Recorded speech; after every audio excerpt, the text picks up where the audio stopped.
The main character was shopping with a shopping cart. Several cases of animals attacking people were reported over the loudspeaker. Citizens were urged not to leave their homes at night. The guy thought to himself that it wouldn't be a bad idea to stock up on long-lasting food. He took a canned food from the shelf. The radio reported that several people had been infected with an unknown virus. Flu cases were also on the rise. One of the women told someone on the phone that the old man was in good health, but he retired a couple days ago. The main character was paying at the cash register at the time. John walked up to a car in the parking lot and began unloading groceries from the cart into the back. The driver had securely strapped the food boxes in the back of the truck. He'd bought everything he needed, and all he had to do was fill up on gas. The main character was speeding down the street. The road was completely deserted, at which time the protagonist received an incoming call on his cell phone. He answered it afterwards. The interviewer asked Tian-Ren if he agreed to go to work. The boy agreed, but said he did not agree to send his sister Li-Han to the orphanage. The interlocutor told the guy that he and the girl were not blood relatives. The woman said grudgingly that she would not raise someone else's child. Tian replied in an important voice that Han was his younger sister and an important member of the family. The female companion yelled at the guy that if he didn't take him seriously, they might not get married, but break up. Tian shouted angrily to the girl that he agreed not to marry her. At that time, there was the sound of a heavy impact. The car hit something on the road. The driver nearly hit his head on the steering wheel after a powerful impact. Tian was really freaked out. He didn't realize what had hit his car. The driver took a closer look. He realized he'd just hit a goat in the road. Suddenly, the wild animal came to its senses and jumped to its feet. It began to come to life. The wild goat's eyes glowed red. It looked predatory and unnatural. Tian was very unpleasantly surprised. The wild animal's head was crushed and the goat was still alive. The animated beast rose from the pavement and walked calmly away from the road. The goat leisurely approached the forest bowl and began to hide in the bushes. The protagonist was very surprised. He stared at the animal in silence. He thought to himself happily that he didn't have to call the police now, since the goat had gone. The main character drove up to the house. He stopped his truck outside the gate. Pulling, he walked over to the car and began unloading boxes of groceries from it. The boy heard a joyful shout from behind him. It was his little sister running. The girl ran full speed ahead with the dogs. She was glad her brother was back. Han was very happy. She told her brother that she could help him carry the groceries. The joyful dogs galloped nearby. The main character gave the girl a package of various goodies. She got very excited. Han ran joyfully and held the bag in her hands. She told his brother cheerfully that she had done everything he had told her to do. The girl was tired and wanted to eat the stew. Tian suggested that she taste the venison stew. The main character was carrying a large box in his arms. He looked around in surprise, at which time the dog came up to the bush and started eating leaves off the top of it. Han tapped the dog on the head with his hand and told him he wasn't allowed to tear up the plants. The boy along with his little sister were walking towards the house. They were carrying large packages of food. There were traces of some kind of predators on the earth. The guy and the girl approached the barn at that time. Tian walked past the animal enclosure. Inside was a large bull. The animal was quietly and calmly eating grass. It looked at the people passing by. Suddenly, the buffalo became very angry. His eyes began to glow with red fire. The buffalo looked at the people with unblinking eyes. Tian and his sister had already entered the house. The people put a large pot on the stove and got ready to make food. The girl told her brother that she had never seen a solar eclipse before. The radio announcer announced that today was a significant day in this century. An eclipse was about to begin. The girl happily said that the food was very good for her. She ate it with gusto. Tian told his interlocutor that during an eclipse, you have to wear glasses to see it. At that time, the radio announcer started the countdown. Han saw something unusual in the window and pointed excitedly there with her finger. The protagonist jumped out of his seat. He saw the window darken dramatically and the sun disappear. During the eclipse, the moon practically blocked out the sunlight. With a few seconds left until total eclipse, electrical discharges appeared on the light bulb. The girl said in a frightened voice that she was very dark and very cold. The eclipse made the dog very scared and angry. He started barking loudly. A very loud and unpleasant crackle came from the radio. The broadcast stopped abruptly. The Han excitedly pointed her brother's finger fearfully at something in front of her. The main character was very frightened. He looked anxiously from the house to the street. He jumped outside and noticed the weather had deteriorated sharply. There was a strong wind and rain. Very quickly, the heavy rain was replaced by snow. The main character was outside at the time. Han asked with fright, "Why did the summer snowstorm start?" The boy shouted to his sister to go inside. He himself decided to close the cattle and return soon. The boy commanded the dog to look after the girl. The main character was walking through a terrible snowstorm. He asked anxiously to the dog if he was all right. The sun was completely obscured by the moon. A great storm was raging on Earth at this time. Tian tried to break through the storm. He turned his head and glanced to the side. The storm was really bad. The snow covered everything and froze on the trees. The main character walked up to the fence where his animals were. Then he looked up at the sky. The boy was very much surprised. He noticed something happened to the sun. The sky was still in the eclipse phase. There were bright flashes in the sky. The dog was staring angrily in front of him. He was very frightened by everything that was happening. Tian realized that something very strange was happening. He was struck by the snowstorm and the sun in the sky. At this time, the dog started barking unexpectedly loudly. His eyes lit up with a red color. The buffalo's eyes also turned red. The protagonist looked at his pet with fright. Tian was very much frightened. He didn't understand what was happening next to him right now. The main character was very surprised. He didn't realize what he had just seen in front of him. The dog turned into a dangerous wild animal with burning red eyes. The main character was running at full speed and stopped abruptly. He was scared. Tian looked at his buffalo. He noticed that the buffalo had become very predatory. A dog was standing nearby barking loudly. The guy ran very sharply to the side. He knew his bow had to be somewhere nearby. The main character noticed his bow lying on a stump. Everything around him was covered with snow. The guy very sharply launched the arrow and sound in the direction of the dog. The wounded predator howled. The protagonist then decided to hit a rampaging buffalo with a shot. He looked at the buffalo with great attention through the scope. The animal's eyes were burning brightly. The protagonist took a close look at the target. He prepared to attack it. The guy grabbed several arrows at once and immediately launched them at the buffalo. The arrows flew at high speed towards the angry animal. The buffalo shouted unhappily and angrily after the arrows hit him in the head. He realized that he was able to finish off the predator with a powerful bow shot. The buffalo was very angry. His eyes were glowing red. The protagonist was not happy. He realized the animal was still on its feet. The buffalo was rushing at him. Tian carefully examined his bow. He realized that everything had gone wrong for him somehow. The system informed the surprise guy that he was out of shells. There were 3 living organisms around him. Tian decided to fire another shot. He reached out his hand for the quiver, at which time the buffalo bumped the man with its horns at full speed. After a powerful blow from the buffalo, Tian flew off to the side. The protagonist looked at the horned beast with great consternation. A dog barked viciously at the side. He realized that the animal wanted to warn him about something. The dog was barking very loudly. He was staring angrily in the direction. Tian looked apprehensively at his house. He figured things must be pretty bad there. The main character was startled to realize that Hanhen was in danger.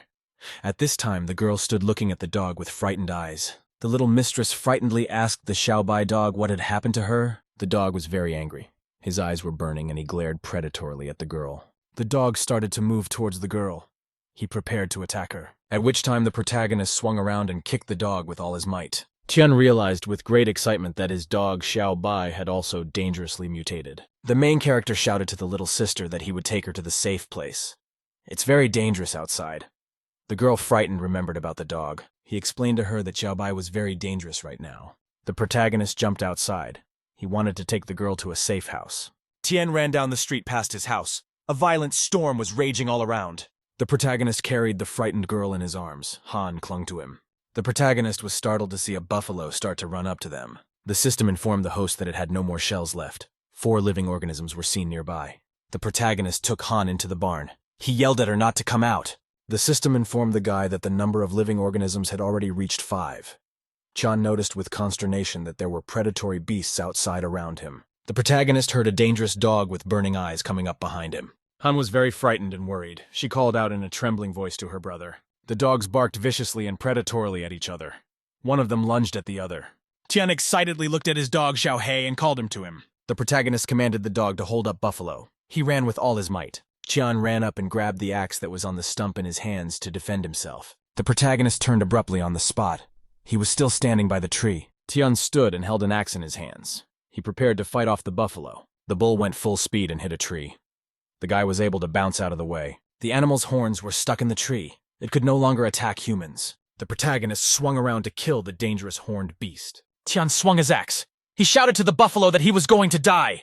The man didn't have time to kill the bull. A dog ran up behind him and bit him with its teeth. Tian excitedly glanced to the side. He realized that he was being attacked by his dog Xiao Hei. The buffalo managed to free itself from the tree and bumped the man's horns with all his might. Tian was very badly hurt. His mouth was bleeding. A dog had its teeth in his shoulder. The guy felt the dog continue to pound into his body. The system informed the man that a doomsday game was being set up. Pullen couldn't understand what the sound was. The protagonist couldn't understand what he saw in front of him. He saw a ravenous bull in front of him. The system reported that there was a new player named Lee Tianjan. The protagonist felt that the bull's horns had entered his body even deeper. The exhausted man let go of the axe. The guy thought to himself that his sister should survive. The system reported that the doomsday survival game had been set. The main character felt as if he was diving into deep water. The system reported that the player Li Tianjan was registered. The system informed the host that the bonus ability of the first level of the asylum was the Eye of Truth. Tian opened his eyes. He read that his rank now constituted a guest house. The main character saw a bright glow in front of him to increase his rank. The protagonist gradually came to his senses. He saw a bright reflection in his eyes. The guy was lying on the ground. He had his hand on his chest, scared. There were still traces of blood on his clothes. The man groped his body for signs of the wound. He was surprised because he was still alive. The protagonist jumped up abruptly. He remembered frightened that he had been killed by a cow. His clothes were torn and there were traces of blood. The guy noticed with great surprise that the wound on his body had disappeared. He didn't understand where the cow and the dog had gone. The main character very realistically remembered the animal hitting him in the body with its horns. The protagonist remembered very clearly how sick he felt after being hit by the animal. Tian jumped up and looked in front of him with great excitement. He couldn't understand exactly what had happened. The guy looked away with great attention. He realized he was still outside his house. The protagonist looked up in surprise and saw the body of an animal lying next to him. Tian looked around with great excitement. He saw the body of his dog very close by. The main character couldn't understand what happened to him after he lost consciousness. Tian thought with great consternation to himself that a human was incapable of such destructive power. The system informed the host that a player named Li Tianjan had been activated. Blue lightning bolts appeared around the protagonist's body. He felt a charge of energy. The dog came to life and clung to the man's shoulder. The guy got into a doomsday survival game. He activated his player status. Tian swung his arm with all his might and knocked the dog with all his might. The chief yelled loudly. He managed to kick the dog away from him with all his might. Tian felt new strength within himself. He swung his weapon to strike the animal in front of him. The protagonist swung his axe at the buffalo to strike it in one blow. The buffalo screamed loudly. The protagonist was able to give the animal a fatal wound. Tian felt a very strong surge of strength within him. He glared menacingly at the defeated animal. The protagonist felt energy running through his entire body. His body bent in half. The guy's body started getting stronger. His clothes started tearing after that. The protagonist jumped up sharply. He was still holding the axe in his hand. A very bright glow appeared all around. It immediately blinded the entire neighborhood. Tian looked around with great excitement. He had no way of knowing how he could have survived. The protagonist screamed loudly. The aftermath of the explosion was still visible behind him. Tian breathed out in relief. The guy remembered that he was dead. The wound on his body had healed. He felt someone else's power within him. The main character realized that all of this had happened to him because of the system. He sat alone on Earth and decided that it really did feel like a game. The system informed the user that he had received a rookie award and could check it out. The guy heard the system beep. He realized that there had to be a task for him now. At which time lightning struck. It blinded the protagonist. Tian realized with excitement to himself that the information was entering directly into his brain. The system informed the host that in 30 days there would be the next period of destruction. The player must survive the doomsday game and make his shelter a reliable citadel. The protagonist realized fearfully that only the first period of destruction had begun. Tian realized that the first wave had poisoned the ground. He walked over and looked at the body of his dog Xiaobai. The main character realized that the dog and cow mutated after eating poisoned plants. Pull gently picked up the dog's body and carried it with him. He decided to check on his little sister. The main character walked up to the barn and opened the door. He noticed that there was no one inside. Tian leisurely went down the stairs to the basement. It was dark and there were barrels in the center. The guy flicked a switch. He realized the power wasn't fixed yet. The main character looked at his phone. There was no connection. He decided to start the diesel generator. Tian looked around carefully. He couldn't find the girl anywhere. The protagonist was startled to notice his little sister lying silently behind the crate. The guy called out to the girl fearfully and ran over to help her. The protagonist picked up his little sister in his arms. He asked her fearfully, "What happened?" The system informed the guy that the girl was asleep. Tian got very excited about it. The girl gradually came to her senses. She opened her eyes and looked at her brother. Han explained to her brother that she was waiting for him downstairs, and then a white light flashed, and then she did not remember anything. Her sister asked what had happened to Xiaobai. Her interlocutor explained to her that the dog was hurt and could not be seen with her yet. The main character came out of the barn. The girl was left sleeping on the floor covered with a blanket. Tian realized that there were no animals outside that had mutated. He decided to find out how this system was different from other computer games. The protagonist sat carefully in front of the system window. He scrutinized everything inside. Tian was studying the system. He wanted to get some special weapon or ability right away. The guy noticed some question mark on the scoreboard. The user realized that the currency in the system was points. Seeds that could germinate even in poisoned soil were available for sale. The protagonist sat and scrutinized the available items in the system. Tian was sitting on the floor of the barn. He checked the supplies at home. Everything that came in contact with the ground was contaminated. The guy decided to wait for the network to be restored. The guy sat and studied the system window with great interest. He read into the information. The protagonist remembered how his pet had mutated very badly and become aggressive. Tian thoughtfully recalled all the details and consequences of the animal infestation. The protagonist remembered how dangerous his dog had become. He realized he needed to destroy the sources of the contamination. In the sky at the time, the eclipse was ending. Sunlight was starting to break through. He had burned it down to get rid of any traces of contamination. The guy stood there thinking about something of his own. He decided he needed to go back to the house now. Tian walked to the front doors of his house and prepared to go inside. The guy went inside the house and headed for one of the rooms afterward. The guy pressed a button and the doors to the room opened. There were a lot of weapons. At the same time, the diesel generator was turned on. He picked up a gun for himself. He decided to take it outside with him. The protagonist pulled the bolt in the weapon and checked the combat effectiveness of the gun. Tian placed the walkie-talkie beside his sleeping little sister. The girl was resting quietly on the floor. The main character walked over and opened the barn doors. He decided to get away from home. Tian was driving his car on the road. There was silence all around and no one else was there. At that time, a flock of birds of prey appeared in the sky, their eyes glowing brightly. Predators gradually began to stalk the man in the car. He realized that he had attracted all the mutated animals in the area. He decided to deal with them as soon as possible. At that time, a military vehicle appeared on the road. It began to gradually catch up with the protagonist. Tian looked in the rearview mirror with great excitement. He realized that someone was following him. A military truck overtook the protagonist's car and stopped in the middle of the road. Tian hit the brakes very sharply. He had to stop quickly. A military truck was in the middle of the road. It had a gun on top of it. Tian stopped on the road in his car. He looked attentively at the military vehicle in front of him. The soldier was sitting near the machine gun on the car and looking intently at the protagonist. Tian raised his hands up fearfully. He realized that he was in the military's crosshairs. The soldier shouted to the side over the comms that the roadside alert had been cleared. The protagonist took a close look at the patch on the side of the military man's arm. The protagonist realized that he saw in front of him soldiers from the neighboring base. The guy decided that the city is now in total chaos. The soldier told the guy that it was very dangerous outside and not to drive here. Tian explained to the soldier that he had run out of supplies and went outside. He inquired about the situation in the city. Someone told the soldier that Zone B was under attack by mutated cats and that reinforcements were needed. The soldier told the guy to go to a government supply point. It's not safe in the city either. The soldier advised the guy to go home soon. At that time, an airplane appeared in the sky. A military helicopter flew over the road. He decided to stop by on the way to see how his girlfriend Jun Lin was doing. The protagonist drove into the inner city. The streets were chaotic and confused. Tian was traveling in a car through the city. News reports reported on bodies found and crimes committed. The protagonist was looking around carefully. He heard a siren wail. Pullman glanced in the rearview mirror. He saw a police car approaching. The protagonist thought to himself that only police cars and ambulances were left on the streets. Doctors were loading an unconscious man on a stretcher into a car. Someone said the man had food poisoning. The patient was on a stretcher. Her condition was getting worse. There was the sound of shattered glass. Someone had broken into the room. A woman ran up to the guy in a frightened state and tried to revive him. The girlfriend yelled to the boyfriend that they were going to the hospital. The interlocutor replied that the hospital was already full. They can't even call the ambulance anymore.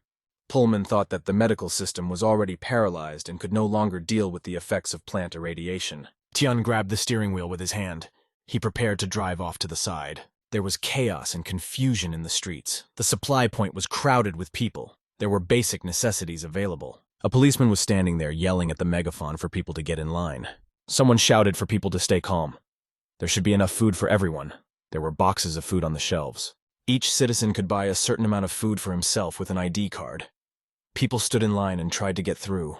There was a woman sitting against the wall. She was hugging her daughter. The girl was screaming for food. The protagonist looked around carefully from the car, at which time someone ran up and tried to take the citizen's food from him. People crowded around the food distribution point. Conflicts arose between them. The main character pulled up to the corner of the house. He was on his way to see his girlfriend. Suddenly, a minivan pulled out in front of the guy, pulling sharply to the side and stopping to avoid hitting another car. The protagonist stopped in his pickup truck. At that time, the doors of the van opened and a stranger got out. The man was carrying a bag of some kind. He looked around with great suspicion. The stranger asked the protagonist, "Is he coming from a supply point?" The man asked with interest to the guy, "Did he manage to buy food?" The stranger showed the guy a bag of vegetables. He offered to buy them. Tian glanced anxiously at the food in front of him. He realized that it might have been contaminated. The guy studied the vegetables in the bag with great excitement. He decided not to buy them. Tian slyly told the stranger that if he ate any of his vegetables, he would buy everything from him. The man was frightened. He asked the protagonist, doesn't he believe him? The stranger kept insisting that the protagonist buy food from him.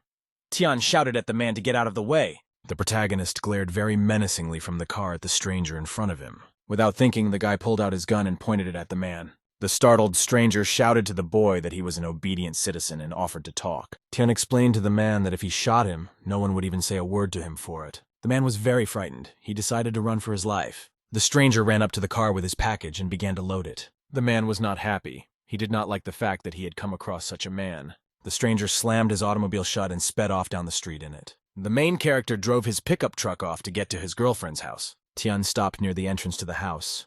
He decided to try to get inside the building.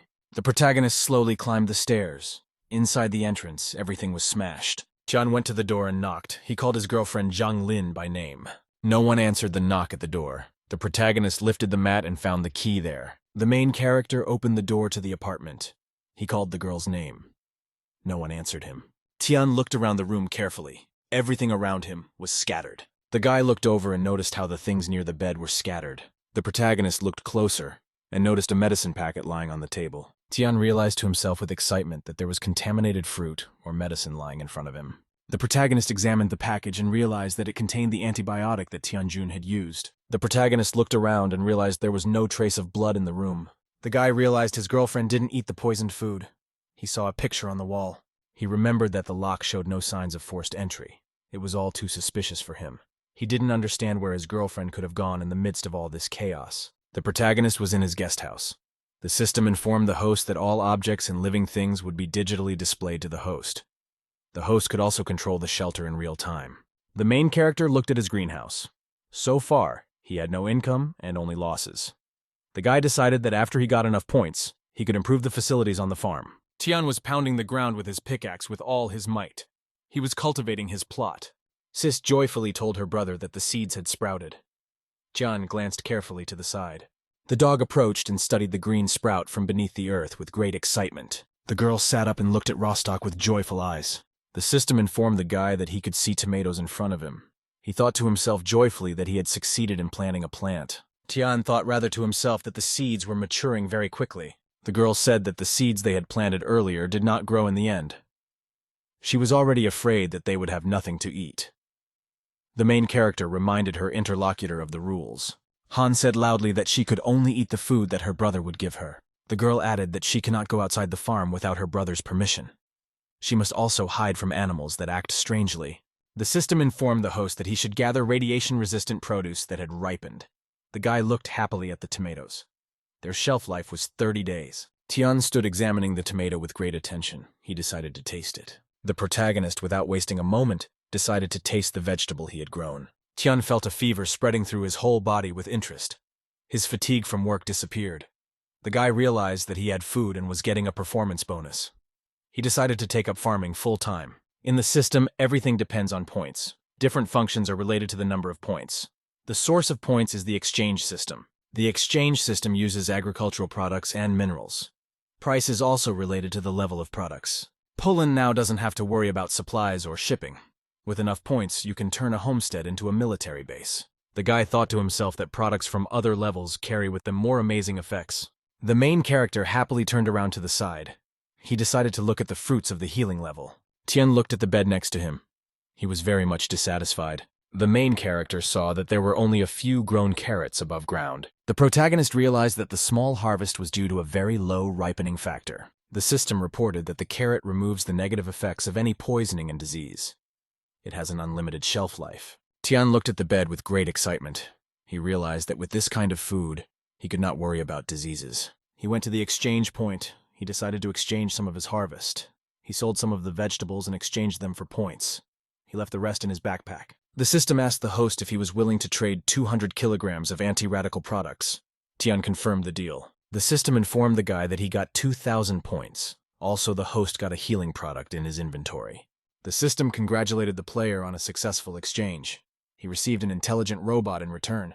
Tian was surprised because of the reward he received for the first exchange. He realized that one could get many good things for great achievements. The guy looked at the electronic assistant in amazement. The robot squeaked softly. Tian decided that such a tiny robot could be completely useless. The protagonist looked closely. He thought the robot was staring at him. Tian decided not to hold the robot in his arms any longer and calmly dropped it to the ground. The electronic assistant started flying around very fast and darting around. The robot cleaned the bed very quickly. The protagonist realized that his electronic assistant had accurately recognized his thoughts. He realized that his mechanical worker was receiving direct instructions from the system directly from his head. He thought to himself that the robot is very necessary for him. If he earns points in exchange for a combat robot, he will not have to worry about the safety of his sister. Han at this time sat with the dog near the TV. The protagonist looked fondly at his little sister. He was deep in thought.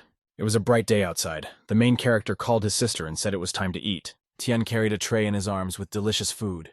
He told the girl that they would have chicken today. Han was very happy. She shouted cheerfully that they would have a hen. The boy put the tray of food on the table. He said that the seeds had grown. The girl reminded her brother that some food should be put away for later. Tian said they could grow more food, but there was enough left over from this harvest too. Han looked at the boy with great excitement. She was very grateful. Tian threatened his little sister that he would punish her if she showed their food to anyone. Han happily picked up her fork. She promised that she wouldn't tell anyone anything. Tian told the girl that she could already raid the food. The protagonist gave a piece of meat to the dog. He thanked Xiaohei for protecting him. The girl hugged the dog and said cheerfully that this dog was the coolest. The girl remembered about her other dog. She didn't know what had happened to Xiaobai. He didn't know what to say to the girl about the dead dog. The main character told his sister that the dog was very hurt and could not come out to her. When the dog was cured, she would be able to play with him. Han was happy with this answer. Tian smiled and told the girl not to go to the attic. She must not disturb the dog's rest. The main character went up to the attic and opened the doors. He looked at the vicious caged dog. The caged predator looked angrily at the man with burning red eyes. The protagonist heard a message from the system. Someone was trying to break into the shelter. Tian demanded surveillance access. The girl, along with the dog, sat excitedly at the table. The system reported that an unarmed man of 42 years old came to the station. The boy realized that Uncle Nan came to them. The man stood outside and smoked excitedly. The boy asked Uncle Nanya what happened. The guest was very excited. He threw his cigarette on the floor and ran up to the guy. Nan turned to the protagonist and said that he wanted to ask him something. The guy replied to Man that he could talk. The man asked the protagonist if he had any extra food on the farm. He explained that his house had been burglarized and all the food taken away. Nan asked humbly and fearfully of the guy to share his food with him. The protagonist fell silent.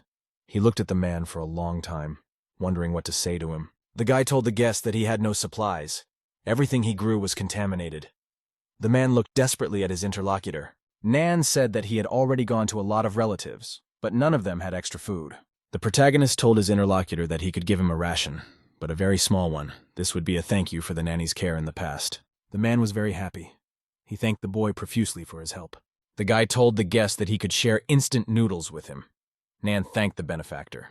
The guy wished the man good luck. The man happily grabbed the package and started walking away. The main character realized that the man in the bag had enough food for 5 days. Tajan thought that he should learn to hide his feelings now. He no longer needed the usual vegetables from the freezer. The main character was traveling in a car with his sister. The girl asked where they were going. The guy told her that they were going to their grandfather, who used to help them. They were taking him some food. The little girl held the bag in her hands. She said that her grandfather had a boyfriend at home who often gave her candy. Tan grudgingly told her sister that she could eat no more than 1 candy a day. The main character pulled into a deserted street. He noticed with excitement that not even dogs were barking around. Tian looked around carefully from the car window.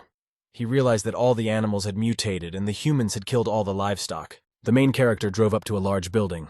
He stopped the car near a wall. The girl handed the guy a bag of snacks. The guy got ready to go inside. At this time, a loud scream came from the house. The man was yelling to his son not to scare him. The protagonist looked at the building with great excitement. He realized that something was happening there. The guy inside the house was very sick. He was vomiting blood. The man grabbed his son's arms with his hands. He asked him anxiously what had happened to him. The father continued to call out to his son in a frightened voice. A blood stain appeared on the floor. The young man continued to vomit very badly. Nan was very frightened and agitated. The main character was looking out the window with great excitement. He didn't understand what had happened to the guy. The sister asked her brother, "Did the young man spit out a lot of blood and is dying?" Tan replied to the girl that the young man is doing fine. The protagonist realized that Uncle Nan's son had symptoms like after ingesting irradiated vegetables. Tien couldn't understand if the man's food had run out so quickly. Tien hesitated and realized that he saw an excellent test subject in front of him. We could see if the young man would survive. The father helped his son to lie down. He said in a frightened voice that there was no room at the hospital. Nan was very frightened and confused. He had absolutely no idea what to do. The guy was lying on the bed. He felt really bad. The whites of his eyes were red. Someone threw a huge rock into the room. There was the sound of shattering glass. The stone fell to the floor. The man then looked carefully out the window. Nan stood near the broken window. He didn't understand who it was that had thrown the stone to them. A man demanded of a stranger on the street that he hurry up and go to him. The son was frightened and wanted to say something to his father. The boy told his father to look closely at the stone. The man replied that he would look at it now. Nan unwrapped the bundle and noticed that there were a lot of vegetables inside. The man inside the house shouted joyfully that they had gotten food. Jian held his little sister in his arms and stood outside. The man examined the food inside the bag with great admiration. He noticed a note inside. The carrot was wrapped in a piece of paper. The message said for the man to give his son the carrot to save him from death. Nan was disappointed. He knew the guy couldn't be cured in the hospital and someone was offering carrots for treatment. The boy told father in a haggard voice that even with fresh vegetables there was no difference. Nan tearfully told his son that he was a useless father to him. My father covered his face with his hands. He was crying and feeling very upset. The son called out to his father. The man looked at the lying boy with tears in his eyes. The son grabbed his father's hand with his own and said he wanted to try it. The boy explained that if he just lay there he would die. He wanted to live. Nan looked sadly in front of him. The man cried and said that the boy would not be cured in the hospital anyway. He did not want to watch his son die in his arms. Nan cut off a piece of carrot and wanted to give it to his son. He shouted to the boy to bite the vegetable. The guy started chewing the healing carrots and gradually swallowing them. A man noticed his son changed a lot after consuming vegetables. Nan was frightened. He called out to his son in an excited and frightened voice. The guy started vomiting blood on the floor. The man was screaming for him. The young man continued to vomit very badly. Gradually, he felt lighter. Nan was very happy. He calmed down and looked at his son cheerfully. The protagonist stood outside the house. He listened joyfully to his father's shouts of joy. In the evening, sparks began to appear near the street lamp. Street lamp turned on and brightly illuminated the dark space below. The protagonist decided to himself that the power had been restored, so there must be a phone signal nearby. The guy decided to call his girlfriend Zhang Lin. He picked up the machine and started the call. The protagonist listened as the phone buzzed with the sounds of a call. There was no answer from the caller, at which time the phone rang in the girl's pocket. She was lying in the car at the time. The stranger in the passenger seat wasn't happy. He didn't realize whose phone was ringing. The guy grabbed the device in his hands. He yelled that there was a connection. The driver told his accomplice to turn the phone off. The perpetrator asked the driver how much food they would get for the girl after delivering her. The driver cheerfully replied that they would have enough food for several months. The van was speeding down the street. The bandit told his accomplice to keep quiet and do his job. The main character was racing in his car with his little sister. The girl shouted to him that he was very good. The girl said that Xiaotian's boyfriend spit out a lot of blood, but after he ate a carrot, he recovered immediately. Hun recalled with admiration that the young man first was gray and then turned blue. The girl was sitting on the chair and waving her arms happily. The guy thought that the sister really likes cartoons and was behaving like a fairy tale character. At that time, something appeared in the evening sky and flew over the car. The girl was very frightened. The main character looked excitedly in front of him. Tian couldn't understand why the hard impact had hit him on the roof of the car. A huge paw of a ravenous mutant descended on the roof of the car. Tian looked out the windshield fearfully. He saw the burning eyes of the monster. The mutant descended to the windshield and glared angrily at the humans with burning eyes. The main character looked anxiously at the mutant on the roof of the car. He shouted to the girl to hold on tight. A car on the highway was thrown sideways. The car crashed into a guardrail. The monster screamed angrily. It glared at the humans with burning eyes. The protagonist shouted to the girl to get down. He grabbed the gun himself. The guy started shooting at the roof of the car to drive the monster away. The mutant bounced on the hood of the car after the shots. The car kept going. The protagonist frantically gripped the steering wheel. He stared fearfully in front of him. The monster was barely held from the front on the hood of the car. Chan continued to rush at top speed. The girl clutched her hands to her head in fright. The protagonist stretched out his hand in front of her to protect her. A car with a monster on the hood smashed into a tree. The guy pulled out a gun and held it in front of him. He looked at the mutant intently. The protagonist shot the mutant with a gun. The monster's body was pierced through. Tien walked over to the hood of the car. He looked at the body of the slain animal with great attention. The protagonist looked closely and noticed that there was a number written on the body of the dead mutant. He couldn't understand where a mutant with a number could have come from. There were no kennels or zoos nearby. The main character remembered a packet of medication he found at his girlfriend's house. Tian remembered clearly that there was a pharmaceutical company building nearby in the city. The building of the Tanjun Pharmaceutical Company was visible in the city. The building was tall and dark. Bright lightning flashed around it. The main character came home to his house. There was a very bad thunderstorm outside. Tian told Sis to watch cartoons. He added that he still had his own things to do. The guy went up to the attic to check on his infected dog. Tian knelt down in front of the cage with the animal. The dog looked at him with burning eyes. The dog glared viciously at the man with red eyes through the bars. Pulling gloves on his hands, he decided to try to heal the dog. The main character decided to use a healing carrot for his pet. He put the vegetable in the dog's mouth. The main character covered the dog's mouth with his hands to help the beast swallow the carrot. Tian looked at his pet excitedly. He wanted the dog to recover. The animal's eyes burned with a bright light. The dog looked at the man with a demonic gaze. The dog growled very menacingly and prepared to lunge at the man. There was a very strong storm raging outside. Lightning strikes lit up the neighborhood. A girl was sitting by the TV. She felt sad and bored. Han thought the thunder was very strong. She was getting scared. Sis didn't know why her brother hadn't come back yet. The girl ran outside. She decided to find her brother in the yard. Han went up to the barn. She noticed that her brother was sitting there with his back to her. The girl approached the guy from behind and very slyly decided to scare him. The girl screamed very loudly. The main character was frightened by her appearance. The protagonist turned around fearfully and noticed Han behind him. Sis giggled softly. The sister told her older brother that he was scared. She wanted to say something else to him. Han was very frightened. She saw the body of her dog in front of her. The dog's body was lying on the ground. There were bloodstains all around. The girl felt very ill. The protagonist rushed to her frightened. Tian excitedly held the girl in his arms.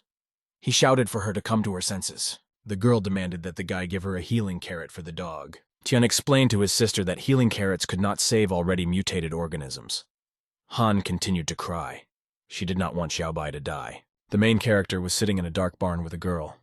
She kept crying. Bright fires of flame exploded in the sky.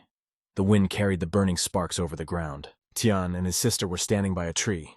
There was their dog's grave. The main character was silent. Next to him was a very sad sister. She didn't say anything. Tian took his little companion by the hands. They prepared to leave. The guy looked at the dog's grave. He told the girl it was time to go back. Han was sitting very sad near the TV. The main character told her to go. He brought her favorite food. The girl sat staring silently at the screen. She didn't say anything back to the guy. Tian held a plate of food in his arms. He decided to put it on the table. The main character told the dog to stay home with his little sister. The system informed the protagonist that he should harvest the crops as soon as possible. After harvesting, 500 kilograms of anti-breeding crops were obtained. Tian was sitting and looking carefully at the system window. He had a robot on his shoulder. The system informed the host in its window that a successful exchange of points had taken place. The protagonist took a close look at his dilapidated greenhouse. The guy glanced over and saw that inside an ordinary greenhouse on a garden plot, vegetables were ripening. The system told the guy that he needed to create a new defense system as soon as possible. Tian thought to himself that he needed to increase the security level of the farm. For now, he couldn't earn many points from the crops he was currently growing. The system informed the guy that the fence reinforcement had been increased to level 2. A live wire appeared around the protagonist's property. With the help of points, the protagonist bought a mobile radar for protection. Tian thought to himself that he needed to get a job protector for his sister. The protagonist looked out the system window with great excitement and interest. The guy saw the dog was worth 3,500 points. He didn't have enough points. The guy thought about it. He realized that if he sold food from the warehouse, he should have enough points. Pulling himself through the system window to order a protection dog for his sister. The main character got a level 1 combat hummingbird for himself. He also bought a level 2 combat dog. Tian ordered the hummingbird to knock down falling leaves on a tree nearby. A bird flew past the tree at great speed and knocked down a falling leaf. The protagonist looked at the tree with satisfaction. He realized that the bird was very accurate. A metal hummingbird could patrol from the air and take sniper shots. The protagonist ordered his dog to blow up a rock on the property. The dog opened his mouth and devoted a bright flame from his special flashlight to the stone. Thanks to the bright beam from the dog, the stone shattered into tiny shards. Tian looked happily in front of him. He was now completely calm for his little sister. The girl was sitting at home sadly by the TV.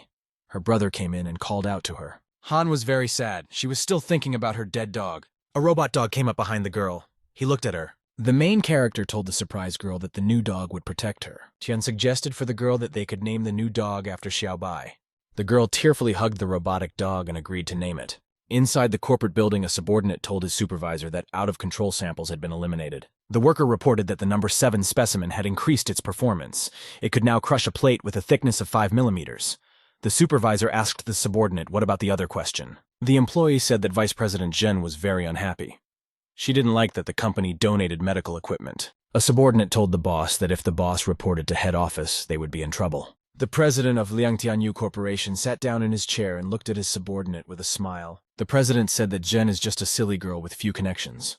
Also, all information is kept secret.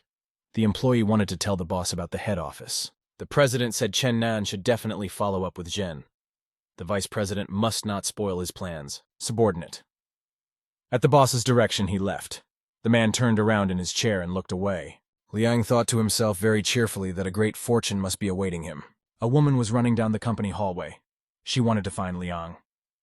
A subordinate shouted to the supervisor that Liang was now out of place. Jen ran up to the president's office and opened it sharply with her hand. She was very displeased. Jen shouted to man that the medical system of the entire South City was paralyzed. They must now cooperate with the hospitals and donate equipment. A man told a woman she had no right to just barge in here. Liang explained to the woman that he was making the best of every situation. He added that modern medicine could do nothing in such circumstances. The president rose to his feet and approached the woman. He explained that they could get a big reward if they offered a way to solve the problem. General asked the president if he has made any progress on his research. Woman said that even the federal government Yang Huang could not provide information on an effective cure. She decided to walk around the laboratory. Liang explained to the interviewer that if she cooperated more with them and provided workers, progress would go faster. The woman told the man that she would go into the laboratory and check everything out. She could only start cooperating after she had checked how the work was going. The president promised the woman that he would send someone to bring her up to speed. The employee told the supervisor that the entrance to the secret lab should not be in the office. Jen asked the staff member if he recruited the experimenters that were caught. The employee replied to the supervisor that they were able to get a pass. Jen was very happy. The guy held out an access card to his boss. She took it in her hand. Jen decided to herself that the lab must be in this location. A woman was walking with a subordinate in the laboratory.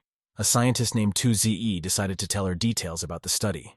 Jen demanded that the employee inform her about the progress of the test subjects. The scientist led the woman to the capsule where the mutant sat inside. He explained that this beast was labeled number 7. He was the only one of the test subjects who had not gone insane. The mutant's strength had increased tenfold. He was still unstable and a little aggressive. At that time, one of the workers ran up to the manager and shouted that there was trouble. The subordinate whispered something frighteningly in the ear of the boss.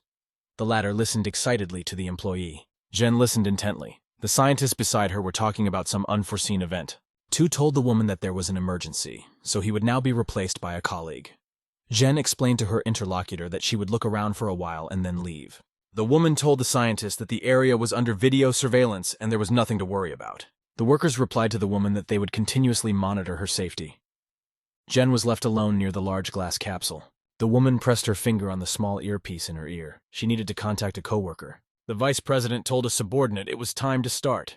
The guy started on the computer. The guy was able to shut down the lab's surveillance system very quickly through his laptop. The subordinate told the supervisor he'd done everything.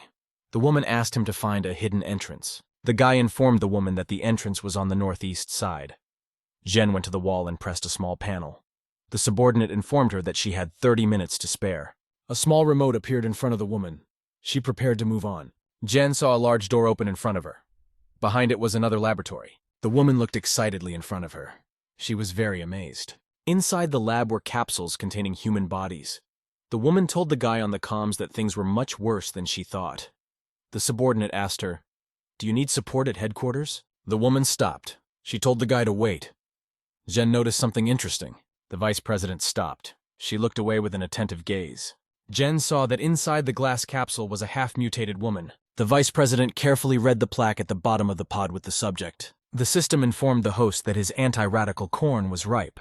The guy asked his little sister to help him. The sooner they finish, the sooner they go out to eat. Pulled a cob of corn out to the guy. She said she wanted it roasted. The main character smilingly told the girl that she was getting hungry very quickly. Han replied grudgingly to the boy that she had no energy to pick corn. Tien asked his sister to bring him some dry firewood. He wanted to cook her some buttered corn. The girl was very happy. Han was sitting by the fire. She told the guy that she could eat a lot and become a fat pig. The main character explained that such special plants improve their fitness. The guy looked at the corn on the fire. He told the girl that when the body grows, it needs more and more nutrients. Han will grow, but it won't get fat even if it eats more. The system informed the protagonist of the detailed indicators of the girl. The guy thought to himself that for a couple of days, his along with his sister's characteristics have increased noticeably. The guy happily imagined that the girl would get as big as a bodybuilder with a big meal. Tian happily thought to himself that he was making up a lot of unnecessary things. Han told her brother that the corn was very tasty. Tan replied to the girl that he would fry her more corn with spices. The system informed the protagonist that a visitor had arrived. Tian was consuming corn and could not understand who was visiting him. The protagonist saw Xiao Tian standing in front of the gate of his mansion. Tian realized with surprise that the guy near the gate had brought the food he had given to Nan before. The protagonist approached the gate. He asked his guest what was wrong. A guy near the gate greeted the protagonist. He was holding a sack in his hands. The guest said that Tan had brought them home noodles a couple of days ago. Now Nan asked his son to bring the groceries to the protagonist as a thank you. The protagonist stood pensively near the gate. He thought to himself that he was being helped by his acquaintances. Tian inquired of his interlocutor where on earth did he get so much food from. The guy said that they found a bag of food in the yard of their house. He thought that it was one of the relatives who wanted to help them in this way. The guest told the protagonist that he wanted to ask him for a favor. The guy said that a new supply station had opened up in the suburbs and had a lot of supplies. He wanted to borrow a car to go and buy some supplies. The protagonist told his guest he could borrow his car. The guy said he never passed to get his driver's license. The supply point is far away. Tian asked the guest, "Does he need a car and driver?" The guy waved his hands cheerfully and said that the journey is not a long one. The guest shouted to his host that he wouldn't keep him long. The protagonist thought to himself that he was still planning to make a couple of trips to the supply point to scout the situation. Tian remembered to himself that he had a mechanical dog at home. He was completely calm for his sister. Xiao Bai would be able to resist even a large group of enemies. The main character explained to the interlocutor that he had to return before noon to feed his little sister. The guy happily agreed. Pulling, he went to the car. He told the girl to be good and not to open the door for anyone. Han told her brother not to worry. She added that Dabai's dog is very strong. The brother asked his sister when the dog had time to become Dabai. The girl explained to him that the dog now had an improved version. The main character patted the girl on the head and said he would bring her something tasty. Han said she wanted to welcome the guest. Tian explained to Sis that she was not allowed to go out with the dog and show it to the outsiders. The protagonist drove out of the gate in an automobile. A friend was waiting for him outside. The girl through the open car window greeted the guy with a smile. The excited SIS wanted to ask the guy how his health was. The main character put his hand on the girl's head and pulled her back to him. Tian told the girl to get out quickly and let the guy sit back down. He added that the sooner he left, the sooner he would be back. The girl looked unhappily in the wake of the head hero who had kept her from her. Han ran happily into the house. She told herself that she was going to go watch cartoons. Tien was riding in a pickup truck with a friend of his. They were driving down a country road. The main character was thinking about his sister. He was unhappy that she wouldn't shut up. The guy was driving and examining the trees in the path of the car with great care. The passenger asked the guy if it was okay for him to leave his little sister home alone. Some intruder could have gotten onto the farm. The main character said that he was an ordinary farmer. He had no money or food at home. The passenger asked the driver if he had left anything at home for self-defense. Tian said that he had put electricity to the company gate and no one would be able to get in. The boy cheerfully replied to his companion that he was now completely calm. The protagonist continued to ride in silence with his companion on the road. Suddenly, the passenger grabbed his phone and started texting something vigorously to someone. The puller turned to the side with great interest and eyed the passenger with suspicion. The guy was engrossed in his cell phone.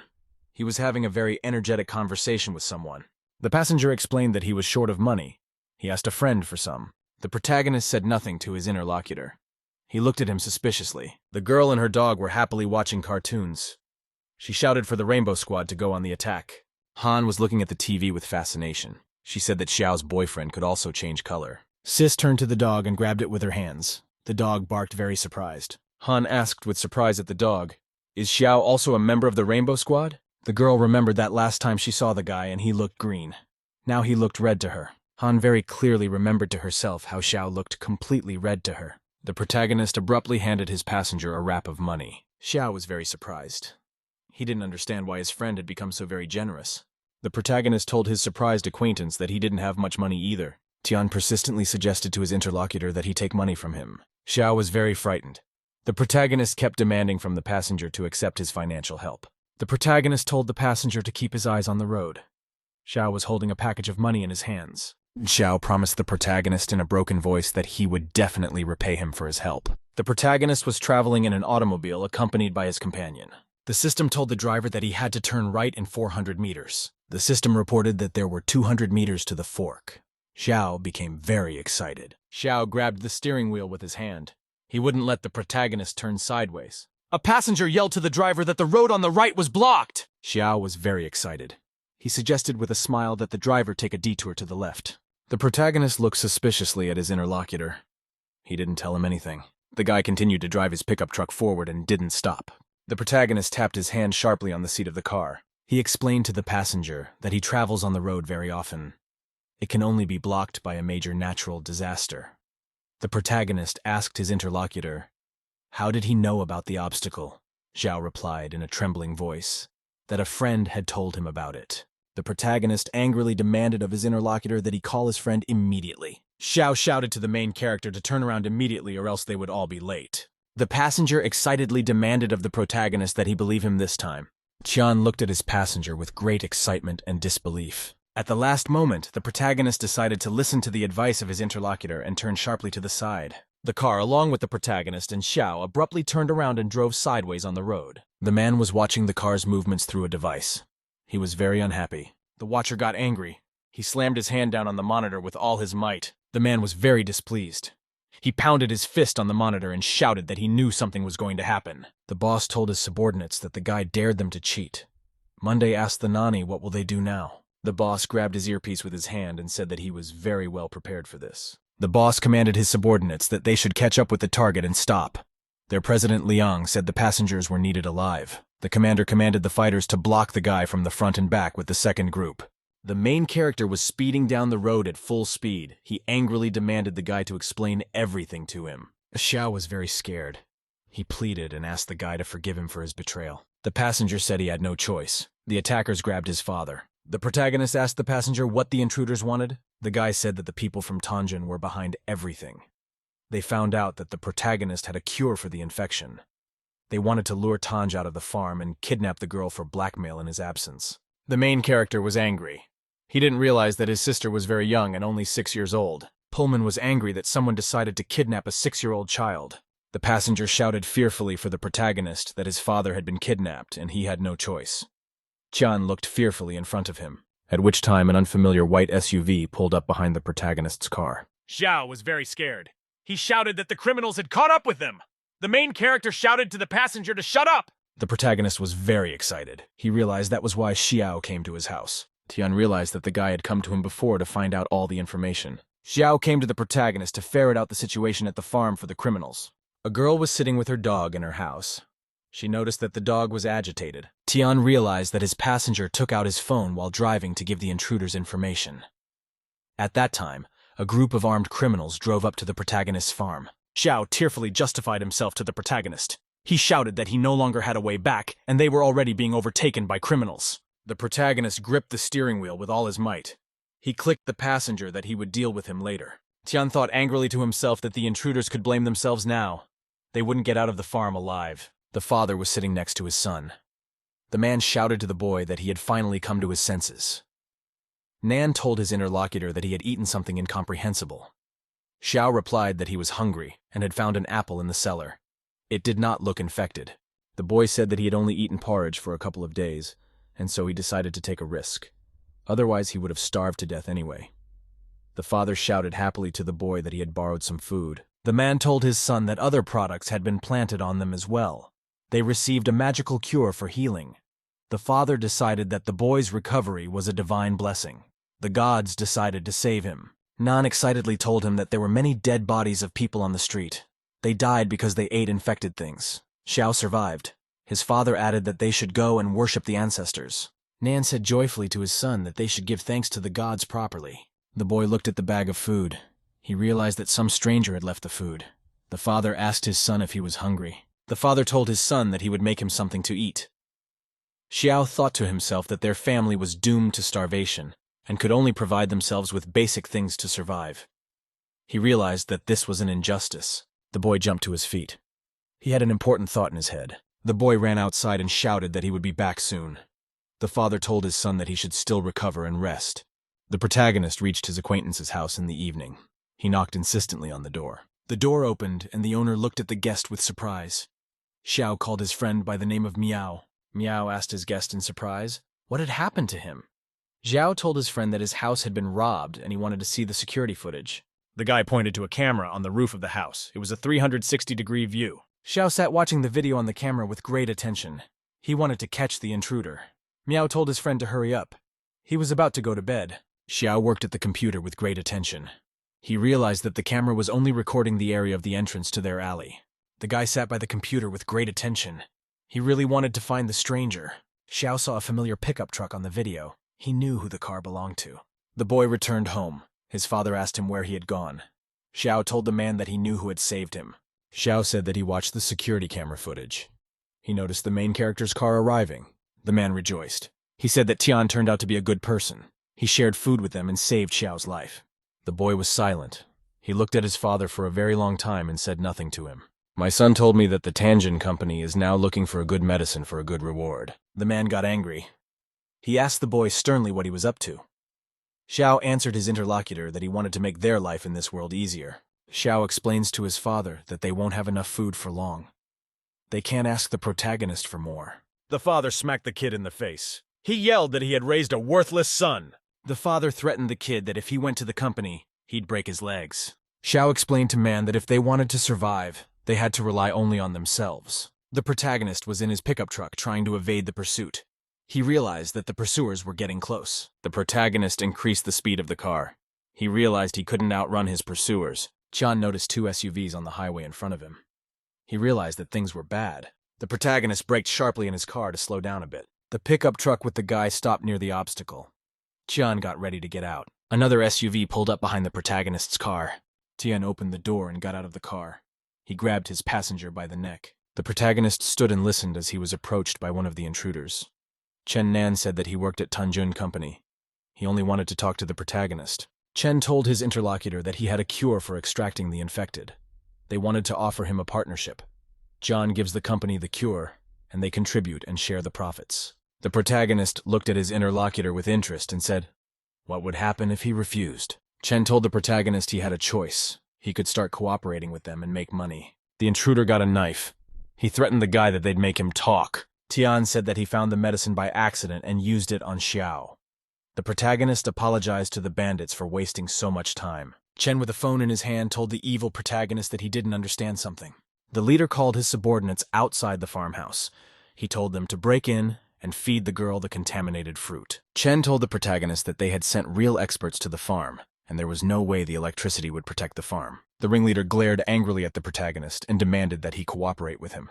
The intruders saw a blue glow appear next to the protagonist. Tian told the vicious attackers that he hated being threatened by anyone. Chen couldn't understand how some sodbuster could have such an intimidating look. The protagonist told the evil ringleader that he should be glad he didn't go to the farm himself.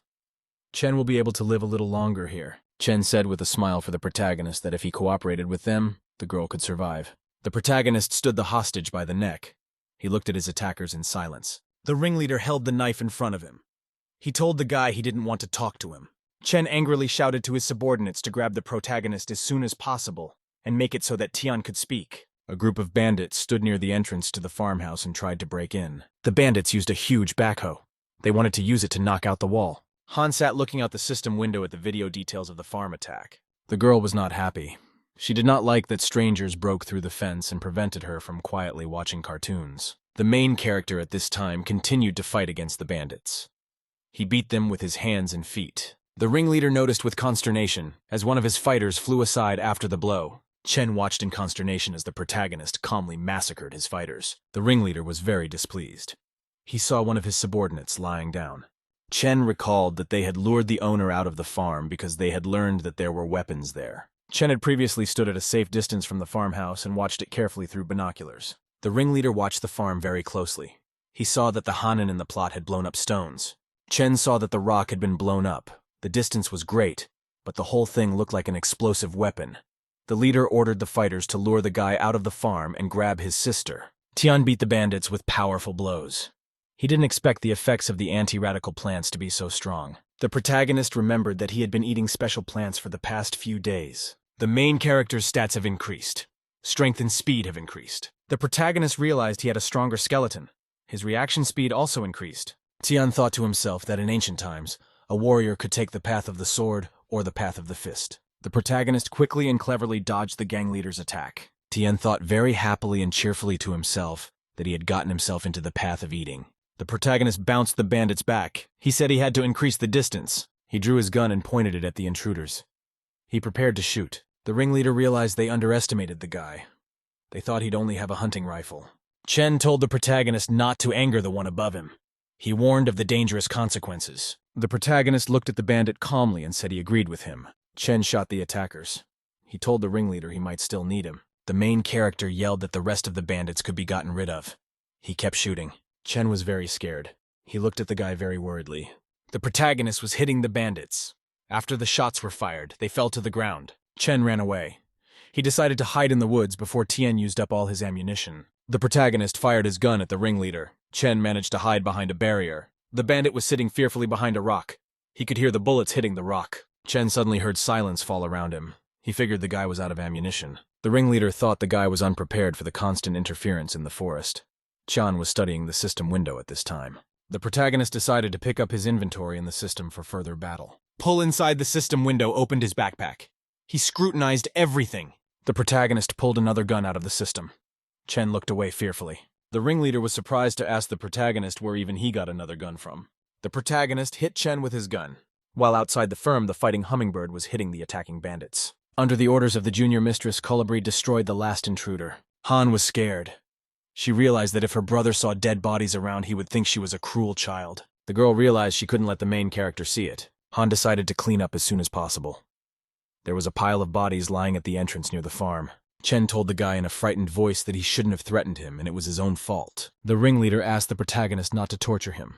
He promised to tell you everything. Chen was sitting on a rock. He said in a haggard voice to the protagonist that he would tell him everything. Tian looked angrily at the bandit. He told him menacingly that he could make his death quick. The protagonist threatened to beat him up and then cure him and go on like that.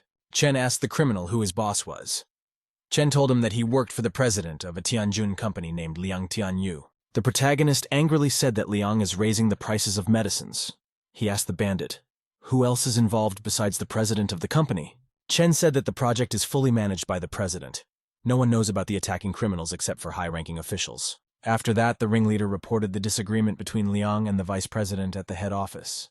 Tian realized that Tianrong Company in Nanchen City was only a subsidiary. The protagonist tapped the bandit's face and asked, "Did Liang report the project to the head office?" Chen said in a sad voice, "The vice president has support in the head office. Liang doesn't tell anyone about the project. If the information leaks out, Vice President Zhen will spoil his plans." The protagonist glared angrily at the ringleader. He had another request to make. Tian very sternly demanded Wu Bandit to take him to Liang Tian. The president was sitting in his office. The phone rang on his desk. He prepared to answer it. Liang asked his subordinate if he had completed the assignment. Chen informed his boss that Oni had captured the target. Also, the subordinate told him that the guy would only cooperate after meeting with the president. The president was not happy. He realized that he would have to do everything himself. Chen told the boss that the guy was very stubborn. They lost several people before capturing him.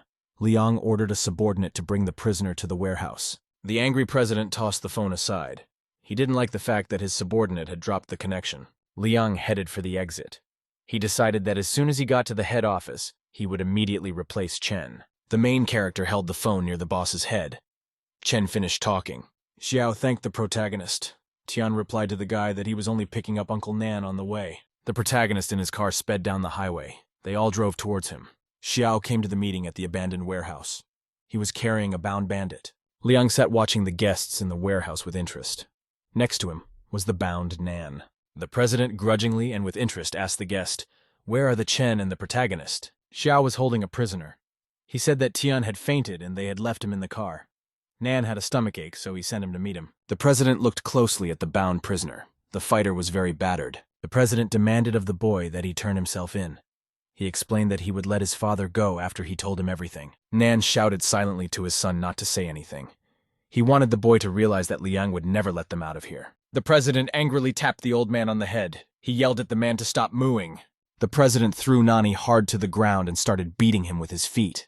Xiao looked angrily at the bandit. He was angry because Liang was beating his father. The president sternly demanded of the lad that he bring the prisoner to him. The main character jumped down from above. He kicked one of the attackers in the head. Tian jumped down from the ceiling and started kicking the bandits. He took them by surprise. The bandits were very scared. Nan looked silently at the protagonist. He was waiting for help from him, pulling the president to the floor and pointing a gun at him. He said it was uncomfortable to climb the wall. The bandits got scared. One of them called out to the boss. The protagonist shouted to the fighters to stay back. Liang turned around and angrily asked, "Where did his subordinate Chen go?" The protagonist told the president that his subordinate was just around the corner. Liang lay there and looked at the boy. He couldn't understand what he was talking about. The protagonist pointed to the bound prisoner and told the president that he was his subordinate. He threatened the boy that the old man would die if he dared to touch him. He pointed the gun at the ringleader. He said it would be better to kill him than a worthless man. One of the fighters rushed at full speed to the boss and wanted to help him. Another of the bandits was also very worried about his boss. Liang was in the crosshairs. The president ordered his subordinates to kill the hostage. The protagonist pointed a gun at the president and prepared to shoot. Tian pointed his weapon sharply to the side and fired it at the bandits. Xiao rushed joyfully to his father. Tian stood with a gun in his hand. He put his foot on the president's back. The protagonist fired his gun and killed the president. Liang fell to the ground. Lian's bloody body was lying on the ground. Father and son decided to thank the protagonist. Nan, along with the boy, bowed to the mountain hero and asked for his forgiveness. They thanked him as well. They also thanked him. Tian told the man that he didn't have to apologize to them. It wasn't his fault. Nan said in a frightened voice that he couldn't stop his son and it was his fault. The protagonist replied to the guy that he wasn't worthy of forgiveness. Chen explained to Xiao that he would not touch him just because there was no need to. The protagonist told his companions that they should know for themselves what they would do next. Nan asked the protagonist with consternation, "What will they do with the bodies of the bandits?" Tian said he would go and open his car. Nan asked the guy fearfully, what was he going to do? The protagonist calmly replied to the interlocutor that he was going to dispose of the corpses. Nan and his son gathered groups of bandits and put them on the same pile. Xiao asked his father, "Does the protagonist really want to burn the corpses?" The man told the boy that they were in the middle of nowhere, and no one would just solve the case. The man was pulling his head. He wanted to pull Chen to the common pile, at which time the leader suddenly came to life, a shard of glass in his hand. Chen swung around and tapped the man's leg with all his might with the glass. The shard stabbed into the man's leg. Chen shouted in a disgruntled voice that Nan had dodged after all. The son was very frightened. He fearfully called out to his father. The boy decided to help the man. Chen swung a piece of glass at the man and shouted that he was already dead. At this time, Xiao ran up to the bandit and wanted to hit him with a piece of glass with all his might. Xiao received a very powerful glass blow to the chest. He managed to cover his father with his body. Nan was frightened. He realized that his son had just been very badly hurt. At that time, the protagonist in a car drove into the warehouse. He hit Chen. Tian drove up at full speed and knocked the bandit down. He drove him to the wall. The protagonist jumped out of the car and tried to run to the aid of the man and his son. Nan was very scared. He was holding his son in his arms. He realized the boy was dying. Xiao said in a dying voice to the protagonist that he never became a good person. Tian listened to the guy with great attention. Xiao told the protagonist that he had gotten his father into this situation because of his greed. The guy held out his hand, clenched into a fist. He told Pulin to thank Han on his behalf. The dying Xiao passed small candies for the protagonist. They were meant for the Ezis. The main character told the guy that the candy was delicious for his sister. Xiao closed his eyes and dropped dead. The man looked at his son with tears in his eyes. He tried to pull the shard out of his chest. Nan took out a shard of glass from the guy's body and silently headed away. The main character looked after the man who was leaving. Nan walked over to the car where Chen's corpse was. The man swung around and jammed a shard of glass several times into the bandit's body. Tian came out with a man from an abandoned warehouse. They burned it down completely. The vice president was standing on the balcony. A subordinate ran up to the side and called out to her. He told her there was trouble. Jen told the subordinate to take his time and tell what had already happened. Worker said in a frightened voice to the woman that Liang Tianyui had died. A woman was in the morgue. She asked the medic about the identities of the dead. The doctor said that the corpses were severely damaged, but they had checked the DNA and teeth of the victims. The medic said the bodies in front of them were those of Lian and Chen. They couldn't find any other bodies in the database. A woman asked the doctor whether the people had died because of murder or an accident. The doctor explained that they had found bullet residue in the bodies of the dead. The bodies were then put together and set on fire to get rid of the traces. The woman walked over to one of the bodies. She lifted the blanket and looked at it. The medic reported that several of the bodies showed signs of beatings. Zhen saw a burned body in front of her. The woman wondered. She didn't understand what kind of beast the dead people had crossed. Zhen covered the dead president's body with a blanket.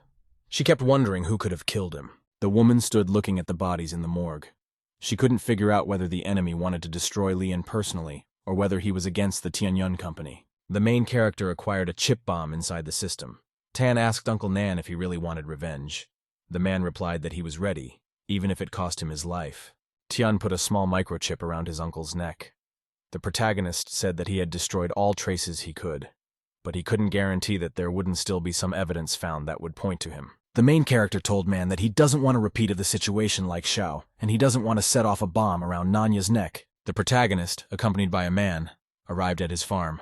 He went straight to his sister's house. The girl was standing there waving her arms. The guy behind her came up and called her name. The main character was startled when he asked the girl what she was doing.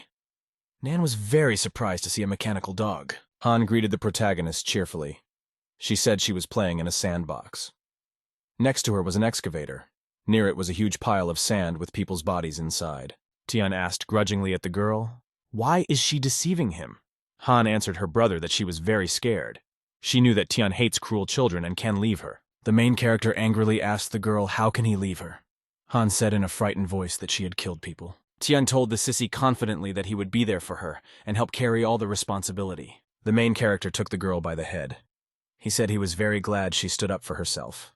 The guy explained to the girl that bad people attacked her with criminal intentions, and she did the right thing. They don't hurt people, but they won't let others hurt themselves either. Han said angrily that if anyone dared to offend her brother, she would blow that person's head off. Nan thought to himself that the world was changing very quickly. He needed to adapt better. Han said that the bandits also broke down the front door. Her sister said that she didn't like the bright red color. It made her nervous. The protagonist asked his sister if other people have light. Han reported that Pulin has a relaxing blue color. The man listened to everything intently. The girl said Xiao's color was red. Nanya's grandfather's color was gray with a little green. The main character realized that if the little sister sees red from other people, it shows their bad intentions. Pul asked the girl, does she see letters or numbers from other people besides color? The guy asked excitedly to the girl, when did she start seeing colors? Han replied that she started seeing colors about a week ago. Tian grabbed his little sister's cheeks. He realized that she didn't see the system, and she wasn't a player. The guy decided that the girl had developed a lot of development due to the consumption of anti-radical vegetables. The main character glared angrily at the girl. Han told him that he looked very scary. He realized that the effect of the products from the system was different from the same effect of irradiated crops. Han and his sister ate anti-radiation products for several days. As a result, their bodies began to change. Han can see the intention of other people. The main character realized that the little sister was a living indicator of human emotions. The girl told him unhappily that her cheeks were about to swell. Tian told the girl that she had a very useful ability. Han asked the guy if she could help him in the future. The main character told the girl that if she saw someone of red color that she should tell him at once. The boy stroked his little sister's head. She smiled contentedly. Tian told the girl that he would go and make her something to eat. John cooked a bunch of delicious food. He put it in dishes on the table. The main character told the girl that Uncle Nan would now live with them. He would help them with farm work. Han asked with interest, where will the man live? Nan said he could build a straw hut near the gate and live there. Sis asked, where did Xiao's boyfriend go? The father replied to the girl that the boy had gone to the other world to atone for his sins. The girl consumed the food with gusto. She said that the people who were glowing red wanted to hurt her brother, but they would not live long. She added that if anyone wants to offend the protagonist, the dog Dabai will blow such a person's head off. The man thought to himself that his hands were already bloody. He decided that now he must avenge his son. An old man was sitting in his house listening to the news on TV. He was smoking a cigar. The announcer reported that it was the 15th day since the disaster struck. He announced the death toll. The federal government was actively distributing grain reserves. The old man stared silently in front of him. At that time, the door opened and someone entered the room. The announcer said on TV for people to stay calm. The host turned off the TV with the remote. The boy went up to his father and greeted him. The old man did not turn around and ask the guest if he had read Xiao Zhen's report. The boy answered that Liang was dead. The old man said that Liang was bringing them good money. Now the mutation process had accelerated. He added that the military had caught a level 5 mutation beast in the mountains. The guest was surprised that there were already monsters with the 5th level of mutation. So far, the scientists had only encountered the 3rd level.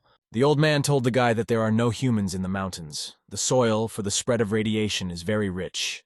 High-level beasts accelerate mutation and eat each other. The father told his son to get busy in the lab. Jen discovered that Lian's secret experiment utilized many interesting technologies. The man demanded of Bai that he extract the virus V as soon as possible. The woman was sitting in the office. She thought the cause of Lan's death was somewhere between a few days. She knew that the president had erased 2 days' worth of security footage. That's why the leads were fading. The woman decided that it was useless to think about it. It was necessary to decide on a new location for the research institute. Jen stood up and realized she still had to meet her new supervisor. She headed for the door. At that time, a car pulled up to the building. It was a young scientist. A woman stood to greet a Bai researcher in Nanchang City. The guy greeted the woman. Jen extended his hand and greeted him back. Jen Pose inquired excitedly who had arrived along with the guy. Bai explained to the woman that his assistant named Dakui was standing next to him. Guy asked his interlocutor to give him a tour. The main character scrutinized the system window. There was information about different fish. Different types of fish were worth the same number of points. The protagonist opted for bluefin tuna. The guy could buy this product for 500 points. Tian asked the girl if she wanted to eat blue salmon. Han shouted with gusto that this red fish melt in your mouth. Tian explained to her sister that they used to be short of money, but they can now eat salmon in peace. The main character took shovel in his arms. He said Dog Dabai should take the backhoe when they go to dig the pond. He went to a spot on the ground and drew a very clear boundary with a stick. The protagonist indicated to his companions that they would dig from this spot. There was an excavator nearby. Nan asked the guy how old the dog Yao He was. He thought the dog had grown older. The main character said the dog is an adult and shouldn't grow anymore. The man said that the dog used to be about knee-high, but now it was up to his thigh. John paid attention to the pet. He realized that it had really gotten bigger. The protagonist looked at his dog. He realized that the dog might have grown up through the consumption of anti-radical vegetables. Tian decided to himself that he would watch the pet. The main thing was that nothing would happen again. The system informed the host that a guest had arrived at his farm. The protagonist turned around excitedly. The system reported that 2 high-threat level people had arrived. By the gate stood a Nok Dakui. Bai and Jen were nearby. The woman offered the guy a tour of the chosen place. He replied that the farm had a good location and sufficient area. Then he could buy a security system and other things. The woman said no one goes to the gate for a long time. Maybe they won't see the owner. Bai ordered the guard to keep knocking. Jen looked expectantly in front of him. He asked the guests what business they had come to see him about. Bai told the protagonist that he had one thing to do. He offered to talk face to face. Bai said in reply to the guest that he could talk to him through the fence. The woman told the guy her name is Jen Xiao. She is the president of the Tianzhong company. The guest handed the guy a business card. She said they wanted to buy the farm from him for a price. The protagonist excitedly realized that the Tianzhong firm had learned about the farm. Jen informed the guy that she could pay him with money or resources. She could also provide him with an apartment in the city center. The protagonist replied to his guest that he didn't need anything. Jen was very surprised. The woman told the guy that if he heard the price, he might change his mind. He replied that he would not agree even for a pile of gold. The guard began to break the gate with all his might.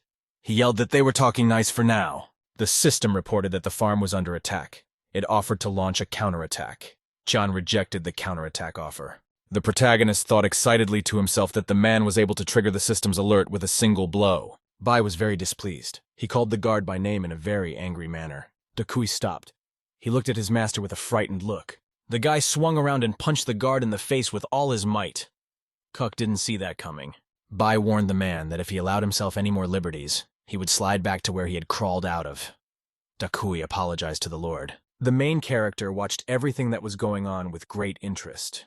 The guy explained to the owner of the company that his subordinate didn't understand anything. John suspected the guard. Tian told the man to come closer to him. The guard approached. The protagonist then punched the man in the stomach with all his might. After a punch from the protagonist, a hummingbird scout hit the body of the guard. The guard was bent in half after a very powerful blow. John explained to the man that he had hit his gate and he had hit him back. The protagonist told his guests that if they said nothing more, they could leave. Bai stood silently beside Jen. Bai tore a leaf out of his notebook. He told the protagonist that they had been rude to him and apologized. The guy handed the protagonist a piece of paper with a phone number on it. He said he could contact him at any time. Jen looked at the protagonist unhappily. She thought he was very arrogant and wouldn't take the piece of paper with the phone. After a long pause, the protagonist reached out his hand and took the paper. The guests shouted goodbye to the guy that they would see each other again. They got into a car and drove away. Tian looked at the piece of paper. He was surprised because of the fact that Tian Yun's men had found the farm so quickly. The protagonist looked suspiciously at the car as it drove away. He didn't know if it was just an accident. Tian demanded that he be shown the location of Hummingbird 1. The guy saw the car driving away very clearly.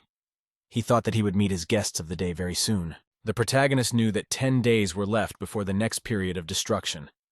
Crops were growing steadily. Now the excavation of the reservoir had begun. He decided to develop cattle breeding. My sister cooked a delicious meal. He put it on the table. A girl suggested a guy try sesame paste. She made it herself. The main character held out his chopsticks. He decided to taste the food from his sis. Tian said in a joyful voice that the food was very good. Han said that in winter one should eat hogo with mutton. The girl said it was warming. It was late evening outside. A man was sitting at the table. He asked the brother and sister if they were dressed too lightly. Nan told the guy that now you can't just grow plants anymore. Tan replied to the man that he couldn't give him all the details. The main character told his interlocutors that their food is special. If it is eaten regularly, changes occur in the body. The main character said that after eating the food, a person may have unusual abilities. Nan said excitedly that this all sounds like some kind of science fiction movie. The protagonist replied to the man with a smile that this whole disaster sounds like science fiction. Tian said, in the current situation, superpowers no longer seemed like something amazing. The protagonist said in a pensive voice, it's like evolution. The man inquired of the protagonist who had come to see them at the farm today. Tian replied to the interlocutor that today they were visited by people from Tianjun Company. The man became agitated. He looked at the protagonist with great interest. With excitement, the man even broke the chopsticks in his hands. Nan asked the guy if he could get stronger if he ate food from the farm. The protagonist looked at his interlocutor and said that it was all true. Nan looked away and replied in a thoughtful voice to the guy that he understood. Tian told his sister and the man to go to bed early.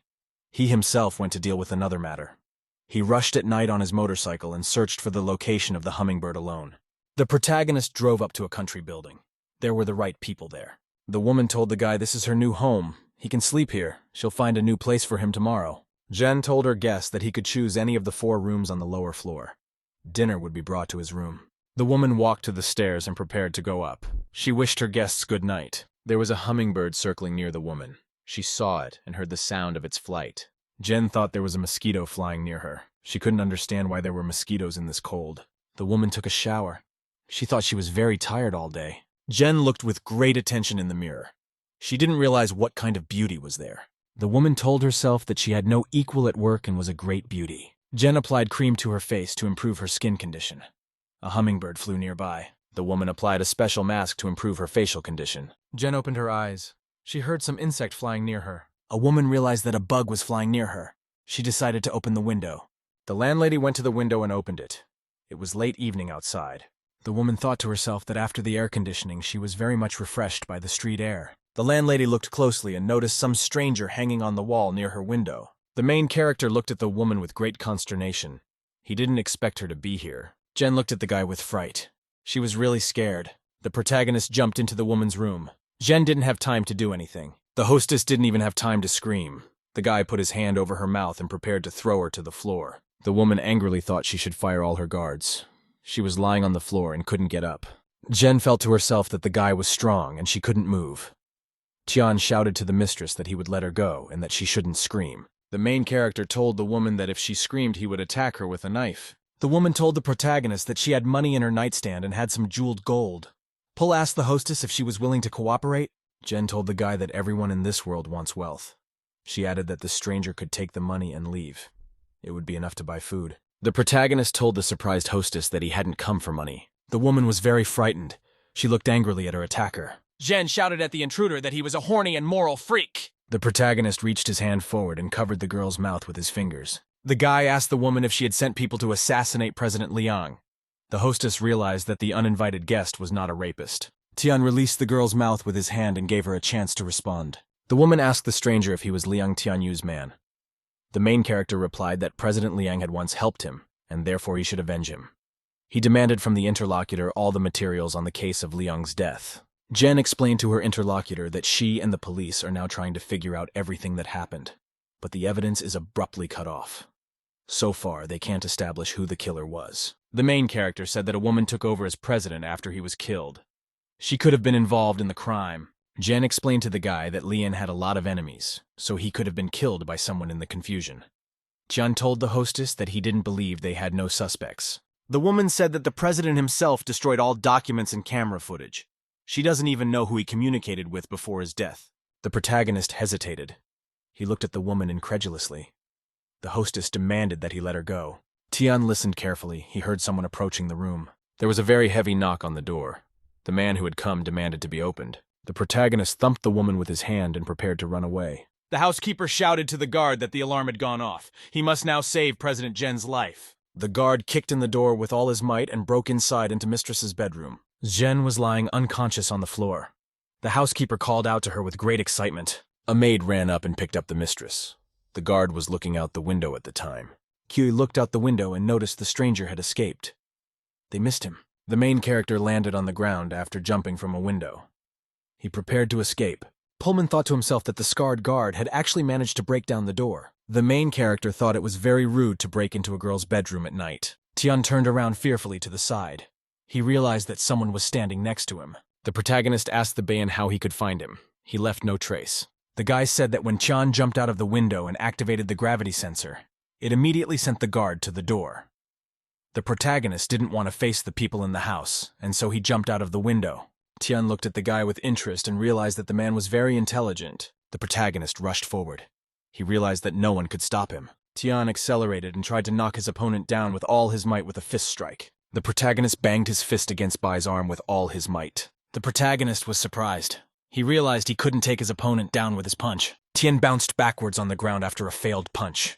Bai remained standing on his feet. The guy's knee was smoking.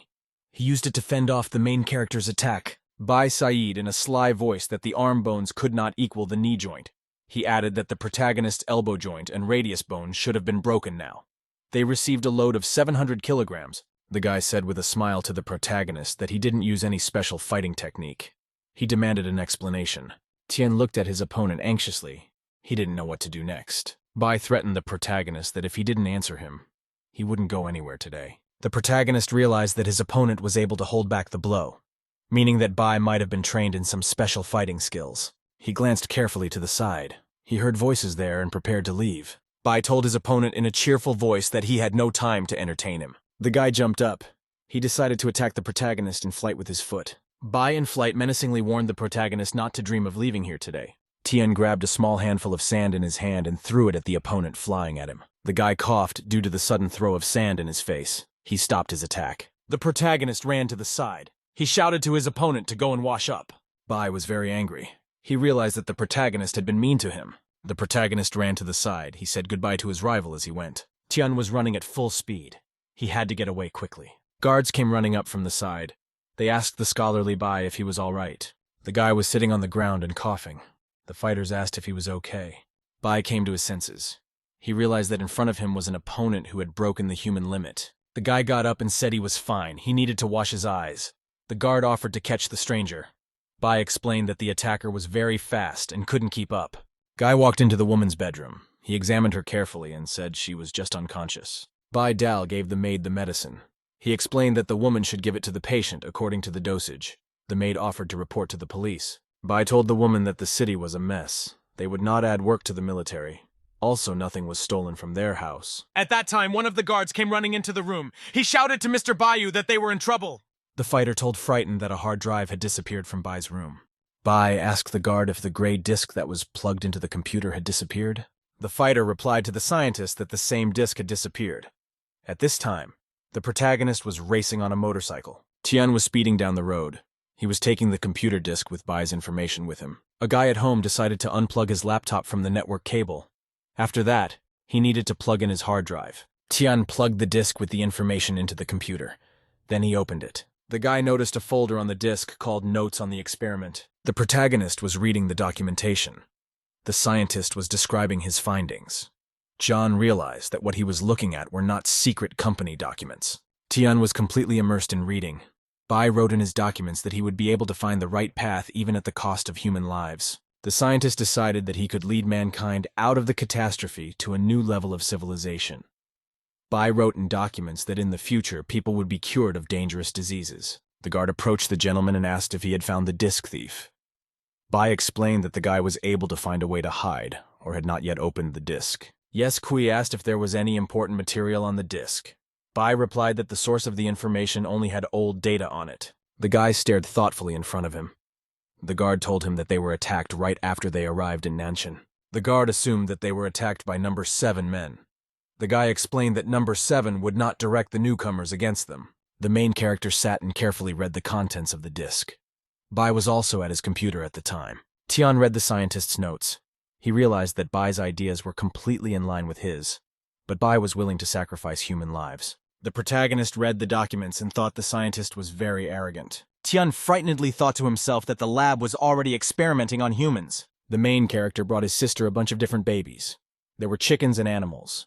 Han asked the protagonist with interest, "Where did he get so many fluffies?" The protagonist hesitated. He realized that his little sister wouldn't understand the complicated explanation. Tian told his sister that he has a Doraemon magic bag. He can get anything he wants out of it. The girl smiled happily at the protagonist. At the same time, she was coloring a rabbit. The main character warned the girl not to tell anyone about their secret. The boy looked closer and noticed that the little sister was holding a painted rabbit. John angrily told the girl not to play with the precious food. He demanded that she put the cub in its place. Sis shouted that the rabbit was very cute, and she wanted to raise it.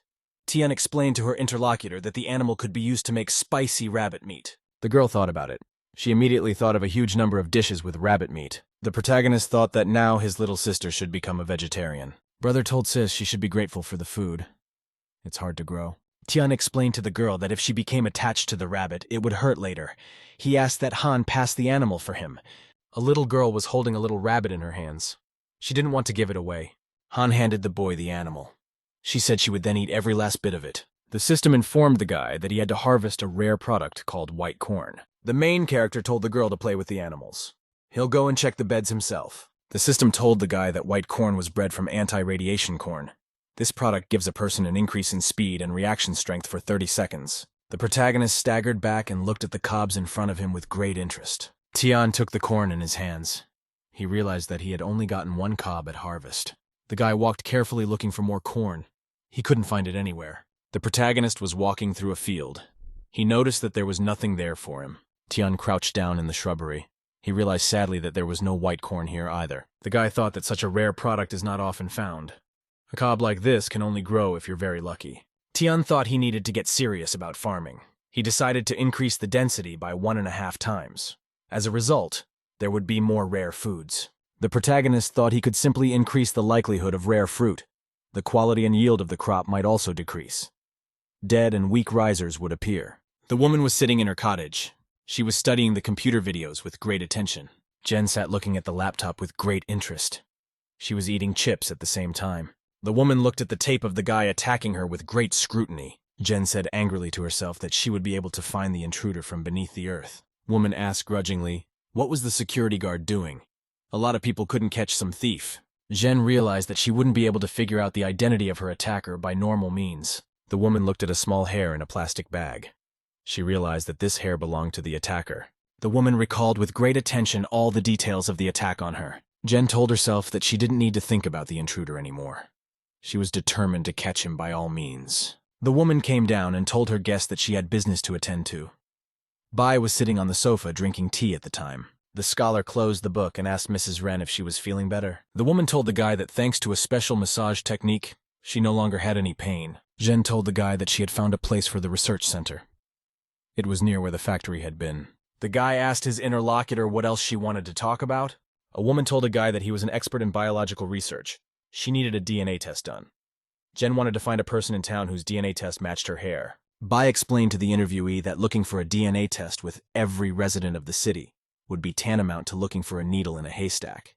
It would be impossible to get DNA samples from every resident. The scientist asked the woman, "Is that man really that important to her?" The woman said she really wanted to find the thug who attacked her. Bai stammered with great interest and looked at the woman in silence. The guy replied to the interviewer that it wouldn't be hard to find a person on a DNA test. The protagonist told the woman that he was willing to help her. Jen told him that she relied on him. Scientists were experimenting in the lab. They injected a reagent into a test animal. The subject animal's muscles thickened. Increased cellular activity. Scientists were recording data. The animal mutated very quickly and very badly. It had multiple eyes that lit up. Scientists explained that the animal had developed faceted eyes. The subject's genes had been contaminated with genes from other creatures. The beast got angry, it got aggressive and broke the chains. The mutant screamed loudly. The scientists watched him very closely. One of the workers said that experiment number 34 was a failure. The beast ran up and started banging on the capsule. The scientist said the outer glass was broken. Bai looked at the beast and realized that the monster would soon break the outer glass as well. There was a meeting of people in a big and fancy mansion. There were a lot of guests. There were many guests walking around inside the building. Men and women chatting among themselves. Two guys asked Jingming why he left his brother. Jingming asked his friend, "Which brother are we talking about?" The guy looked away and said that his brother was illegitimate. One of the young guests stood near the wall and stared boredly in front of him. One of the guys said they'd come over and tease the brother. The kids ran up and shoved the guy into the fountain. A young man almost drowned. The other guys had his head in the pool. One of the kids put a foot on the guy's back. The other was still holding his brother's head in the pool. Jingming walked over and shouted to his friends not to leave any marks on his brother's body. The boy still has the last name of Bai, which should be respected. The younger brother jumped out of the water and asked the older brother to let him go. One of the friends shouted cheerfully to Bai Jingming that the guy had called him little brother. The guy was angry with himself. He could hear some laughter coming from outside. Bai abruptly woke up on his bed and opened his eyes. The nightmares released him at once. The guy jumped up and yelled at his invisible assailants to stop hitting him. Bai calmed down. He sat on the bed and thought about his nightmares. The boy was immersed in his memories. He was still thinking about his teenage years. The scholar sat on his bed. He sadly remembered his brother Bai Jingmin. Bai thought to himself that the stability of the V-virus was now increasing. Once he could create a perfect sample, he would be one step away from defeating his opponent. There was a dangerous predator on TV. It was a bloodthirsty mutant. The announcer reported that carcasses of mutated livestock were found in the village of Nanshi. The announcer said the carcasses were piled up. No one knows where they came from. The girl and her dog watched the program attentively. The announcer said that the epidemic prevention department had already processed all the carcasses. The protagonist asked his sister, "Why does she watch cartoons instead of the news?" Han replied to his brother that she watches what's going on. The girl told her brother that she couldn't hide behind his back forever. Tian explained to her sister that she could see other people's intentions, and that was already a big help. Sis said the dog has grown even more. She wants to grow up too so she can help pull more. The protagonist thought that the dog Xiaohai is absolutely not prone to aggression. The dog became bigger through the consumption of anti-radical products. Tian thought to himself that he was completely calm. Aloud, he told the girl that he would be digging the pond together with Uncle Nan. An hour later, the girl was lying on the dog. She said in a disgruntled voice that she was a little hungry.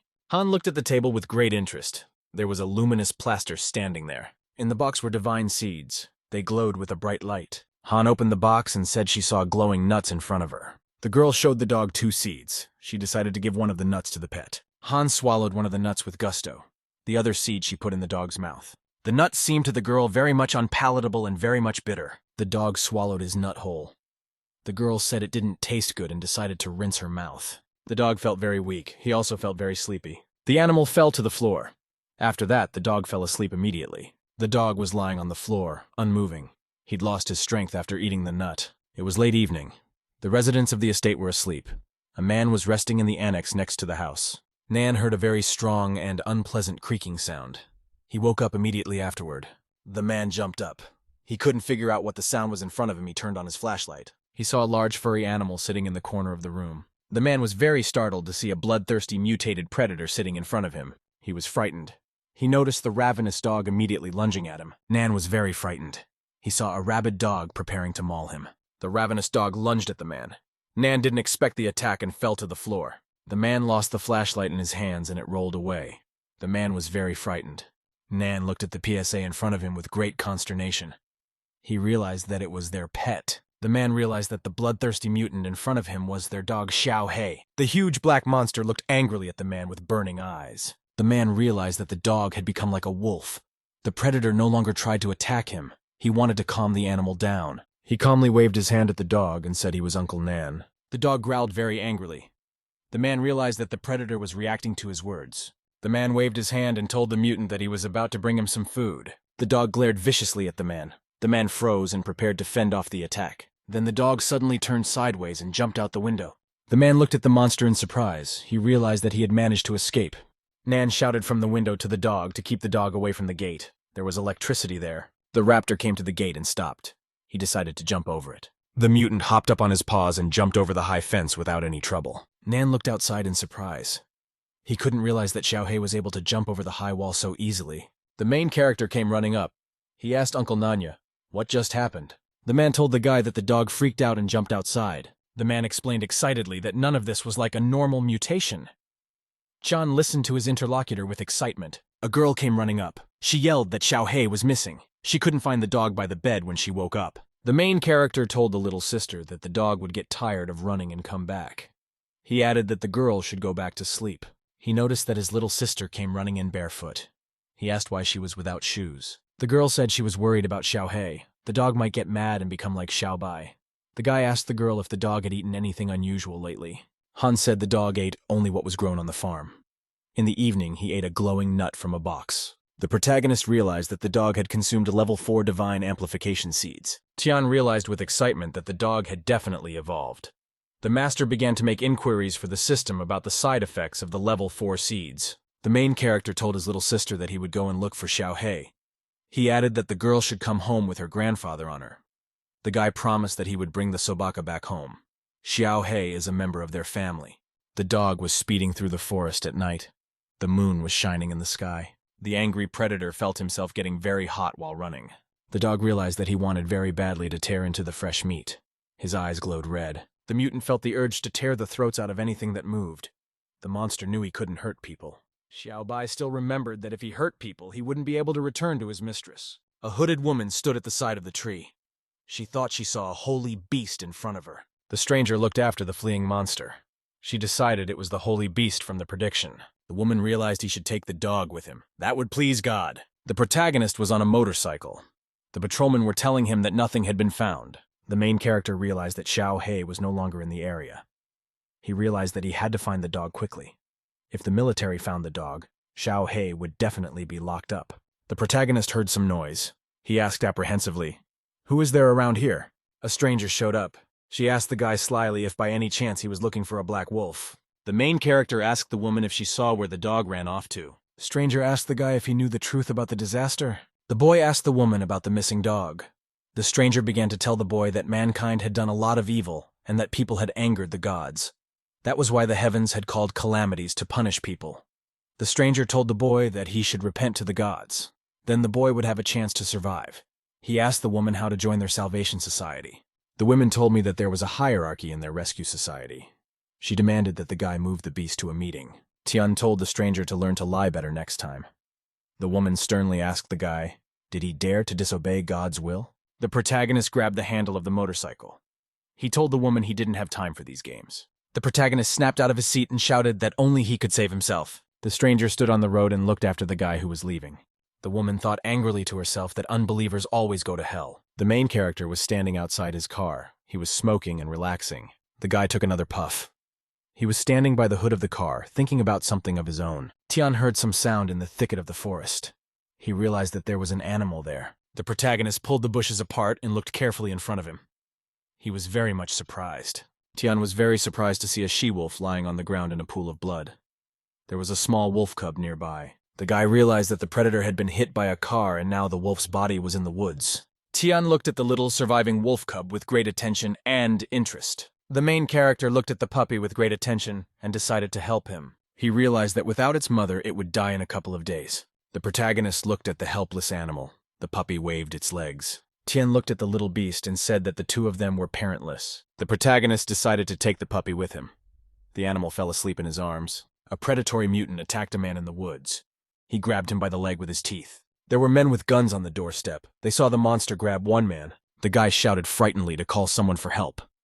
Xiao Wu wouldn't be able to take it anymore. Information about the monster in the woods immediately reached the research lab. Bai asked grudgingly to his interlocutors, "Where did the mutated beast come from here?" The fighter said that Xiao Wu went into the forest to smoke and threw a cigarette butt at the beast in the bushes. The mutant went crazy and attacked the man. Bai asked his interlocutor, "Was the beast really hiding in the bushes?" The subordinate replied that it was. Bai thought to himself, "Low mutation beasts have no intelligence. They just walk and follow the warmth of living things." The scientist realized to himself that the unfamiliar predator had bitten the guard's leg, not gnawed him. Bai decided that the unfamiliar mutant knew the danger of the weapon. He used the guard as a hostage to keep others from firing.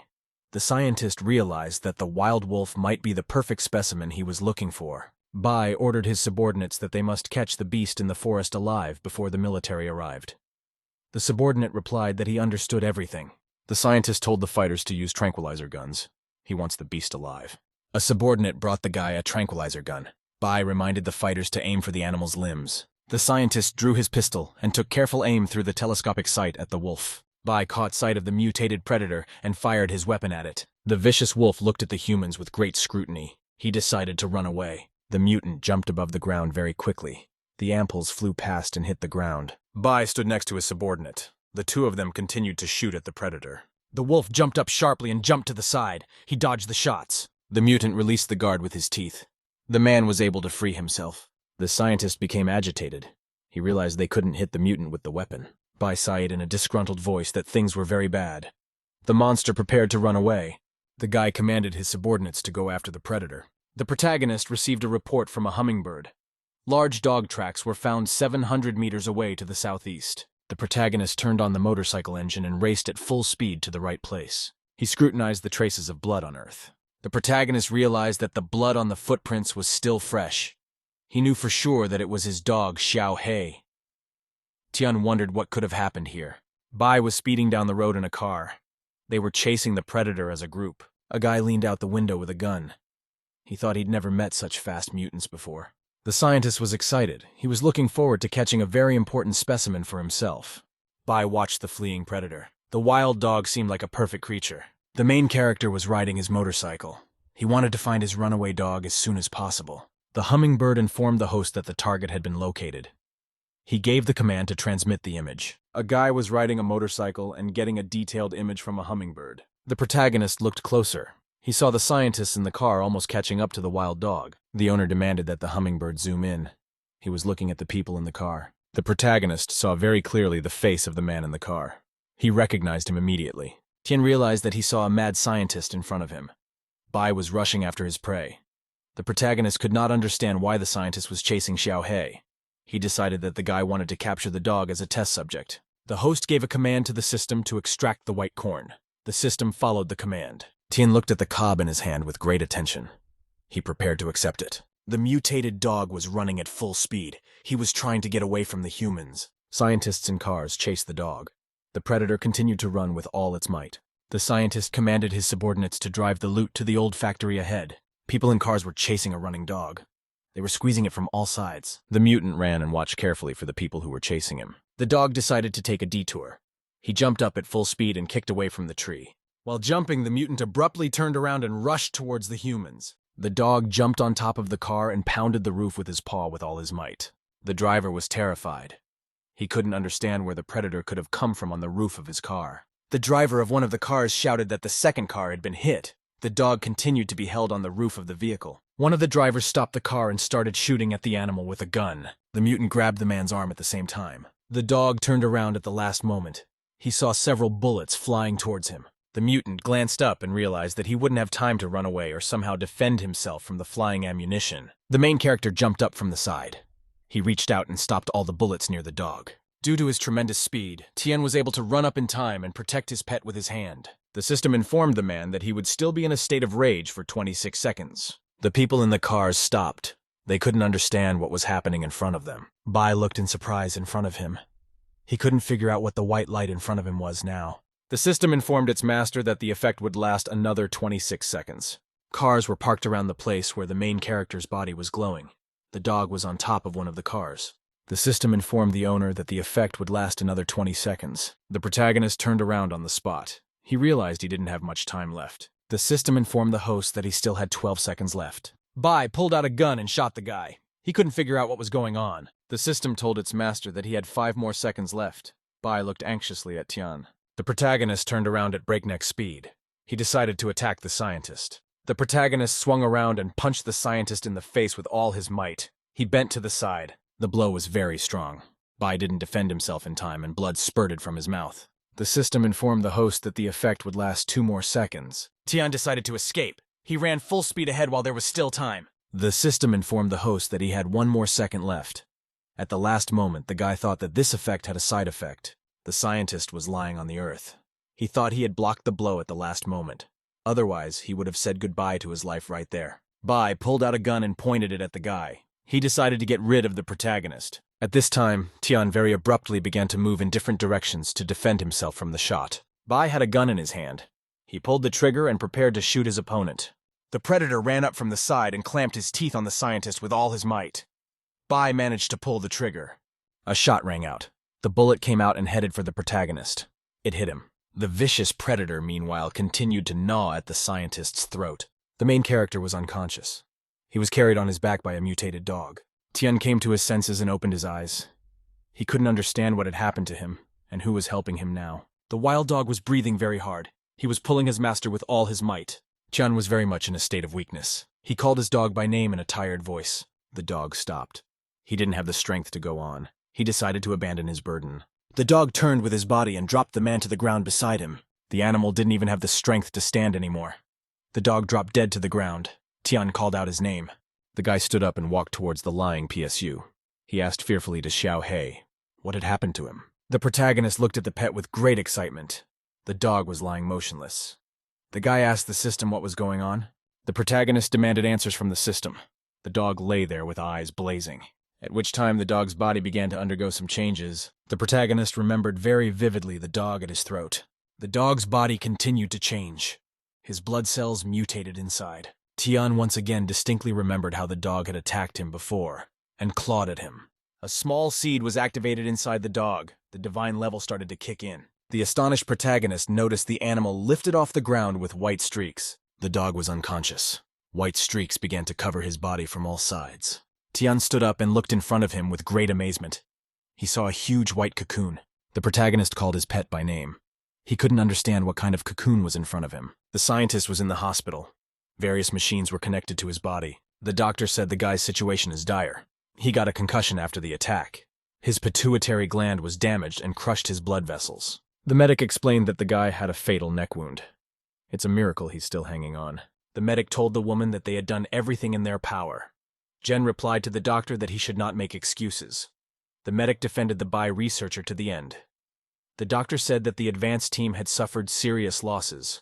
Only Dakui survived. Woman asked the interviewee if he had seen the attacker. The guy replied that he had not seen anyone. There was a very strong white glow. Jen told her subordinate to make up a better story.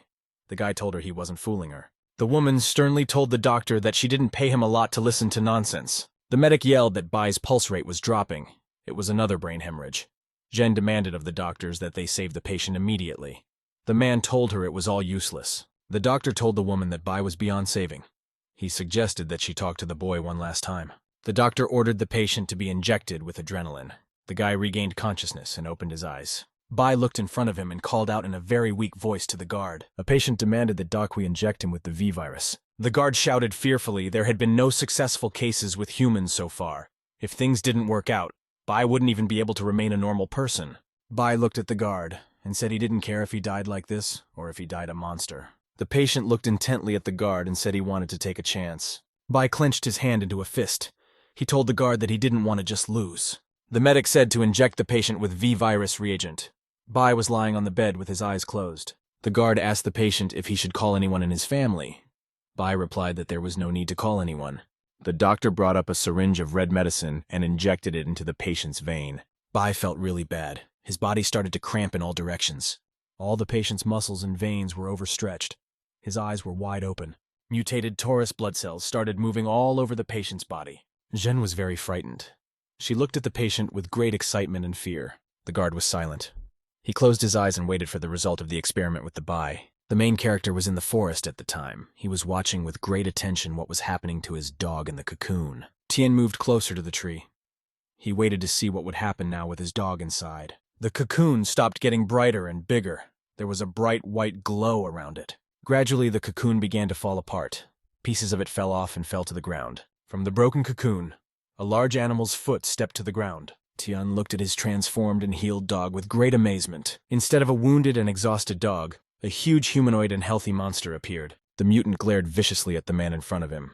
The monster's eyes glowed with a blue light. Tian was very much astonished. He called out to the mutated dog by his name Xiao He. The monster stood perfectly still. He scrutinized the man in front of him. The mutant reached his hands forward and placed them on the man's shoulders. Tian was very scared. Monster put his hand on the protagonist's shoulder. He decided to try to heal the wound. At home, Nan told the girl to be smart and go to bed sooner. Han replied that Xiao He couldn't have run far away and the guy would be back soon. The man told the girl that it was cold in the barn and she might get sick.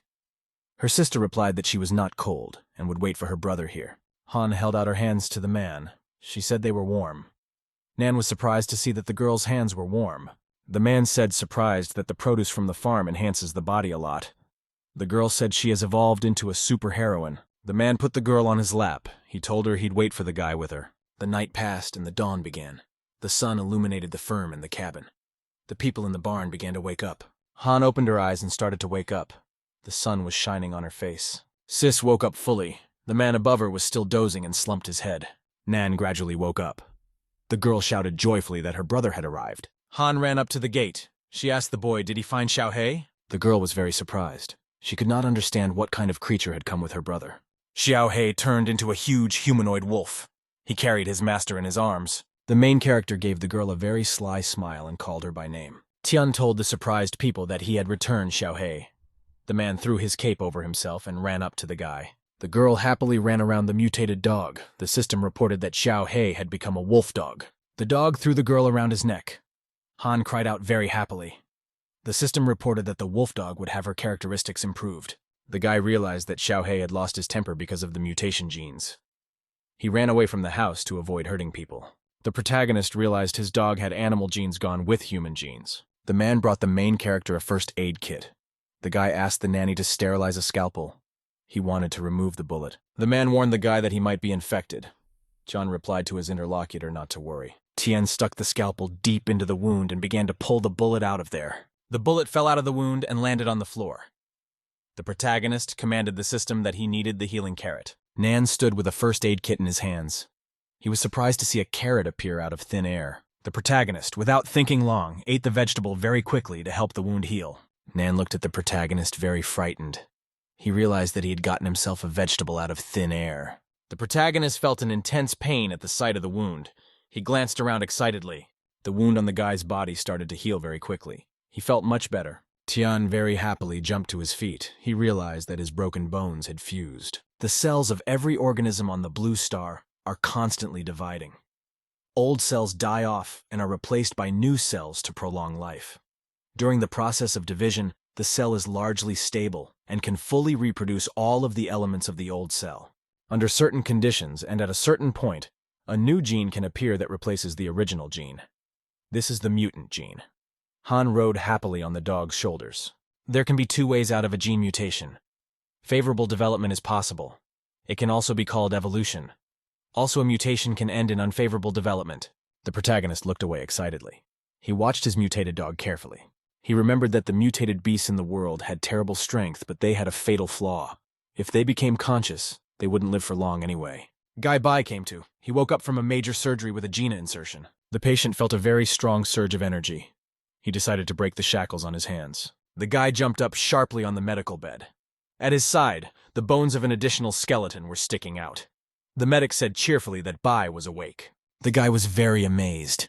His heart was pounding hard. He realized he'd made it out alive. Bai sat up on the bed. The medic said a miracle had happened to him. No human had ever kept his sanity after being injected with the V virus. The doctor explained that this victory marks the transition to the next stage of the study. Bai pressed his hand to his heart. Jen, along with the guard, looked at the explorer with excitement. The guy said he survived, but the V virus kept him from mutating perfectly. Bai explained that his mutation had failed. He gained strength and speed. Negative changes appeared in his body. The scientist said he could live for a week at most. They need to find the perfect mutant and take his DNA. The guard and the woman listened to the guy carefully. Bai Jinyan leisurely buttoned up his shirt sleeve. He knew that a new spine, stronger and more flexible, had grown on top of his clothes. Dakui worriedly reported that military officer Yuan had arrived. He wanted to talk about the recent incident in the forest. The researcher boastfully listed all the types of Eastern martial arts he was proficient in and added grappling techniques. The man stated that there were few men who could fight him in battle. He had to admit that his attacker had great strength. Jin Yan assumed that the source of that guy and the wolf's mutation was the same. In addition, he had recently met a person with a similar technique. Dakui remembered the incident with Vice President Ren Xiao. Back then, he had failed to catch up with the kidnapper. The guard worriedly said that he needed to return the research results. The researcher leisurely headed for the exit. He said the mutation would help find those two.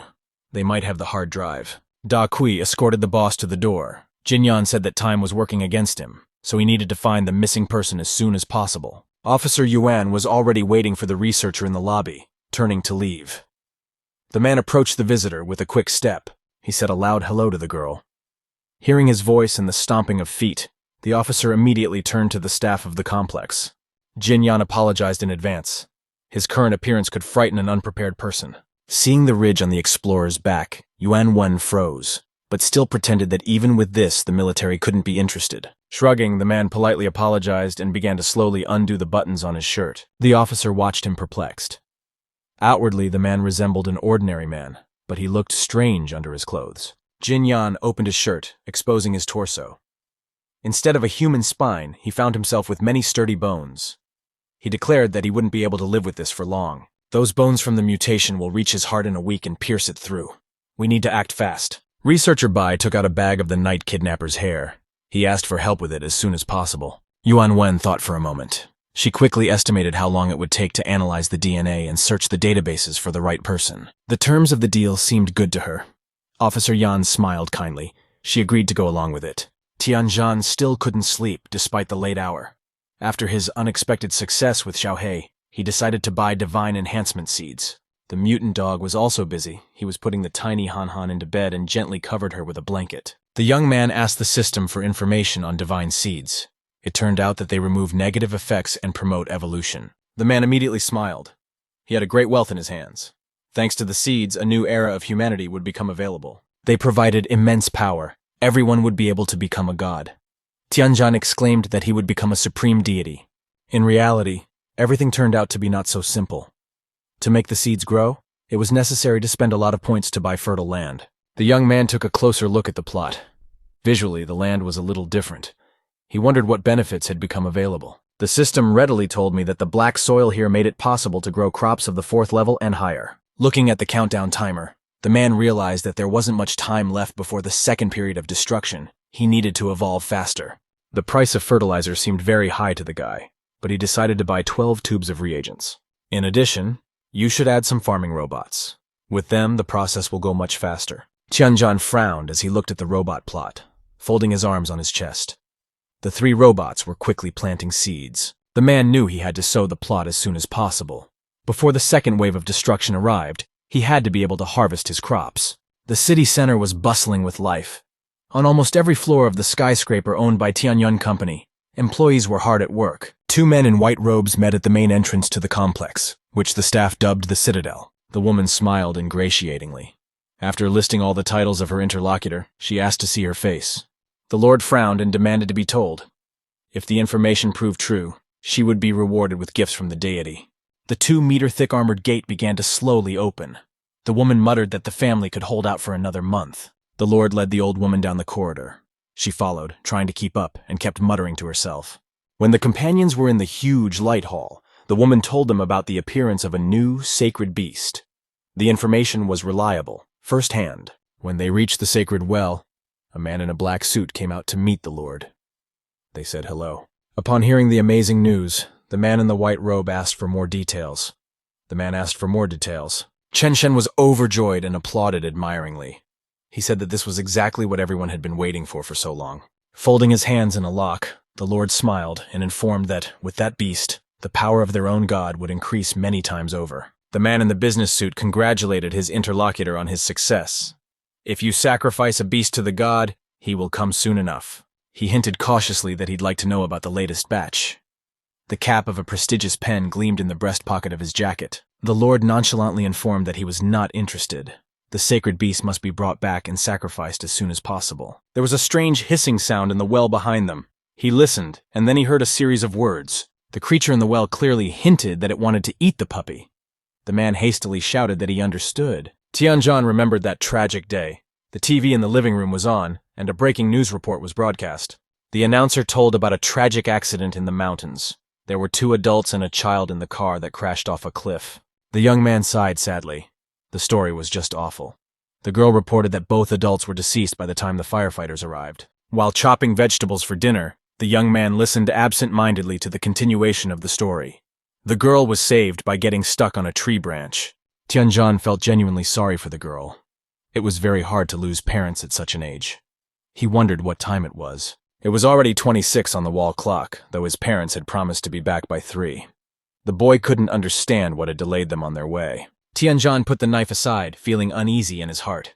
He grabbed his phone and started dialing his parents' numbers. The mother's number was switched off and unanswered. The customer service offered to leave a voicemail. It was the same with my father's cell phone. After the dial tone, the system informed me that the number of the called party was disconnected. The young man didn't want to believe it and dialed the numbers again. The dinner he was preparing was completely useless. My mother's slim cell phone could not answer. The screen had cracked and shattered into many pieces when it fell from a height. The fire brigade could not cope with the blazing car. The fire was spreading too fast. The whole interior was engulfed in flames. It was impossible to get any closer. The man called for additional crews. Fortunately, they were able to remove the baby girl who was stuck on a tree branch.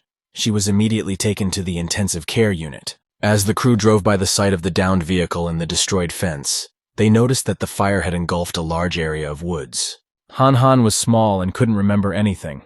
The doctors were able to establish that the parents were foster parents. The gossiping orderlies were so engrossed that they didn't notice the babe open her eyes and stare intently. As she sat up on her bunk, Han heard that the relatives of the deceased foster parents should be arriving soon. A stern voice asked to show the way to the morgue. The girls looked around and were surprised to see a police officer with a guy. The man wanted to see the bodies of the dead and asked the nurses to show them. One of the girls said she would show everything. The orderly and the officer entered the room first. Tianjan kept behind, still hoping that it was a coincidence. The man froze in surprise. It was unlikely that anyone could have recognized their relatives in the creatures on the tables. When the shock had passed a little, the young man moved a little closer and took a closer look at the charred bodies, but he couldn't identify them. These black silhouettes visually resembled humans.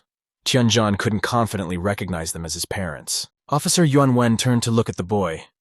She herself had tears coming to her eyes. The girl asked to accept her condolences. The young man stared dazedly at the black bodies. He could not believe that this was happening to him and said that there had been a mistake. Trying to smile, the boy told the officer that it was definitely not his parents. They had been out for a while, and he didn't know the girl. Yuanwen suggested a DNA test to be sure. Tianjan immediately agreed. He was sure that his parents had simply disappeared. The young man was asked to wait in the waiting room for a while after the test. He sat down on a bench in the reception area with his arms around his head. There was no way his consciousness wanted to accept the thought of the possible death of both his parents. It wasn't fair to him. Suddenly, the boy felt someone timidly tugging at his jacket. When he lifted his head, he was surprised to see the same little girl with a bandaged head. One arm of the crumb was in a cast. Han herself was ready to cry. Stammering, the little girl called him brother and apologized. Tears streamed down her face. From her confused story, Tianjan realized that the principal had hit her, but her parents had interceded and taken her away. The girl couldn't stand it any longer and roared loudly, pressing her nose against her older brother's stomach. He was the only support she had left. The guy hugged Han and held her tightly against him. He said there was no need to cry. It wasn't her fault for the car accident. Officer Yuan came out of the office. She announced that the results were in. The young man's DNA was a 99% match to the deceased. Tianjan only now realized that he was alone in the world, and he roared with bitter tears. He was overcome with a feeling of hopelessness. The woman understood how the teenager felt. She bowed her head, silently asking to accept her condolences. No one answered her. At that moment, the boy who had lost his parents and his adopted sister were trying to share their grief together. A senior female employee with a pile of papers walked into the Tianyun Company's laboratory with a quick step. She exclaimed that she had gotten the result. The researcher turned incredulous when he heard that the experts had managed to get the name of the intruder so quickly. The girl showed the file on Tianjan. That man was orphaned early and inherited a large farm. After looking over the biography, Jin Yan asked what else was known. It turned out that there was nothing unusual in the dossier. The employee claimed it was the thief who stole the hard drive, but they couldn't be sure if he had attacked Bai in the woods. The man admitted that he had fought with him that evening. One could speculate that he was just hiding from someone for 20 years, but that theory falls away due to the guy's lack of experience. The researcher explained that in such a case, the stranger's incredible strength can only be explained by a rapid mutation. Looking through the papers, Bai stated that this also explained the wolf's rescue. They share a common source of mutation. The girl assumed that the mutation was caused by something else. Jin Yan froze. He was sure that it was all because of the V virus.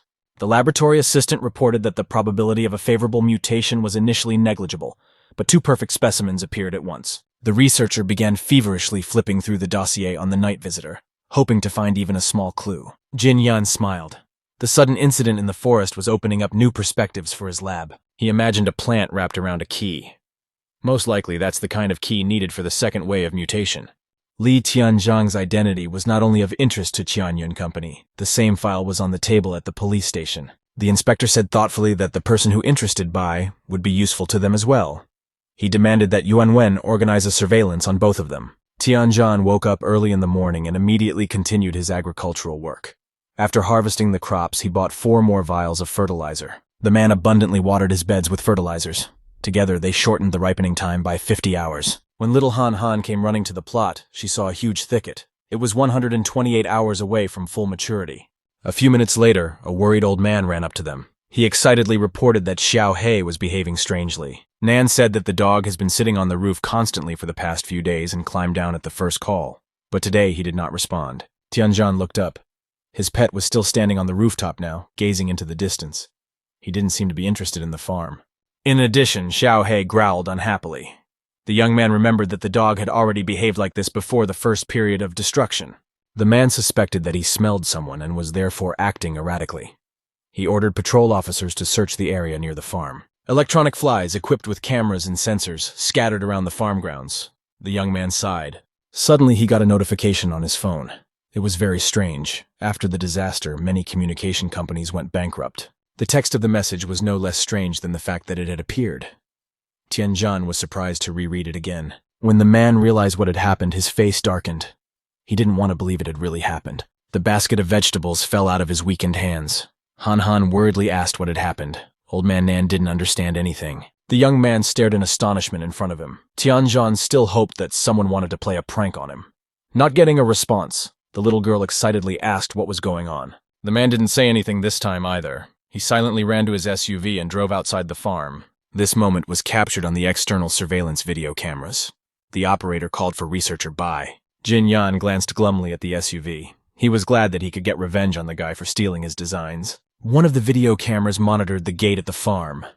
The second monitor showed the house where the occupants lived. The operator suggested using drones for reconnaissance. The explorer refused. He had a better idea. A man asked to zoom in on an image from the plot and pointed to strange spots above it. The operator asked what it was. Jin Bai assumed that they were scout drones. This is too good equipment for an old farm. Also, the plants here are grown naturally despite the contaminated soil. It all seems very strange. The man added that Tianzhan had already injured him once. One should be careful with him. The operator assumed that it was a hidden military base. The researcher smirked. The microwave blast would destroy any weapon on the farm. He demanded to take the sacred beast alive. A few minutes later, a formation of attack helicopters appeared over the farm. They hovered high in the clouds so as not to give away their presence. The squad commander ordered the pulse particles to be activated 3 times in the farmyard to be sure. After a deep scan, crews from all the helicopters launched electromagnetic radiation throughout the area. There was a subtle crackling sound. The computer and the peripherals attached to it were the first to fail. A second later, the blades of the desk fan stopped spinning. The second electromagnetic pulse reached it as well. The interference was too strong. The electricity connected to the fence was also cut off by the intrusion. Researcher Bai opened the helicopter door, preparing to attack. He was told that all the electronics had failed. At the commander's signal, the entire squad jumped down, following Jin Yan's example. He jumped out of the helicopter first. Tianzhan didn't know anything about the attack. He was in the cemetery at the time at a grave vandalized by vandals. The notification on his phone wasn't lying. The tombstone really did belong to his parents who had died in a car accident. The young man couldn't bring himself to move from his seat and stared silently at the empty grave. There wasn't even a coffin in it. The man's face grew darker and darker. Now he was convinced that this was no joke. It remained to be seen who would dare to do such a thing. A new notification came to his phone. The guy didn't care about that. He was looking at the picture of happy parents on the tombstone. The text of the new message amazed him even more. The strange man was offering to exchange his parents' ashes for a sacred beast and the boy's own limbs. Tianjin no longer doubted that this was just a lunatic. Only an insane person would demand someone else's arm and leg. It was only unclear who he was calling a sacred beast. Xiao He was the first to come to mind. The young man remembered chasing him through the forest. The man smiled involuntarily as he typed a reply. His pet had only been out for a walk once, and already many people had taken a liking to him. After sending the rejection, the young man wondered who could have tracked down the dog. The Tianyun Corporation was unlikely to use such methods. A system notification came in. It turned out that someone had attacked the farm while he was away. The alert level was very high. The heavily armed fighters walked slowly through the farmyard, feeling like masters. The thermal imager detected a target inside the building. Explorer Bai ordered the soldiers to surround the building. The squad cordoned off the farmhouse, taking aim at all the windows and doors. The squad leader stopped suddenly, signaling for everyone to follow suit. It turned out that the signal from the thermal imager had disappeared. The man looked around perplexed. There were only his men around. The beast couldn't have gotten away so stealthily. In fact, Xiao He didn't even think of running away. He stood on the rooftop, holding Han Han on his shoulders. The eyes of both of them were burning with hatred towards the uninvited guests. The little girl examined the attackers with her magical vision. An ominous red aura surrounded all the guests. She exclaimed that all men were bad. Han Han demanded that her orders be carried out. All uninvited guests must go to fertilize their vegetable garden. Xiao He roared. The SWAT team wasted no time. One of them threw a light grenade right through the window. The glass shattered with a clang. Not a minute later, all the windows in the house were shattered, with about a dozen light grenades lying on the floor. A few seconds later, the first charge was activated. Bright rays illuminated the room, bursting out of the holes in the grenade. The all-penetrating light was so blinding that the soldiers crouched under the windows, bowing their heads and covering their eyes with the brushes of their hands. Searcher Bai waited a few seconds and ordered the house to be searched. He knew that no one would resist anymore. Taking advantage of the commotion, Nan jumped out the window and ran away. Fortunately, there was no one under the window. Jin Yan was quite distressed. He had hoped to catch the sacred beast, but the house was completely empty. Researcher Bai stood in the bedroom across from the fighters. He had a bad feeling that something was wrong. He wasn't the only one who thought so. The new backbone was signaling that they should not be in this room either. The commander demanded they clear the room as quickly as possible. They needed to get downstairs to the safe zone immediately. The order came too late. Light beams penetrated the room through the broken glass, shattering the enemies. Only Bayu managed to dodge them. He shouted that it was all a trap and rushed for the exit. A powerful beam struck the back of a fighter who was running beside him. Immediately afterward, there was a deafening explosion in the room. 2 soldiers were thrown against the wall by the blast wave. Jinyan was determined to escape despite the huge losses. He realized that it was impossible to stay on the farm. The man jumped out the window, breaking the glass with his elbows in the jump. One of the soldiers managed to jump out after him. The entire squad had turned from hunters into victims. Jin Yan assumed on the run that the pulse weapon didn't work. Around the corner of the house, they were in for an unpleasant surprise. 3 special forces were lying on the ground in pools of their own blood. The worst part was that the guy they were looking for was behind the bodies, and this guy was grinning too suspiciously. Researcher Bai turned pale with fear. He couldn't figure out where the battle robots had come from on the dilapidated farm. They were all equipped with the latest technology. Not every military base could afford such specimens. Stopping smiling, Tianjin frowned and said that he understood everything. Jin Yan had only started this whole thing to get back at him. Researcher Bai admitted that he was really looking for information about him, but tonight had exceeded his expectations. He confessed that he had long ago come to terms with death. It didn't make much difference whether he died on the farm or in a hospital bed. Old man Nan was fed up with this idle chatter. He shouted angrily that it was high time to kill the bandits from Chenyun Corporation. The young man was silent. The old man could not calm down. He exclaimed angrily that the company had bad people working there. The master held out his hand in a commanding gesture, letting him know not to jump to conclusions. The man looked at him in surprise and fell silent. Tianjin smirked. He suggested that before he died, Bai should voluntarily confess where he had moved his parents' ashes to. Jin Yan perplexedly raised his head.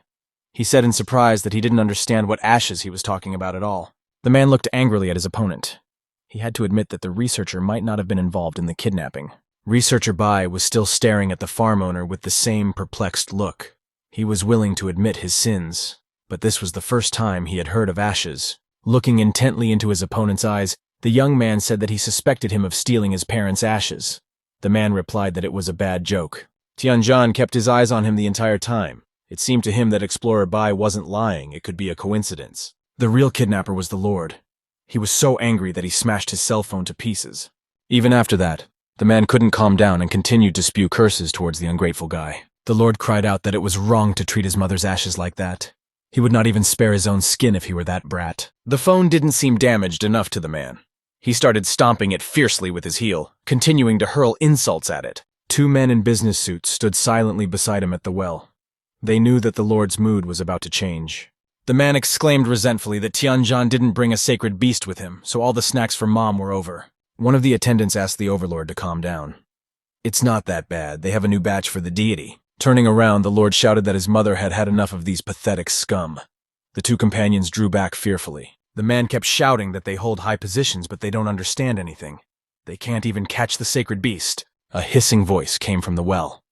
Hearing his name, Xiao Sheng immediately changed his face and turned warmly towards the well. He was no longer interested in the two men. The supreme deity wanted to see the Lord. That was more important. Falling to his knees, Xiao Sheng called out to his mother. The attendants looked at each other. Just a moment ago, the Overlord was behaving very aggressively. The man smiled happily. He confessed to his mother that he missed her very much. The woman gently called him baby. The Lord saw the supreme deity in the form of a tall, naked female figure with long blonde hair. He was glad to see his mother again. Nestled against her chest, the Lord burst into tears. The man promised to bring that wolf cub back as soon as possible, as long as he wasn't punished. His trembling voice was heard through his sobs.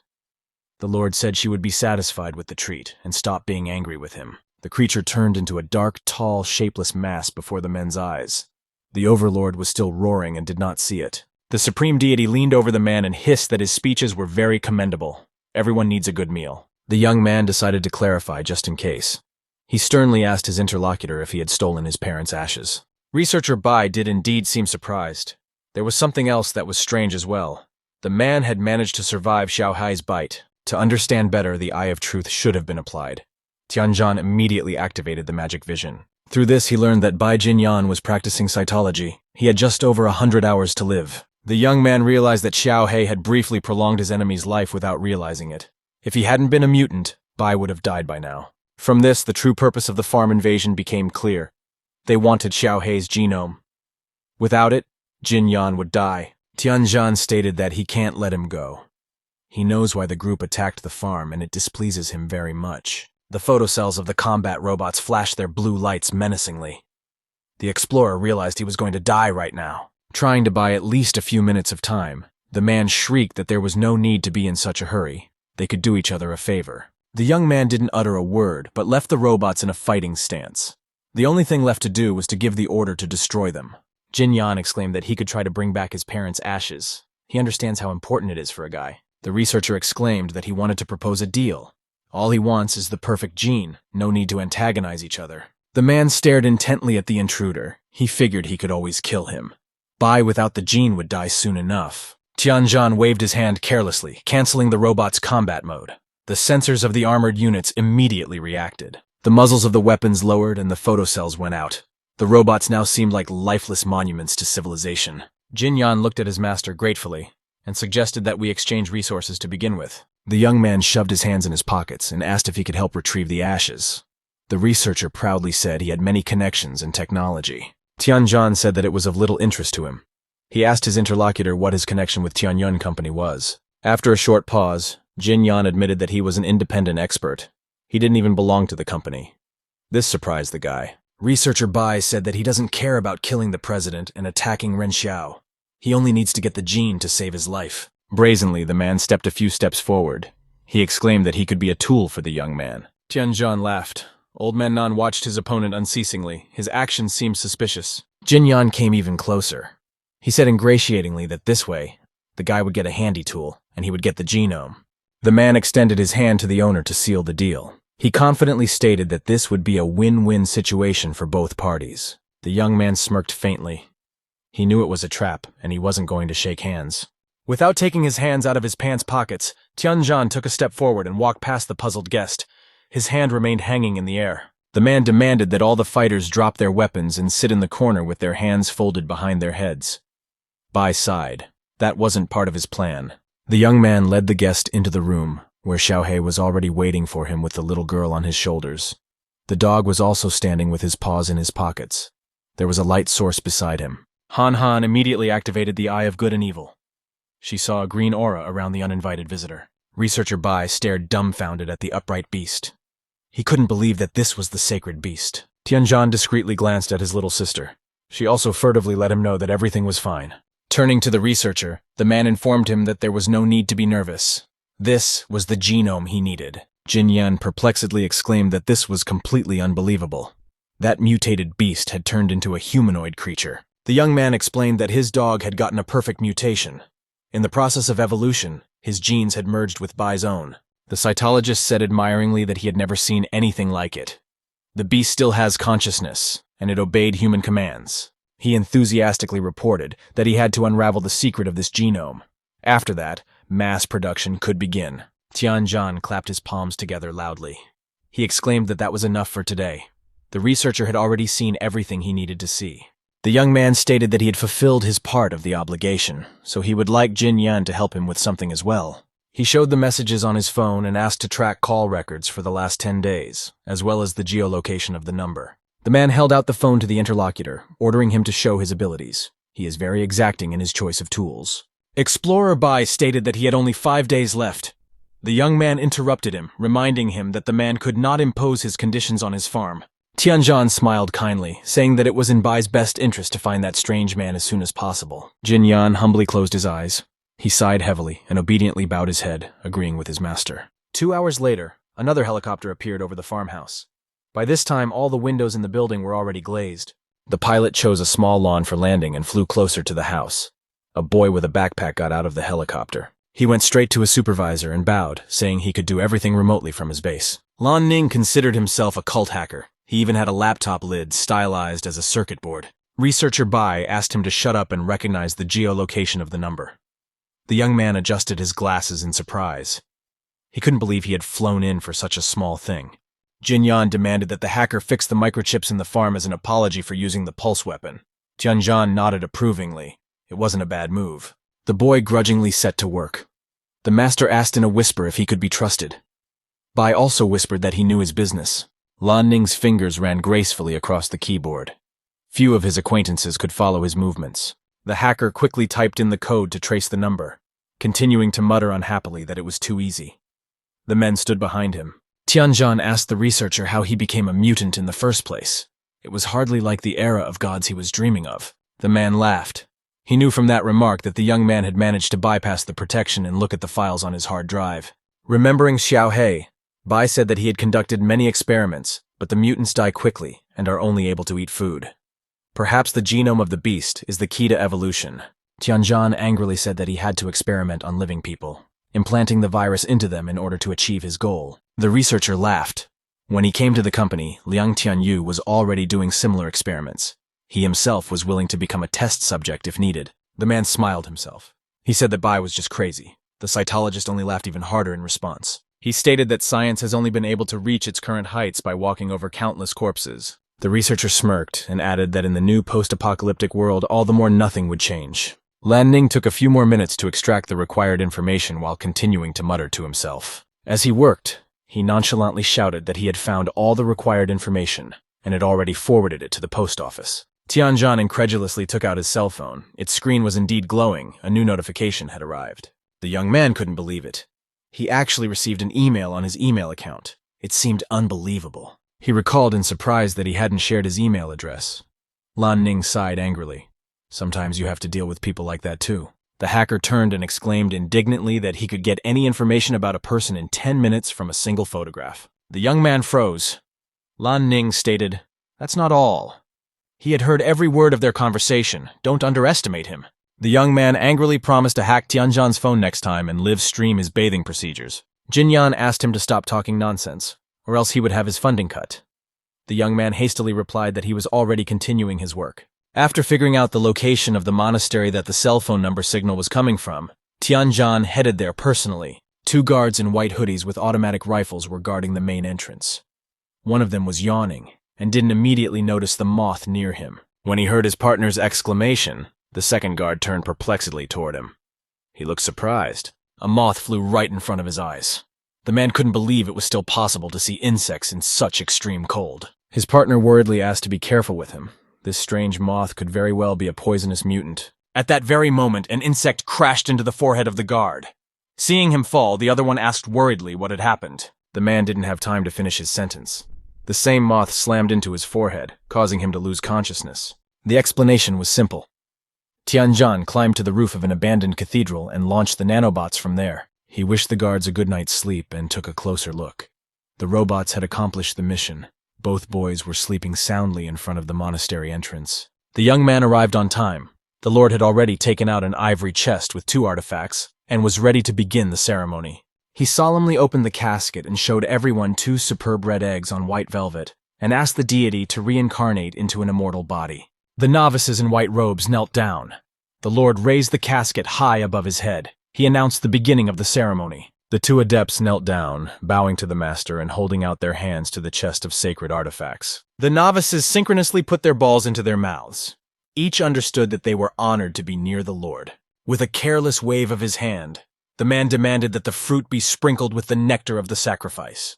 The adepts turned to the altar. A naked girl lay on the wooden table. Her glassy eyes expressed no feelings. She had been dead for hours. Bending over the table, the adepts began to tear the dead flesh with their bare hands. They were ready to do anything to get closer to the Lord. Tianzhan watched the horrible scene through the opening in the roof. He couldn't believe that such people even existed. He had a clear view of the bloody altar and the adepts who allowed themselves such mayhem. The young man could take no more. The first bullet hit the adept, who did not raise his head, and went through the back of his head through and through. The second novice turned anxiously at the sound of gunfire. He was horrified to see that everything was splattered with blood. This caused panic in the hall. All the novices, regardless of their rank, screamed and tried to leave the building. Chen Sheng angrily looked up and angrily shouted that no one dared to interrupt the rebirth ceremony. Suddenly, he saw the stranger at the edge of the opening in the roof and realized everything. The situation was clearly not in his favor. That man was standing on one of the beams under the roof and aiming straight at the minister. There was no way to escape. The smoke from the first shot had not yet completely cleared. The mad eyes of the intruder said that he would stop at nothing. Trying not to lose his composure, the Lord asked with hesitations who he was and how he dared to break into the territory of the temple. Tianzhan victoriously summoned a few hummingbird drones, ordering them to destroy everyone remaining in the room. Small silver drones with golden tails swooped down. The senior adept demanded that everyone else protect the overlord, sparing no life. No one was going to listen to him. One by one, the novices fell dead to the floor, the survivors fleeing screaming. One of the adepts set an example for the others and covered Chen Sheng with his body. At the same moment, the man was mortally wounded. A low-ranking novice shouted to his fellows that the guards had been killed. The second one ran as fast as he could, trying to keep up with him. When Tianzhan jumped in front of the overlord fell on his 5th point out of fear and quickly crawled back, his entire body trembling. The young man said angrily that he had hoped to see a couple of vandals stealing the ashes, but it turned out that there was no one worse than this sect. Chen Sheng finally began to realize who he was dealing with. He raised his head and suggested in a stammering voice that it was Li Tianzhan. The man silently pointed the gun at the minister's forehead. The Lord was so frightened that he began to stammer and could not say a word. The young man suggested that Chen Sheng return his parents' ashes quickly. In that case, he would die quickly and painlessly. The Lord looked furtively at his fallen brethren. He needed to stall for as long as possible. One of the guards who had tasted the sacred artifact was now lying in a pool of his own blood and seemed completely useless. That wasn't quite true. A dark creature was slowly crawling out of his mouth. It was the hope of saving the Lord. Chen Sheng smirked. If the guy is impatient, he can kill him, but in that case, the man will never see the ashes. Tianzhan demanded not to provoke him. The Lord only laughed when he saw the creature slowly rise behind the uninvited guest's back. The young man couldn't see the zombie behind him, but his intuition told him that something was wrong. The man became alert. The Lord laughed, demanding that the conversation continue. He warned that this was the end. His brothers had time to hatch. Turning around, Tianzhan was horrified to see some slimy worm-like creature with paws and sharp fangs crawling out of the zombie's mouth. When the creature showed itself fully, it appeared to have a sturdy spine and powerful wings like a dragonfly. Tianzhan gingerly looked at his new opponent. Fighting such bizarre creatures was not in his plans. The monster grinned, noticing the stranger's presence. He slowly approached the man, keeping his eyes on him. Worst of all, the first creature was joined by the exact same one a moment later. It posed a serious threat. The monster came closer. Now you could see the many paws on its torso. The tail ended in a massive trident. The creature's back seemed enormous. Its spine jutted outward, giving it a resemblance to some dinosaurs. The man grabbed his pistol from its holster. He no longer hid his anger and looked at the ugly monsters with hatred. Taking out a second gun just in case as well, Tianzhan smirked disdainfully and told the overlord that they were disgusting. The jaws of the creature closest to him opened, revealing a multitude of bloodthirsty, sharp teeth. The monster was anticipating the pleasure. When the distance between the opponents had shortened slightly, both creatures suddenly soared into the air and swooped down on the man. Tianzhan was alert and immediately opened fire with both pistols, hoping to deal with the mutants quickly. To his surprise, the monster's shell was as strong as their armor. The bullets bounced off the creature's tail. The spine had not been damaged either. The young man was surprised to think that the point-blank shot hadn't even scratched the creature's hard surface. Dodging the monster's sharp paws, Tianzhan regretfully realized that he would have to change tactics. The gun was useless. He ordered the system to open the backpack. A different kind of gun appeared in the guy's hand. Of course, it wouldn't save him. The young man wondered with annoyance if the system could provide a more lethal weapon than this pistol. The monster was breathing directly into his back. Tianzhan clarified the request. The new weapon should be a rocket-propelled grenade launcher. Unfortunately, there were not enough points to buy a new weapon. The man only now remembered that he had invested almost all of his savings in seeds. The monsters were creeping closer and closer. The young man remembered that there was one more thing left to do. He summoned a hummingbird to deal with the enemy. It turned out that even hummingbirds couldn't penetrate the monster's thick hide. It only made them more annoyed. Tianzhan regretfully thought that he had underestimated his opponent. He didn't expect that the sectarians had such a strong trump card hidden. The man didn't want to draw too much attention to his person, so he didn't take the combat robots. He ran out of the abandoned monastery and hid around the corner. The monsters were already very close by. The Lord mockingly asked where he was hiding. The young man quickly deduced that the situation was against him. If you can't kill monsters, you have to at least deprive them of sight. At that moment, the man heard a suspicious noise around the corner and became alert. He tried to sneak a peek. As luck would have it, the monster also looked out at that moment. The eyes of the opponents met. The boy realized it was time to flee. When the two monsters broke the wall that Tianzhan was sheltering behind, the young man was already busily running away from the dangerous place. The man glanced unhappily at his pursuers. The man glanced at his pursuers in displeasure. Turning towards its opponent, the creature released a thick beam of energy that slammed into the wall at breakneck speed. There was a loud explosion in the abandoned temple. A huge cloud of dust covered the entire wall of the building. The loud sounds frightened the locals. In the Nanchang police station, the phone rang continuously. Everyone was busy doing their own things and didn't pay attention to the ringing. Yuan Wen finally had a moment to spare. After picking up the phone, the officer politely introduced herself and asked how she could help. The elderly woman was glad that she was finally answered. She said that she heard an explosion outside her house and strange sounds. The caller was standing on a hill with her young grandson. From here she had a clear view of the black smoke on the horizon at the foot of the mountain. Yuan Wen worriedly asked where exactly the explosion had occurred. She promised to send a squad to check it out. Gathering the sweep team, the officer warned of possible mutants. One fighter exclaimed delightedly that he would like a reward for it. The girl smirked and cooled his ardor by checking his weapons. She said that level 3 mutants were to be taken seriously. Tianzhan at this time was lying in a large crater created by the fall of his body. Monsters were slowly creeping up on the guy. The man's ribs were broken, needing immediate treatment. Calling up the menu of the backpack, the young man extracted a tomato. Although the creatures had lost their sight, they knew perfectly well where their prey was, thanks to their sniffing. The Lord shouted angrily that with such wounds the young man would not last long. He would be a great snack for the brothers. Tianzhan himself realized that his chances of survival were minimal. The furious monsters were getting closer and closer. Smelling the victim's scent, one of the monsters rushed after and broke through the thick wall into the next room. The blast wave threw the guy against the wall, and for a few minutes nothing could be seen in the room because of the cloud of dust. The Lord smiled happily. He hoped that the intruder was finally finished and would not disturb anyone. When the dust cleared, it appeared that both monsters had dived into the opening in the wall at the same time and were now unable to get out. Tianzhan gingerly looked at the trapped monsters. If only one of them got into the hole, he would be in a bad way. Chen Shen finally realized what kind of room it was. He shouted fearfully that he couldn't go in there. There was a valuable commodity in the room. The young man finally allowed himself to catch his breath. He realized that he had been saved by a miracle. The monsters had almost gotten to him. Suddenly the man realized that he was not alone in the room.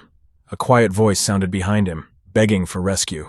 Ignoring the monsters, the boy turned away from them. This room was filled with slave girls with collars on massive chains. The slaves, handcuffed to each other, were trembling with fear. They all roared when they saw the monsters. Tianzhan became angry. He now realized what kind of valuable commodity Chen Shen was talking about. That girl on the altar was also regarded as a commodity. He himself trembled at the sight of the unfortunate prisoners. No one had any idea how many innocents the sectarians had killed. The raptors behind him were jostling fiercely, trying to get into the room. They snarled at each other. At last, one of them managed to squeeze forward a little and put out a huge paw. The wall cracked, and several pieces of stone broke away. It was enough for the young man to cast one quick glance at his pursuers to appreciate the horror of the situation. He stood just in the middle between the would-be victims and the predators. The slaves were roaring. They knew perfectly well that nothing could stop these hungry monsters. Anticipating a large prey, the monsters clanked their massive jaws. Tianzhan promised himself that he wouldn't let them get in. He looked around for some massive object to stop the vile creatures. Suddenly, the man turned his attention to the pile of crates behind the girls. A large statue of a deity stood in the middle. Tianzhan walked closer with interest and opened a couple of drawers. There were gold bars and many antiques hidden in them. The crates on the other side of the statue were full of foodstuffs. Apparently, the sect had set up a warehouse here, and the statue itself was not easy.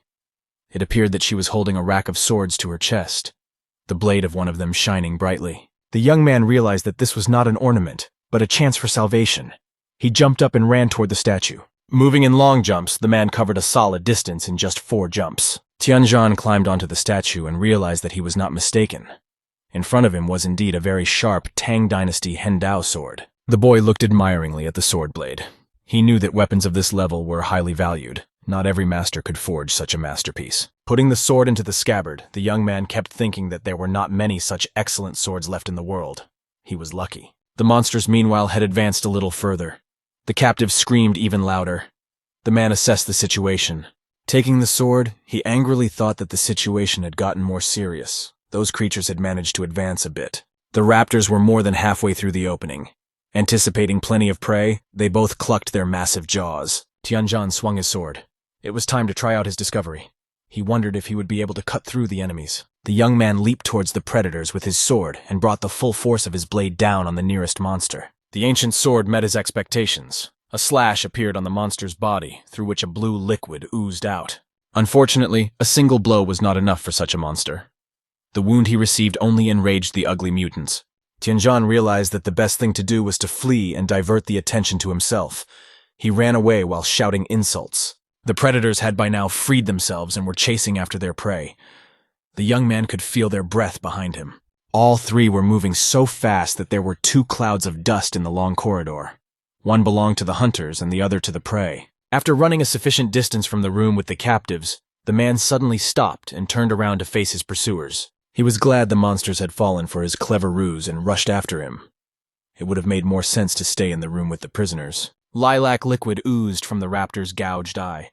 The pain added to the monster's aggression, and they were hungry for payback. Tianzhan extended his sword with the point forward. He waited patiently for the mutants to come within striking distance. As the monster soared into the air in a final leap, the young man crouched down and held out his sword. He was ready to fight the duel. As the raptors flew over the man's head, he managed to inflict several slashing wounds on his opponents from below. The blade slipped during another strike to the torso, and so the blow was not as strong as the previous ones. The predator reached out its paw towards the sword, trying to squeeze it.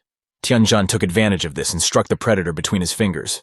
The enraged monster retaliated by hitting the offender with its tail. The young man didn't expect it, and didn't have time to jump back. Just like last time, a powerful blow dented him into the wall. Pieces of stone immediately fell to his right and left. Coughing in pain, the man slowly got up from the floor. He realized he needed to change tactics. The shell was too strong. He had to look for vulnerabilities. The predator turned around for its next attack. Tianzhan stared intently at the monster, trying to find its weak point. The mutant's blackened eye was bleeding more and more. He roared with anger, but there was nothing he could do about it. As the ominous black shadow loomed over the man, he looked warily at the monster's torso. The vulnerable spot had been found. Tianzhan gripped the hilt of his sword tighter. This time, he wouldn't let himself be offended so easily. The man clenched his teeth and stared at the monster. The raptor suspected a trick and flew in circles around the boy. Tianzhan chose the right moment and delivered a crushing blow to the monster that flew past. A blinding radiance flooded the boy's face. He cried out in surprise. There was some kind of blue substance around him. The blow was so strong that this time the young man managed to sever the mutant's head. Purple blood gushed from his throat. Half of the monster's head fell to the floor. Purple blood gushed from the wound and splattered the entire room. The man's sword and clothes were also covered inside them, and purple stains of the predator's blood. The young man examined himself unhappily. Droplets of hostile blood were even on his face.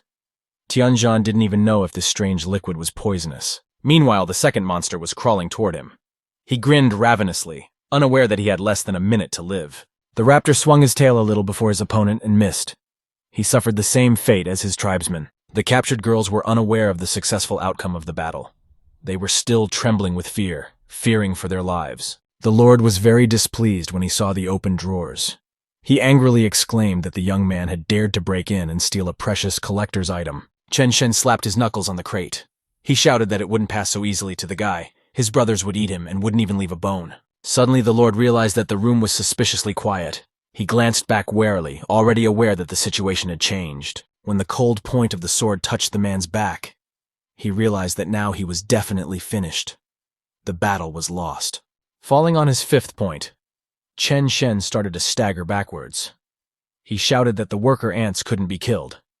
Yes, and it was better not to touch him. There were powerful people behind him. Tianjin muttered through his teeth that he had calmly dealt with the monsters. There was nothing to fear anymore. He swung his sword over the enemy. The Lord was lucky. Another second and he would have lost his head.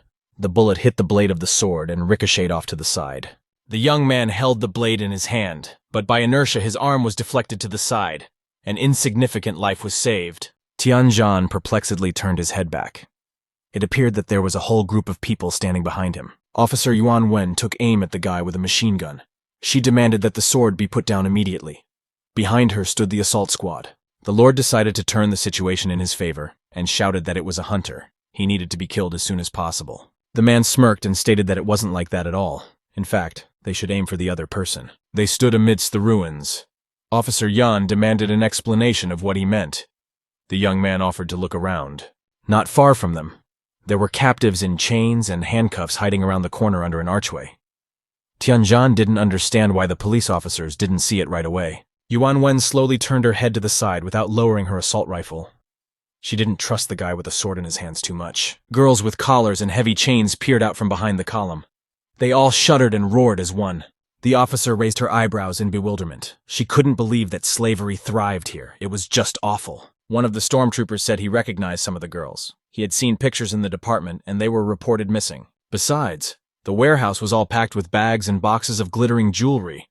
There was clearly a dirty business going on here. Yuan Wen turned pale.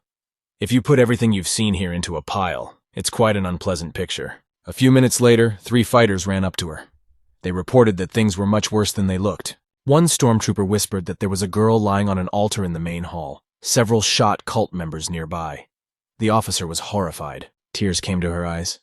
She immediately realized the connection between the dead woman and the rescued captives. Continuing to hold the men at gunpoint, Yuan Wen demanded that everyone who was available be called immediately from the station and the hospital. The Lord's attire left no doubt that everything here was done on his orders. His hands were cuffed. The 2 fighters led him towards the exit. Chen Shen didn't even think of resisting. He happily laughed at his opponent. The man couldn't help himself and turned to show the young man his tongue. He thought he had won the duel. The Lord whispered that the boy was too late to retaliate. Now he would definitely not be able to do anything bad to him. Tianjin's face turned white with anger. He didn't need to hear it. The guy could even read the message from his lips. The young man gripped the hilt of his sword tightly. It was a great effort to keep himself from lashing out at the Lord. The girl's voice made the man lower his sword. She said that fate had brought them together before. Tianjin looked into the officer's face. He asked where they had met. Yuan Wen recalled that 3 years ago, the guy came to the lineup after a car accident. The man said she has an excellent memory. The officer identified herself. She represents the Nancheng military police. The girl added that they knew about the guy's connection with Bai Jinming. Tianjin looked at her interlocutor in surprise.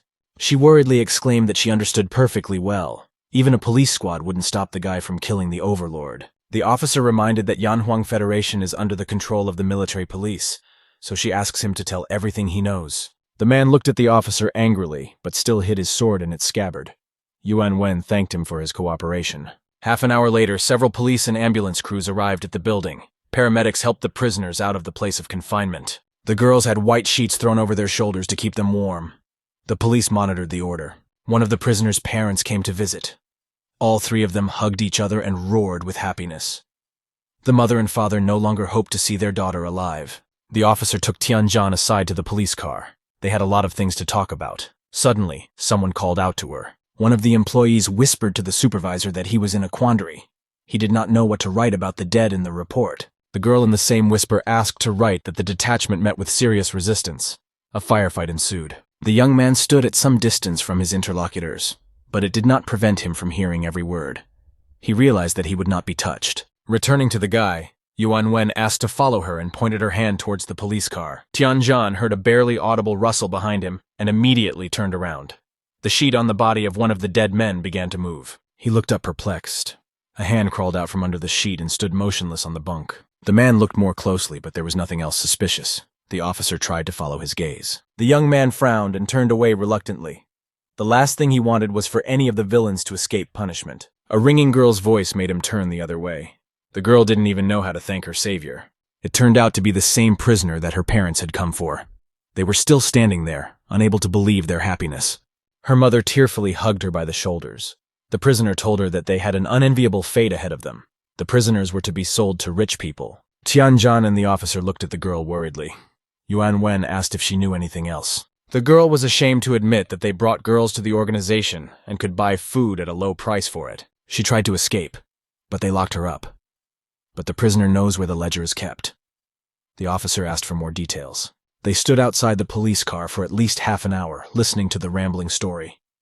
The officer made occasional notes in her notebook. All four were so engrossed in the conversation that they did not notice the police car nearby. Its passengers were watching the conversation through the rearview mirrors. One of the observers was smoking nervously, scrutinizing the facial expressions of the interlocutors. It helped to understand what they were talking about. Continuing to look in the mirror, the man absent-mindedly exhaled smoke and said that the Lord was safe. We could go. The police officer stood with his back to the departing carriage. He carefully interviewed the injured girls, recording all the testimonies in the protocol. Tianjan was sitting at the table. He was alone in the interrogation room. 2 cameras from the ceiling were filming the young man. The man grudgingly said, scratching the back of his head, that they had already figured out all the circumstances of the case. He asked if he could go. No one answered. Closing his eyes, the boy rocked back in his chair. He angrily announced that he couldn't be here. He had a lot of things to do at home. 2 people were watching him through the one-way glass. Yuan Wen said that she did not agree with this approach. Observing the captive, Chen Yu replied to the interlocutor that the guy had committed a crime and should answer for it. The girl tried to object. The senior officer rudely interrupted her and angrily reminded her that ordinary citizens had no right to judge and kill others. Yuan Wen recalled that they had been able to save many girls because of this. She asked if there was an order to detain the man. The warden had to admit that the guy wasn't being detained legally. Ian's precinct is still waiting to hear back from the city council. The officer said thoughtfully that the world was changing. The military's strength was lacking. They could use the help of a guy like that. You shouldn't judge him so harshly. She looked the chief straight in the eye and told him that he was just afraid of not doing his job.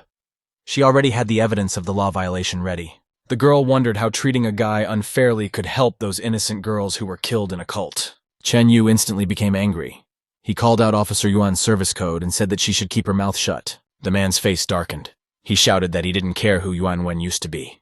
She was now obeying his orders. The girl was surprised at the demand to immediately detain the suspect Tianzhong and take him into custody. A loud voice asked what Chen Yu was doing here. The man flinched. This was all he needed right now. He immediately turned around, trying to fake a smile. Stammering, the senior officer asked what the chief inspector was doing here. Yuan Zhenghong and senior officer Yuan Yi walked into the room. The man frowned, noting that Chen Yu was not bad at threatening his staff. He shouted that it was not his fault. It was an order from above. The inspector mockingly asked whether the order was given by the site director or the mayor of the city. Chen Yu stammered. Zheng Hong angrily demanded to stay put and recite the police code 20 times. Hearing that the 2 officers had come to visit Tianjan and asked to escort Yuan Wen to him, Chen Yu whispered. He was a little late. The officer loudly called her service code and reported that the suspect was in interview room 3. When he heard the door of the interrogation room open, the young man turned his head interestedly. 3 officers entered the room. One of them asked if the guy's name was Tianjan. He immediately got up from his chair and said that it was him. Zheng Hong came closer and introduced himself. He is the chief inspector of the military police of Handong County. The young man looked worriedly at his interlocutor. The chief inspector of the district office came for questioning, which means a lot. Tianjin assumed that he wouldn't be released so easily. The inspector laughed. He had come to show the document. Zheng Hong took out the documents with numerous secrecy stamps. He said that the young man would be interested to know about the 2 mutants. This was for him. The man was quite surprised that the inspector had brought some documents for him and looked at his interlocutor incredulously. Zheng Hong understood the young man's confusion. He hastily clarified that the dossier was for people like him. Tianjin didn't understand anything. He opened the document folder with interest, not assuming what was inside. Those photos indicated that the monsters' bodies consisted of many human faces. The man at first thought he was imagining things. He incredulously brought the photograph closer to his eyes. Unfortunately, the vision did not disappear. That monster's entire torso was covered with human faces. They covered his body like porcupine needles. Zheng Hong said that this specimen was discovered in the mountains 5 days ago. They were surprised to learn the mutant's food source. The face of the interlocutor turned gray with a terrible guess. The inspector could not have said anything. The young man himself guessed that they fed on human flesh. Zheng Hong confirmed the hunch. That wasn't all. It turned out that the mutants had consciousness. They even managed to fool the troops. Tianjin thoughtfully said that the intelligence is similar to humans. Perhaps they don't have mutation restrictions. The inspector corrected the boy. These beasts successfully merge their genes with human genes. They call such individuals the kings of beasts. The man reported that 5 cases of such beasts have already been recorded. This number continues to grow. The young man flipped through the documents and closed the folder, placing it on the table. He asked his interlocutor why he was telling him all this. The inspector held his hand up, and with an imperious gesture demanded that the accompanying officer come to the table. Yuan Yi, who had kept behind his back until this moment, carefully placed some kind of transparent box on the table. The contents of the flask seemed suspiciously familiar to Tianjin. He had seen the exact same eggs in the Lord's chest before. Pale, the young man reached incredulously for the container and said that it couldn't be what he thought it was. The inspector confirmed his hunch. He said they were 2 eggs that didn't have time to hatch because the sectarians were shot. They were able to extract the genome. Tianjin listened in amazement that those predators were dominated by animal and insect genes. But there was also a human gene present. When the inspector had finished his narrative, he folded his hands and propped his chin. He looked thoughtfully at his interlocutor. The young man asked what it all meant. Zheng Hong slowly said that somewhere in Nanchang, a beast king was hiding and creating his own kind. Tianjin cried out in surprise. Something didn't add up in this version. He looked at the inspector perplexedly. The young man worriedly wondered how a beast king could go unnoticed while possessing destructive power. After a bit of silence, Zheng Hong said cryptically, "This leads to another problem. The ledger will help with that." Tianjin asked if the book had been found. The inspector looked angrily at his interlocutor, raising his head. He hinted that a beast on its own could not have created an organization so quickly. The young man asked why people helped monsters. Besides, the conversation had already dragged on, and the guy couldn't understand why the inspector was telling everything in such detail. Zheng Hong tapped his finger on the table. He admitted that he wanted to give an idea of what was happening in the county right now. The boy frowned. The man continued to speak in riddles. He asked the man angrily what he was getting at. The inspector said that due to the loss of many lives, the military police had been ordered to apprehend the criminal Li Tianzhang. At this moment, Yuan Wen entered the interrogation room. She tried to protest, but Zheng Hong ordered her to shut up with an imperious gesture. The young man slammed his fist angrily on the table. He angrily asked what laws he had broken by killing sectarians who were themselves killing innocents. The inspector kindly raised his hand and asked to listen. He suggested that after a while the police would not be able to protect all citizens. The man explained that the military police take charge of the cities. They are ruthless and will not tolerate violations of the law. Zheng Hong offered to move to them while there was still time. The young man didn't take the hint. The inspector stated that he was offering to work for them. Right now, he has the opportunity for special status. The unique powers will remain even when the military police take over the city. Tianjin asked in surprise if the inspector really wanted him to join the military police. The man promised that in that case, the guy's entire family would be protected. That wasn't a bad status. Yuan Wen sighed. The young man bowed his head thoughtfully. He couldn't make a decision right away. Tianjin absent-mindedly said that he had to think it over. Yuan Wen held out the sword to the owner along with the slip. She said that she would like to hear his reply no later than the day after tomorrow morning. The girl warned that otherwise they would start searching for him. Tianjin stated that such a beautiful girl shouldn't say such cold words. The officer angrily pressed the form against her sword. She exclaimed that flattery was unnecessary. If he joined the military police, there would be no problem. The young man took the sword and the application form. The young man took the sword and the application form. Several handcuffed men walked past them under escort down the corridor. Tianjin looked around perplexed. He assumed that these were the same people listed in the ledger as being involved in human trafficking. The officer confirmed the boy's hunch. Tianjin couldn't get rid of the thought that he had seen those men somewhere before. Memories came to the rescue. The man remembered everything. They are both members of the Nanchang City Council and hold very high positions. One of the detainees also turned around. Their gazes met. The young man realized that he was wrong. These two were not ordinary rich men. Yuan Wen stood silently by her side. She didn't understand anything yet. Tianjin was surprised to learn that even the city parliament was involved in the crime. The only question was to understand the true role of the detainees. It is good if they were only engaged in buying and selling. It could be much worse. City council members may be on the other side of the barricades from humanity. After signing all the necessary papers, the young man left the station. Now he could finally return to the farm and get on with his business. During his absence, the cherry tomatoes had almost grown, less than 20 hours away from being fully ripe. By adding fertilizer, Tianjin cut the ripening time in half. He asked his little sister how she felt about the idea of becoming a military policeman. Han was very surprised at first. They had never talked about it. She said admiringly that she supported his endeavor. The man admitted that in that case she would have to stay home alone for long periods of time. The little girl said quietly that she understood. Clenching her fists, the girl exclaimed that she shouldn't give up her desires just because he was worried about her. She reminded him what was dragging Tianjin down. 3 years ago he had to leave his job and go to the farm. The young man stroked his little sister's head and told her that it was his decision. Han exclaimed that she wanted to grow up quickly, then her brother wouldn't have to protect her all the time. Blushing, the little girl said that she would support him in everything. She has Xiaohei and Grandpa Nan for protection. The man looked thoughtfully at the little girl. Despite her age, she was thinking like an adult. She had grown a lot in these 3 years. With his arm around his sister's shoulders, Tianjin told her that he had an important task. Han had to put the growth potion on the tomatoes, and he couldn't be distracted by the cartoons. Chen Yu slowly walked down to the basement where the detainees were kept. There was no one in the corridor. He was lucky. At the end of the corridor, the man he needed was sitting behind the bars. The officer was clutching a hard-won egg in his hand. Hysterical laughter came from the cell. The Lord knew that nothing would stop him now. If the police had arrived later, things would have been different. Seeing his man, the man was overjoyed. He knew that Chen Yu had not come empty-handed and had brought what he needed. The officer crouched by the bars and discreetly handed the red egg to the prisoner, nudging him under the bars. Chen Shen humbly sat and waited for the egg to roll to his feet. He did not give away his anxiety in any way. When the glowing egg was close by, the Lord quickly bent down and picked it up. He laughed. There was nothing the police could do now. The man looked at the egg in his hand with delight. He looked like a child who had finally gotten the toy he wanted. Closing his eyes in pleasure, Chen Shen launched the egg into his mouth.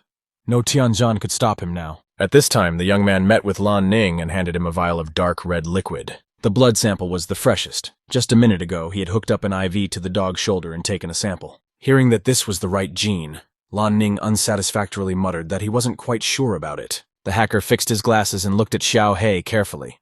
Without stopping chewing Chupa Chups, he said that the beast didn't look much like a perfect mutant. Tianjin shrugged his shoulders and explained that perfect mutation could take different paths. There were many factors. He asked what could be considered the main thing about mutation. On the one hand, it is the increase in strength, but the change in intelligence also speaks volumes. Lan Ning corrected his glasses. He said he was wrong. The same genes in different organisms can produce unpredictable results. Taking advantage of the moment, Tianjin inquired about Bai Jinyan's situation. The hacker scratched the back of his head thoughtfully. Time was running out. The cytologist was already lying on the operating table. The surgeons tried to remove the bones that could pierce the heart, but they grew even faster. A team of doctors bent over the patient. They were all thinking the same thing. One of them exclaimed that it was no longer possible to operate. Jinyan knew this without him saying anything. The bones were squeezing his heart and chest too tightly, the man gasped. The hacker's loud shout made him forget the infernal pain for a few seconds and turn his head toward the door. The young man happily showed the diplomat. He boasted that he had returned with samples. The cytologist sat up jerkily on the operating table. The man demanded that the experts analyze the genome immediately. He only had 24 hours left. The vial was immediately taken to the laboratory. The technician carefully poured the contents into a research flask. The expert reported that the bone density is 10 times that of a dog's. In addition, there are 79 chromosomes in the genome. Bai Jinyan smirked. He immediately realized what this meant. That guy had managed to unlock the genetic code. The surgeon said the extra chromosome increased bone strength as well as the animal's strength and speed. The cytologist listened to their conversation in amazement. It seemed incredible.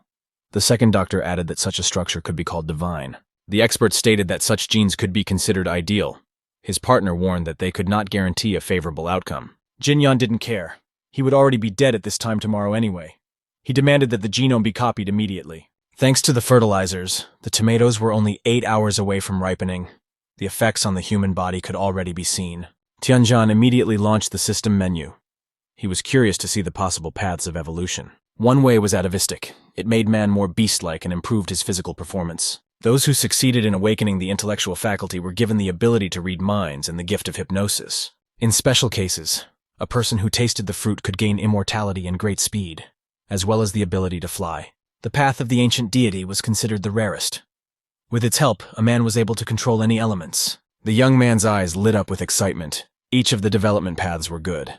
Intellectual and divine seemed pretty good. Of course, the best thing would be to evolve into an ancient deity and control the weather and all the elements. Unfortunately, there was a very high chance of turning into a bulky monster. The man sighed, the system knowing more about it.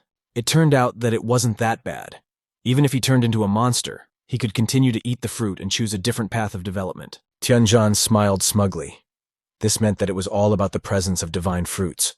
One day, he would be able to evolve into an ancient deity. The inspector asked Officer Yuan if the boy had agreed. The girl replied that the young man had promised to send a questionnaire. Zheng Hong sincerely rejoiced and said that this was great news. His trip to Nanshan was not in vain. Yuan Wen asked if he was going to leave. The man stood with his back to his interlocutor. He explained that he was already very delayed. The officer worriedly admitted that she was concerned about the political department. They are not taking any action to release their congressman. The inspector asked how things were going with Dong Chuan. The girl asked him to stay in town. She felt strangely uneasy. At this time in the sectarian's ceremonial hall, a strange sound came from the well. A black mass burst out, shattering into tiny particles. Millions of bugs flew up to the man in the suit standing by the bottomless well and hovered in front of him. He said he understood. The man's face seemed to be split in half. Half of his face belonged to a creature with sharp-clawed fangs. After filling out the form for the military police, Tianjian left the farm in the evening. Since Han Han didn't protest, he decided to accept the offer. The man walked thoughtfully outside his domain, holding up a statement with his fingers. He did not know what awaited him in the service. When Tianjian raised his head, he saw the terrifying sight and immediately stopped. He couldn't believe that such a thing could happen. A girl was hanged outside the gate. It appeared that she had been severely tortured before being killed, and there was a pool of blood under her body. The young man didn't know who would want to do this in front of his house. He didn't know the victim, which was strange. Suddenly he remembered those happy mother and daughter who were crying with happiness. The man couldn't believe it was that girl. Unfortunately, it was her. The stranger's face was covered in blood, bloodstains all over her dress. Tianjian cried out exhaustedly and ran towards the victim, already knowing that he couldn't help her. The blancmange scattered on the ground. Not an hour later, a solidly dressed man showed up at the police station. He introduced himself as the congressman's lawyer. After adjusting his glasses, the man said that he had been appointed by the Nanchang City Council. He had come to talk about the detention of Li Ting and Guo Xuanjun. Zheng Hong looked at the visitor incredulously. This type of person immediately seemed suspicious. The lawyer's cell phone rang. He smiled and deftly tossed it to the officer, advising him to take the call. The inspector perplexedly put the phone to his ear. He assumed that Wang Dongchuan would ask for his men. Unfortunately, it turned out not to be the mayor of Nanchang. The information he received made the man wince. He couldn't believe it. Tianjian was sitting in the reception area of the Dongcheng military police. His clothes were stained with the girl's blood. The mother roared inconsolably over her body. She couldn't believe such grief had happened. Not even a day had passed since the family had been reunited. The young man listened glumly to her lamentations. Yuan Wen approached the woman, expressing her sincere condolences. No one could have imagined that this would happen. Tianjian raised his head, looking sadly at the woman. He felt guilty too. This was after the attack on the sect. At that moment, a cheerful lawyer appeared in the hall. He suggested that the congressman had already had a hard time here. The woman turned angrily, rivulets of tears running down her face. It's cynical to talk about suffering when someone has hanged your daughter. The lawyer promised he would take care of the case. The congressman would not have to feel pressured. One of them smirked. The other didn't hold back and laughed. It's okay, there's no pressure involved. The woman had been listening to the conversation the entire time. When she heard Li Ting's name, She assumed it was him. The mother's shoulders shook with anger. Xuanjun immediately turned aside. Li Ting perplexedly asked who she was and what she wanted. The woman lunged at him, screaming that her daughter had foreseen her doom at his hand because of the ledger. The congressman tried to push the woman away. Maddened by her grief, she demanded her daughter back. The woman shouted that she would kill him right there. Li Ting responded by kicking the attacker and saying that it was time for her to calm down. The blow was so strong that the unfortunate mother fell to the floor. An officer immediately ran up to her and asked if she was all right. Tianzhan angrily got up from his seat. The lawyer told the congressman that it shouldn't be done in the police station. Calming the woman down, Yuan Wen angrily shouted that prisoners have no right to use force in the police station. The lawyer smiled and explained that it wasn't like that. The woman had attacked the congressman herself. They were just defending themselves. Besides, she better watch what she says. The congressmen were released on bail, so they are no longer prisoners. The officer helped the woman up off the floor. She could not believe that the prisoners had been let out of the station so easily. Continuing to smile, the lawyer said he could prosecute the woman for assaulting the congressman. Yuan Wen couldn't believe that it was all in vain. She shouted that it was impossible. They couldn't be bailed out so easily. After adjusting his glasses, the man said he wanted to first warn the officer about liability, since she was going to arrest a city council member. He monotonously stated that they may have physical evidence, witness statements, and statements from the victims themselves. Hearing about the expert report, identification, and lab records, Li Ting only snorted disdainfully while adjusting his shirt sleeve. The lawyer added that none of this could be used as evidence against the congressman. The young man frowned. He realized at once that this was their accomplice. Tianzhan looked at the lawyer carefully, trying to memorize his insolent face. He too would pay for everything later. Turning black with anger, Yuan Wen shouted that they had managed to catch the leader, so all that was left was to wait for him to confess. The lawyer smirked. He reminded him that the police had exceeded the maximum detention period. He had the right to take the congressman away. Leaving the station, Li Ting carelessly threw that the officer was trying hard, but from now on, she should learn how to distinguish good citizens from criminals. He caustically added that they had a very busy schedule and no free time for their cooperation. Yuan Wen could barely contain herself. The lawyer remarked carelessly, smiling, that the person they were talking about had already been diagnosed. They have a psychiatrist's report. The man said they might as well not try to do anything about it anymore. That man's testimony would be disregarded. The girl shouted that Inspector Yuan will not leave it so easily. The lawyer laughed. Young people do not know how to behave. He proudly announced that he had just come from the inspector's office and had released the congressman on orders from the Secretary of Homeland Security. Before leaving, the lawyer reminded her that a little later, the person they needed would be transferred to the psychiatric hospital. Yuan Wen couldn't believe it. The man laughed. It felt good to feel his power. He had nothing to fear in this police station. Facing the young man's stern gaze, the lawyer stopped smiling and turned away. There was something intimidating about the man. Closing the door of the blue car, the man cheerfully said goodbye to Officer Yuan. The sedan drove away quickly. The woman bowed her head dejectedly. Her daughter had said that no one could bring the villains to justice. Her body trembled with resentment. The woman sobbed. If the military police can't do anything, then it's over. The officer clenched her teeth. She didn't like the situation herself. Suddenly, something hit the girl in the face. She saw with a glance that it was a piece of paper. Yuan Wen turned it over. She immediately realized that it was the tattered statement that Tianzhan had brought with him. The officer looked up. It was just the two of them in the hall, the draft carrying shreds of a torn statement. The girl realized that after what she had seen, the man changed his mind about serving in the military police and decided to figure things out for himself. When the young man returned home, it turned out that the level 4 tomatoes were already ripe. One should pick them as early as possible. Tianzhan couldn't calm down even now. He looked at the tomatoes with such anger as if they were hiding his enemies. Aggression added strength. In half an hour, the young man had picked all 100 tomatoes, but even after that, his look didn't change. The man greedily ate a whole handful of golden fruits. As one might expect, evolution had followed an atavistic path. When the lawyer and the congressman were alone in the cabin, the man rebuked the passengers. He managed to resolve the situation. Not many people knew about the case, and further publicity could be avoided by following the mayor's instructions. Xuanjun remained silent. Li Ting puffed his cigar and said that they understood the situation perfectly. He smirked and offered to take care of the people of the lower classes, expressing his deepest sympathy with money and supplies. Xuanjun suggested holding a press conference. Thanks to the reporters, they would be able to quickly regain their reputation. Li Ting gritted his teeth. He admitted that he didn't like pretending to be in front of journalists. The mere thought of it annoyed him. Xuanjun urged his interlocutor to be patient. They need to calm the unrest among the people now. Then they would be able to provide food for themselves. Puffing his cigar, the man absent-mindedly replied that he understood. The Lord was having a hard time too. He turned back to the window. At the same moment, Li Ting's face turned white with horror, as if he had seen a ghost outside the window. The man cut off his remarks halfway through. Tianjin appeared outside the window. He heard every word and angrily asked what food he was just talking about. The high speed of the blue car didn't stop the guy from riding on the roof and peering out the window. Both MPs yelped in terror. The car was swerving left and right on the road. The young man was prepared for this and held tightly to the roof. The congressman shouted that he would be in trouble. The man replied that he knew everything. All three of them ate an egg each, and only blood would wash away their sins.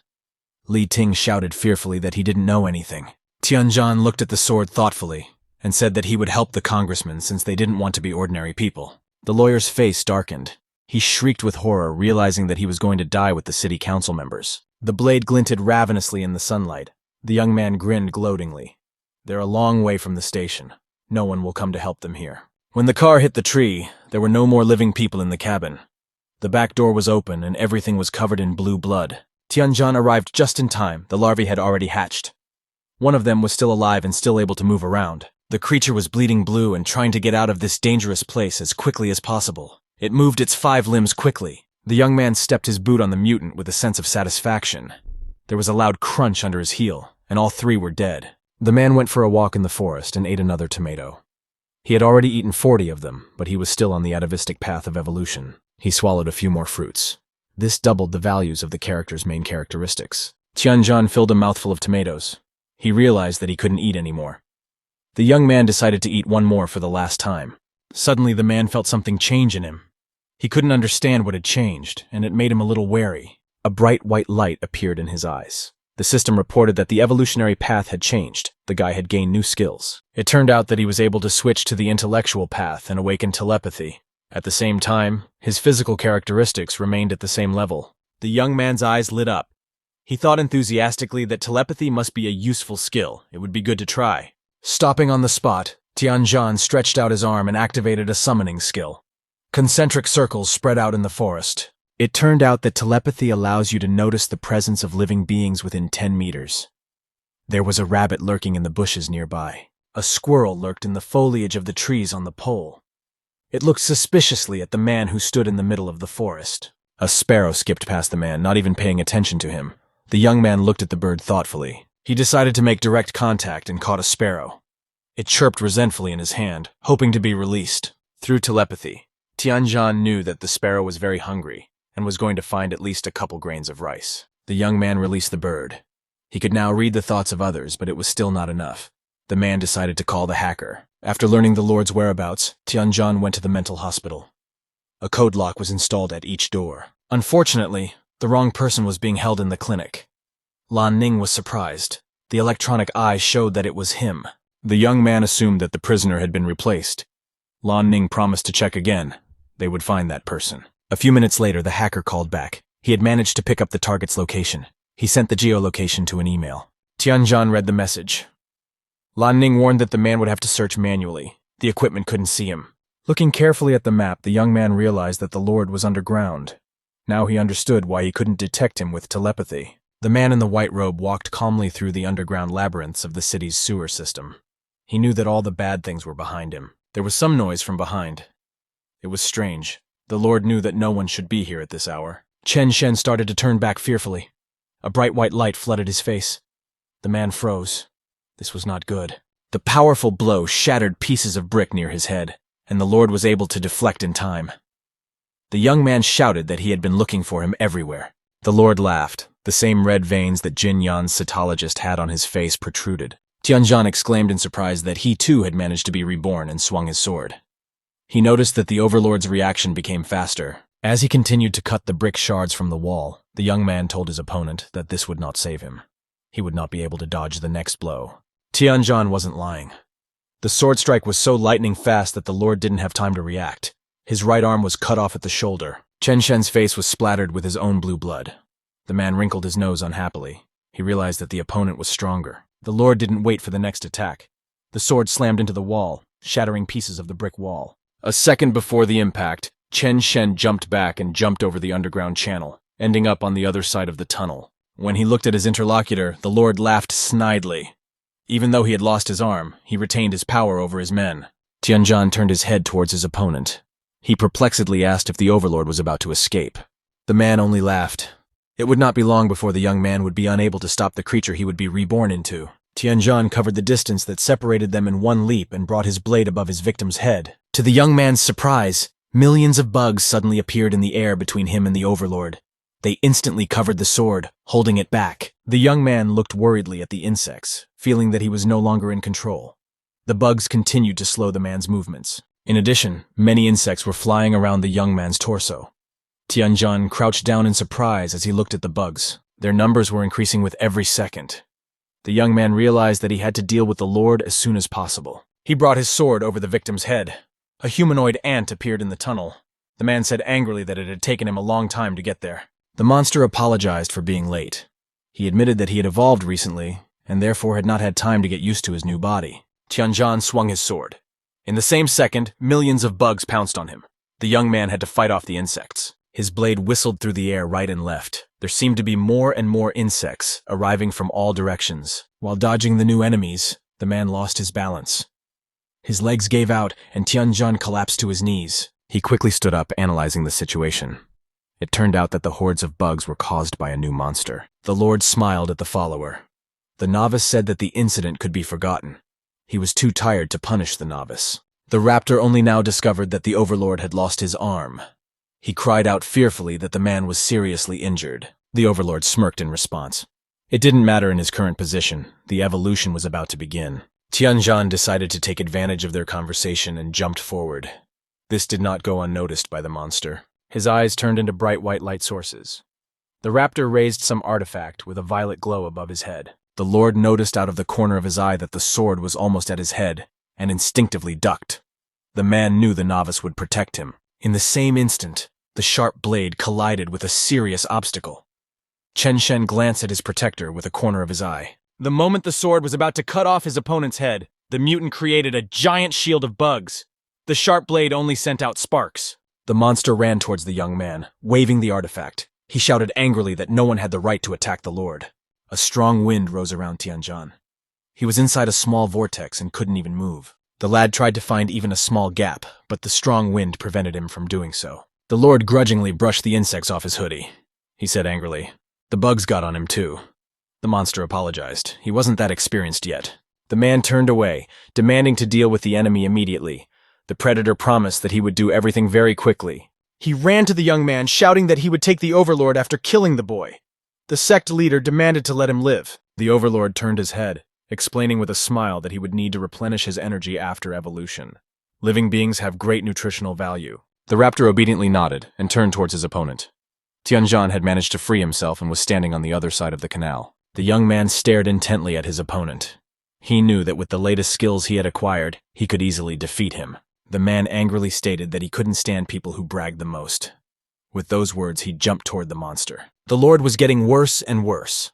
He slowly walked away through the tunnel, hoping that evolution would start and end his suffering. His shoulder was bleeding more and more, and his body was weak and trembling. The man realized he couldn't take it anymore. He smiled ravenously to himself. Since circumstances couldn't allow it elsewhere, he could perch here. The same white fibers that had previously entangled Xiaohai appeared in the air. The Lord took one last look at the tunnel. In the next instant, instead of him, a huge white cocoon hung in the air, suspended from the walls of the tunnel on different sides. Inside the cocoon, a bright purple mass was moving. At first it was particle-shaped, but then it thickened and took up less space. At this time, Tianjin dodged the monster's strike and jumped back. The mutant angrily jumped after him, continuing its attack. He recognized that the guy wasn't easy to deal with. The monster couldn't understand how a normal person could resist a mutant for a long time. Squinting his eyes, the predator took a closer look at his opponent. It didn't look like Tianjin had evolved. Nevertheless, he was dodging any attack. It even seemed to the mutant that the guy was predicting all his punches. Neither torso attack, left or front, could hit the target. It was all to no avail. He had no way of knowing that the young man was just toying with him.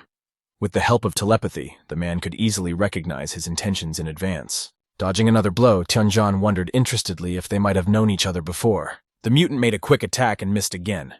He stated that the boy had no idea who he was dealing with. The monster asked if he liked the gift and clarified that he meant that girl near the tree farm. The man shuddered.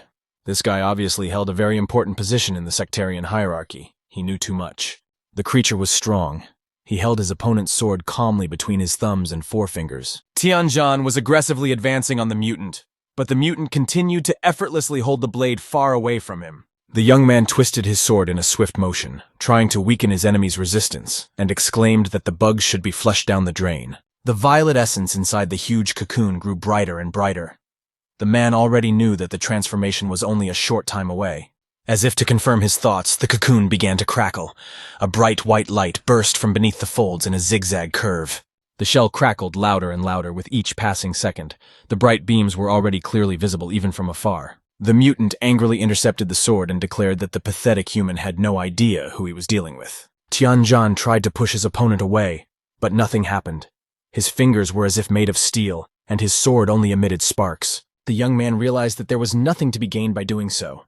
He activated his telepathy to see into the creature's mind. The mutant immediately realized that something wrong was happening to him. His physical strength was the same, but something from outside was pressing on his brain. The monster's vision blurred. For a few seconds, his eyes saw only the ghostly and vanishing form of his enemy. Then the vision returned, but by now the guy had full control of the humanoid ant's mind. This is how the young man learned the mutant's story. When he was still human, he knelt before the Lord at the sacred well. Smiling, the overlord suggested that Wang Dongchuan was not satisfied with holding the position of mayor. He would surely like to have more. The man added curtly that he could give him an immortal body. The mayor would become a being superior to humans. Dongchuan didn't hesitate for a second. It wasn't every day that eternal life was offered. He clutched tightly at the hem of the Lord's robe. The mayor of Nancheng promised in a trembling voice that he was willing to follow any orders in exchange for immortality. At the same second, a huge black tentacle entered the man's mouth. He couldn't say anything, just blinked his eyes in surprise. The Lord turned his back on him and told him that the great deity needed women who were young and full of vigor. The tentacle returned to its place. The mayor coughed. He had no way of knowing that there was already a red egg in his throat.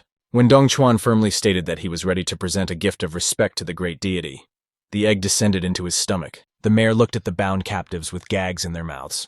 He justified himself by saying he was just trying to get stronger. He needed to survive in a post-apocalyptic world. Some of the girls were already dead. A few of the prisoners were not even bound. They had lost the will to resist. The man thought that was the way it should be. The weak have always been prey to the strong. This would help him evolve. Proudly looking at the dozens of captives lying on the floor, Dongchuan told himself that they were all worthless. To him, this food is what will help him rise above the others. What the mayor was feeling now displeased him very much. He drew back, shouting angrily that the young man had done something to him. Tianjin was also having a hard time. The immersion into the alien mind was not without a trace, and he could barely stand on his feet. Fortunately, the guy still had a supply of healing carrots. He took one out of his spatial backpack and began to crunch it greedily. Smiling, the man told his opponent that he knew everything now. He had never thought that the mayor of the city would turn out to be such a coward. The monster became angry. The mayor couldn't understand how Tianjin recognized him. Besides, vegetables don't appear out of thin air. The young man admitted to peering into his memories. The mutant began to stammer in surprise. He suspected that his opponent had evolved too.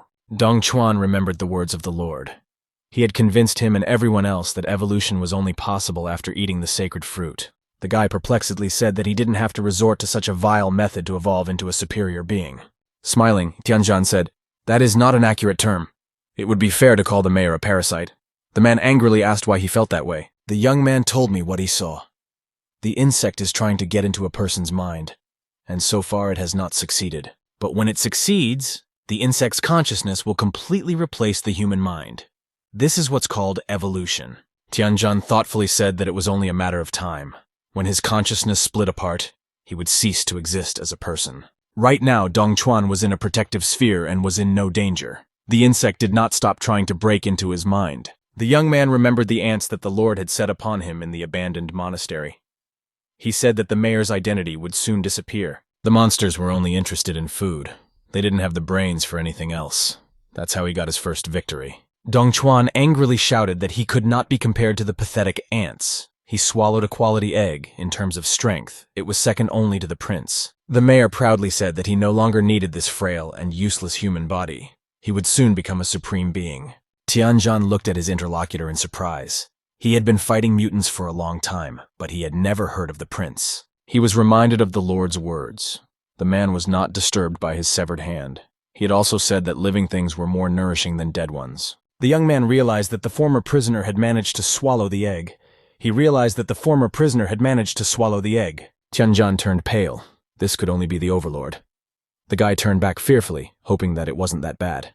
A huge humanoid ant was rushing towards him.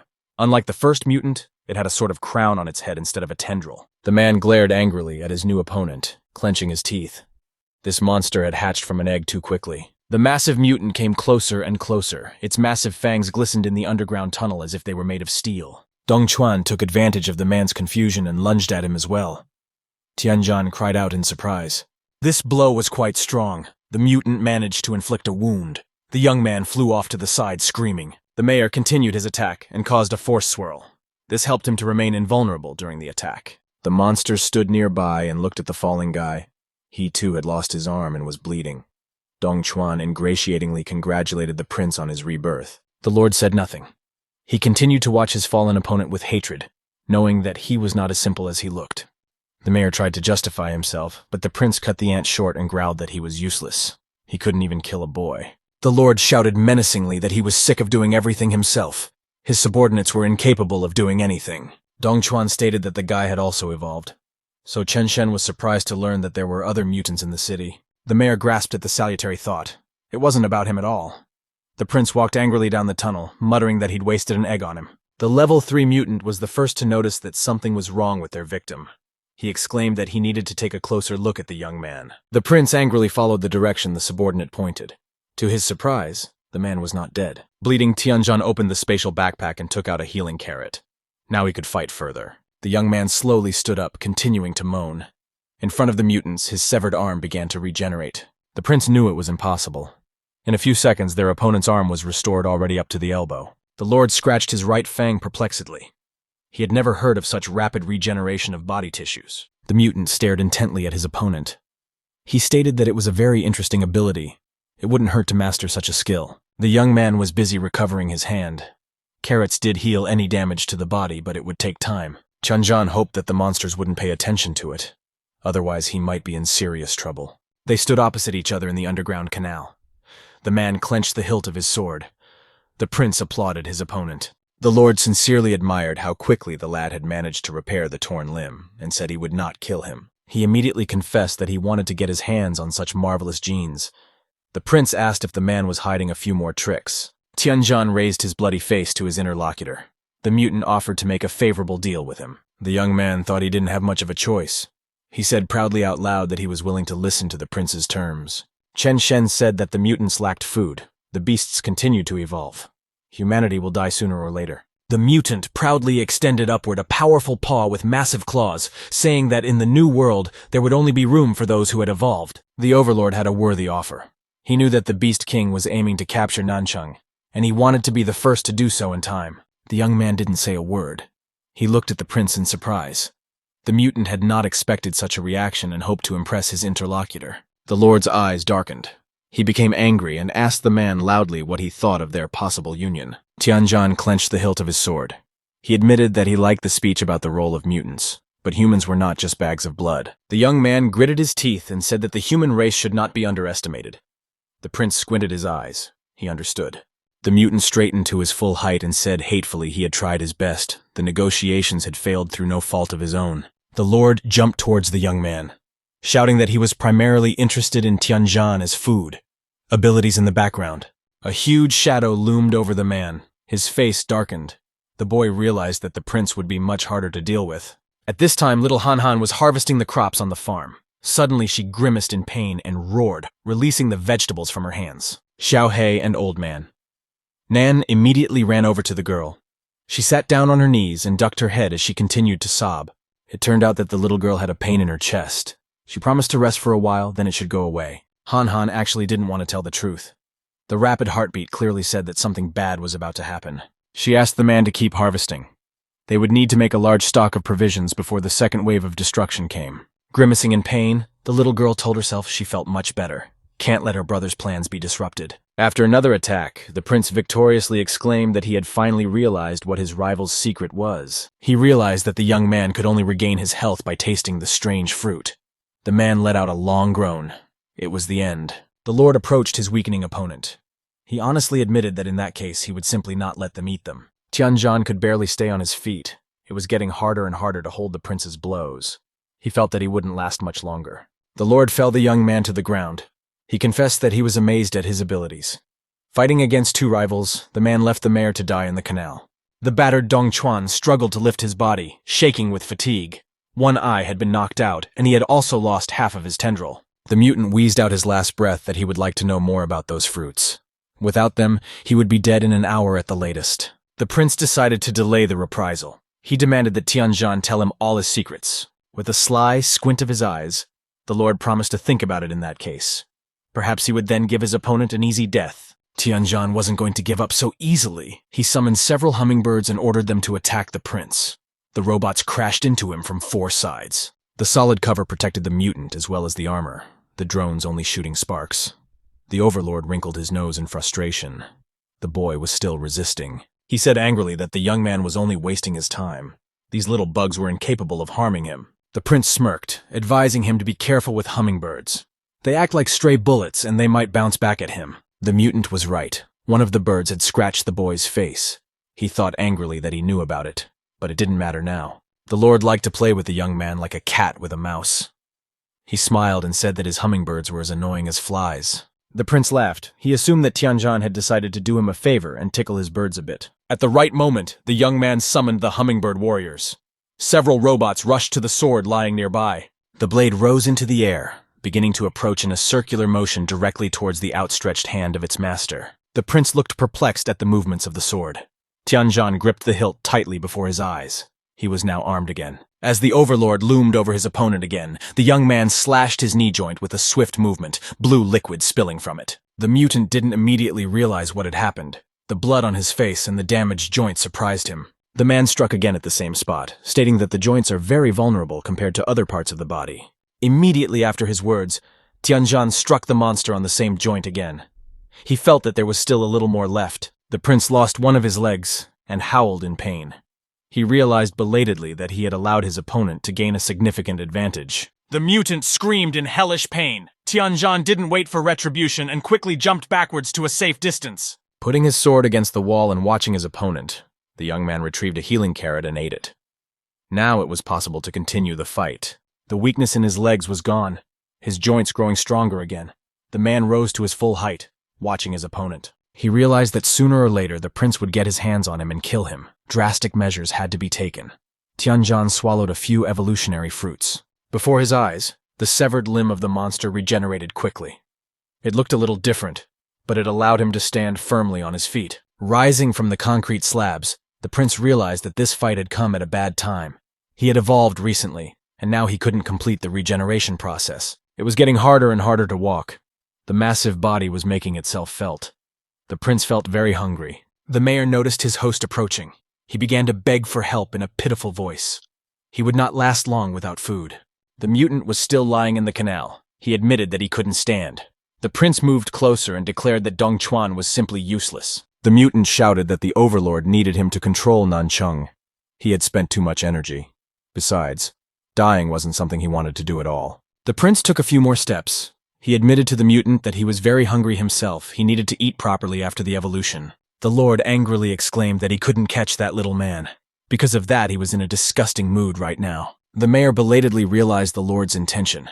He looked at his master with a single eye, trying to dissuade him. The prince silently approached closer and closer. The mutant begged for his life. Only he could spare Nancheng from the military police. The mayor shouted that he had put too much effort into it. He begged for mercy. The Lord again did not utter a word. His leg had almost recovered by now. The mutant reminded him that the mayor was supposed to be gathering food, but had failed in that task. Dongchuan asked in an exhausted voice what he meant. The prince angrily interrupted him and said that the mayor had heard everything himself. He recalled that his mother was in the last stage of evolution. When she hatched out of her cocoon, all of Nancheng would come under their control. Remembering that huge cocoon, the prince declared that after that, his people could breed in any number. No one could interfere. He stated that he needed to replenish his energy now. He was very hungry. The mayor shuddered, begging him not to do this. There must be another way out. Having disposed of his subordinate, the prince breathed a sigh of relief. He felt much better now. The Lord grudgingly told his opponent that he had been distracted for only a short while, but Tianjin had managed to heal himself in that time. The young man really felt excellent. All this time, he had been greedily eating evolutionary fruits, hoping to be reborn. Unfortunately, the tomatoes were running low and the man was still on the atavistic path of evolution. The prince snidely stated that he could become much stronger when he ate the guy. Tianjin himself knew that he would be in for a bad time. He had the last evolutionary fruit left. Suddenly, the prince pounced on him. The man didn't expect it at all. He realized that he would not be able to dodge the blow.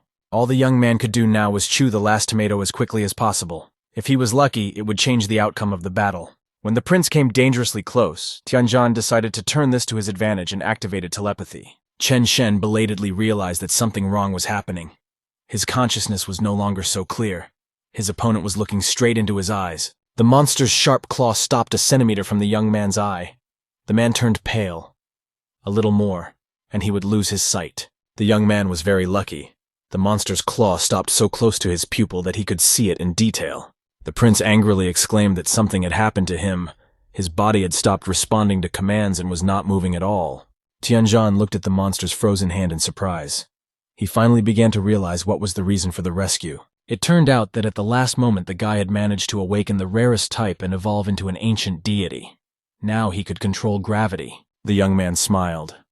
In addition to the rare path of evolution, he had managed to obtain a system of laws that was not often seen. He imagined their planet. Every inhabitant of the blue star knew that their world was based on the laws of gravity, acceleration, potential energy, and inertia. Anyone who masters the basic life energies can literally become a god. Thanks to this branch of skill, the man was able to master gravity. He raised his hand. A blue aura appeared around it. Tianjin extended his hand towards his opponent. The gravity control distance was originally only 3 meters, but for a brief moment, it could be increased with energy. The prince's body was enveloped in the same bluish aura. He felt like he was in a cage and shouted irritably. A powerful energy wave hit the mutant, causing it to be carried back several meters and hit the wall. Bricks flew in different directions. The monster coughed up blue blood, unhappily reminded that he was only dealing with a third-level mutant. But this blow clearly showed that the young man had become much stronger. The prince couldn't understand how this could have happened at all. Tianjin almost didn't put any force into the punch. Seeing the effectiveness of the skill, the man was surprised, his hand hovering in the air. The young man looked thoughtfully at the blue aura. The ancient deity's power was to his liking, and he had an immediate advantage. What pleased the guy the most was that he was only at the first level of mastery right now. Tianjin lifted the fragments of the broken crystal into the air, and if he continued to consume the fruits of evolution, his abilities would only grow. By gravity, the man recreated the structure of the artifact. Testing his new abilities, the young man clenched his fingers into a fist. The crystal flattened on both sides and crackled loudly. The artifact shattered into millions of tiny particles, showering the young man with purple dust. He wondered where this evolution might lead. The man's heart was pounding at a frantic pace. He still couldn't get rid of the thought that he had become much stronger than his enemies. Tianjin smiled in satisfaction. Now he could be sure that he would be able to stand up for himself, even in a fight with a superior opponent. The prince was completely exhausted. As soon as the mutant stepped away from the wall the wave had slammed him into, he collapsed to his knees. The monster felt disgusting. The intense pain made him bend in half, and he kept coughing up blood the whole time. Blood continued to ooze out from under his teeth. Chen Shen couldn't understand how the young man had managed to become so strong in an instant. The prince forced himself to raise his head. He thought that his dense cover didn't seem so strong anymore.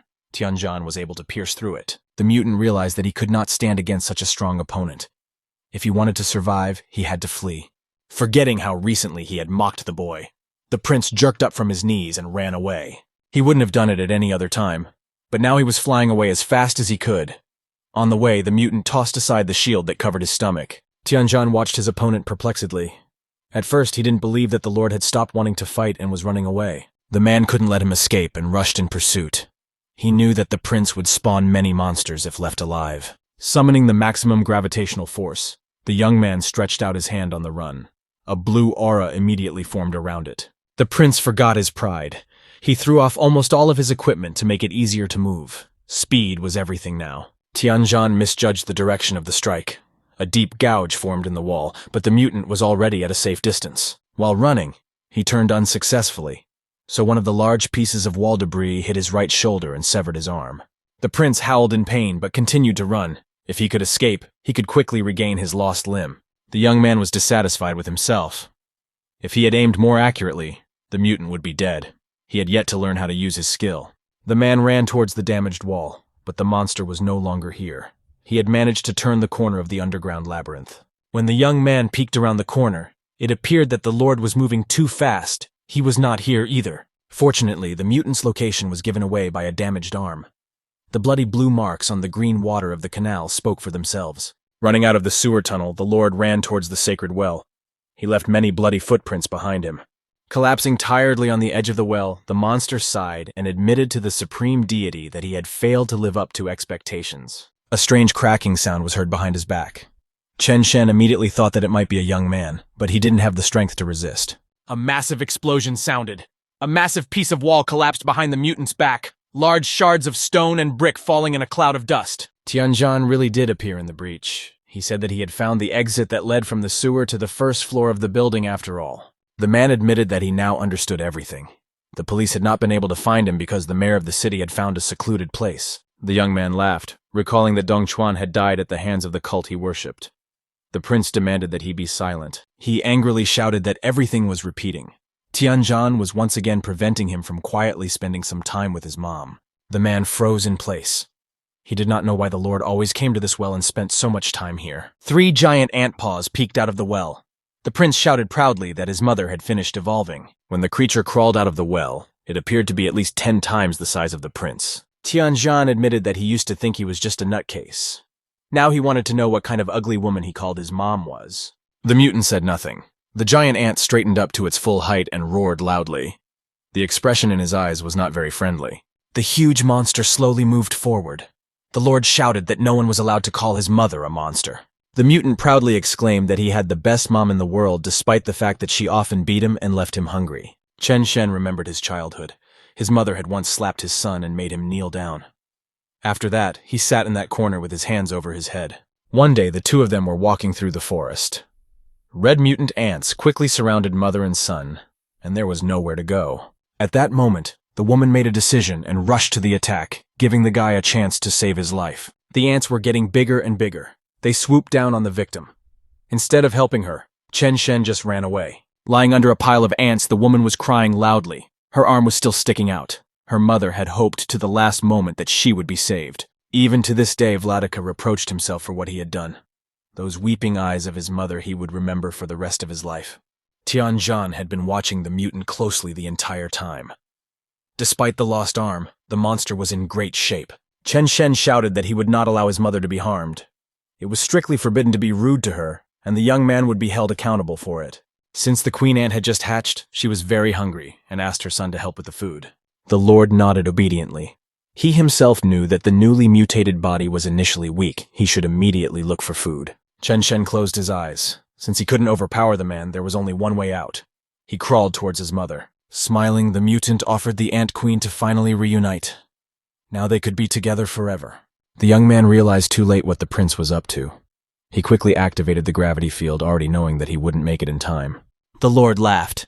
In the last moment of his existence, he was happy to give his life for his mother and repay his long-standing debt. In front of the astonished man, the queen defeated what once called herself her son in a few moves. Tianzhan couldn't believe that the overlord would take such a step and sacrifice himself for the beast king. Meanwhile, the ant queen had grown strong enough after her meal and was now proudly erect to her full height.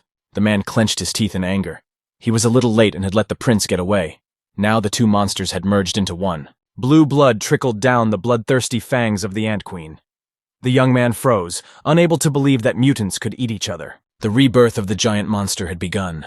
Several bright white rays burst out from its body. A dazzling white flash formed in front of Tianzhan's eyes with a huge black silhouette at its center. At this time, the Chenjun Pharmaceutical Company's divine genome research was in full swing. The booth was littered with tubes of blood samples. Finally, the lab technician triumphantly announced to the other 4 employees crowded around the table that he had copied the right gene. The man proudly raised the vial above his head. The blood was not red, but blue.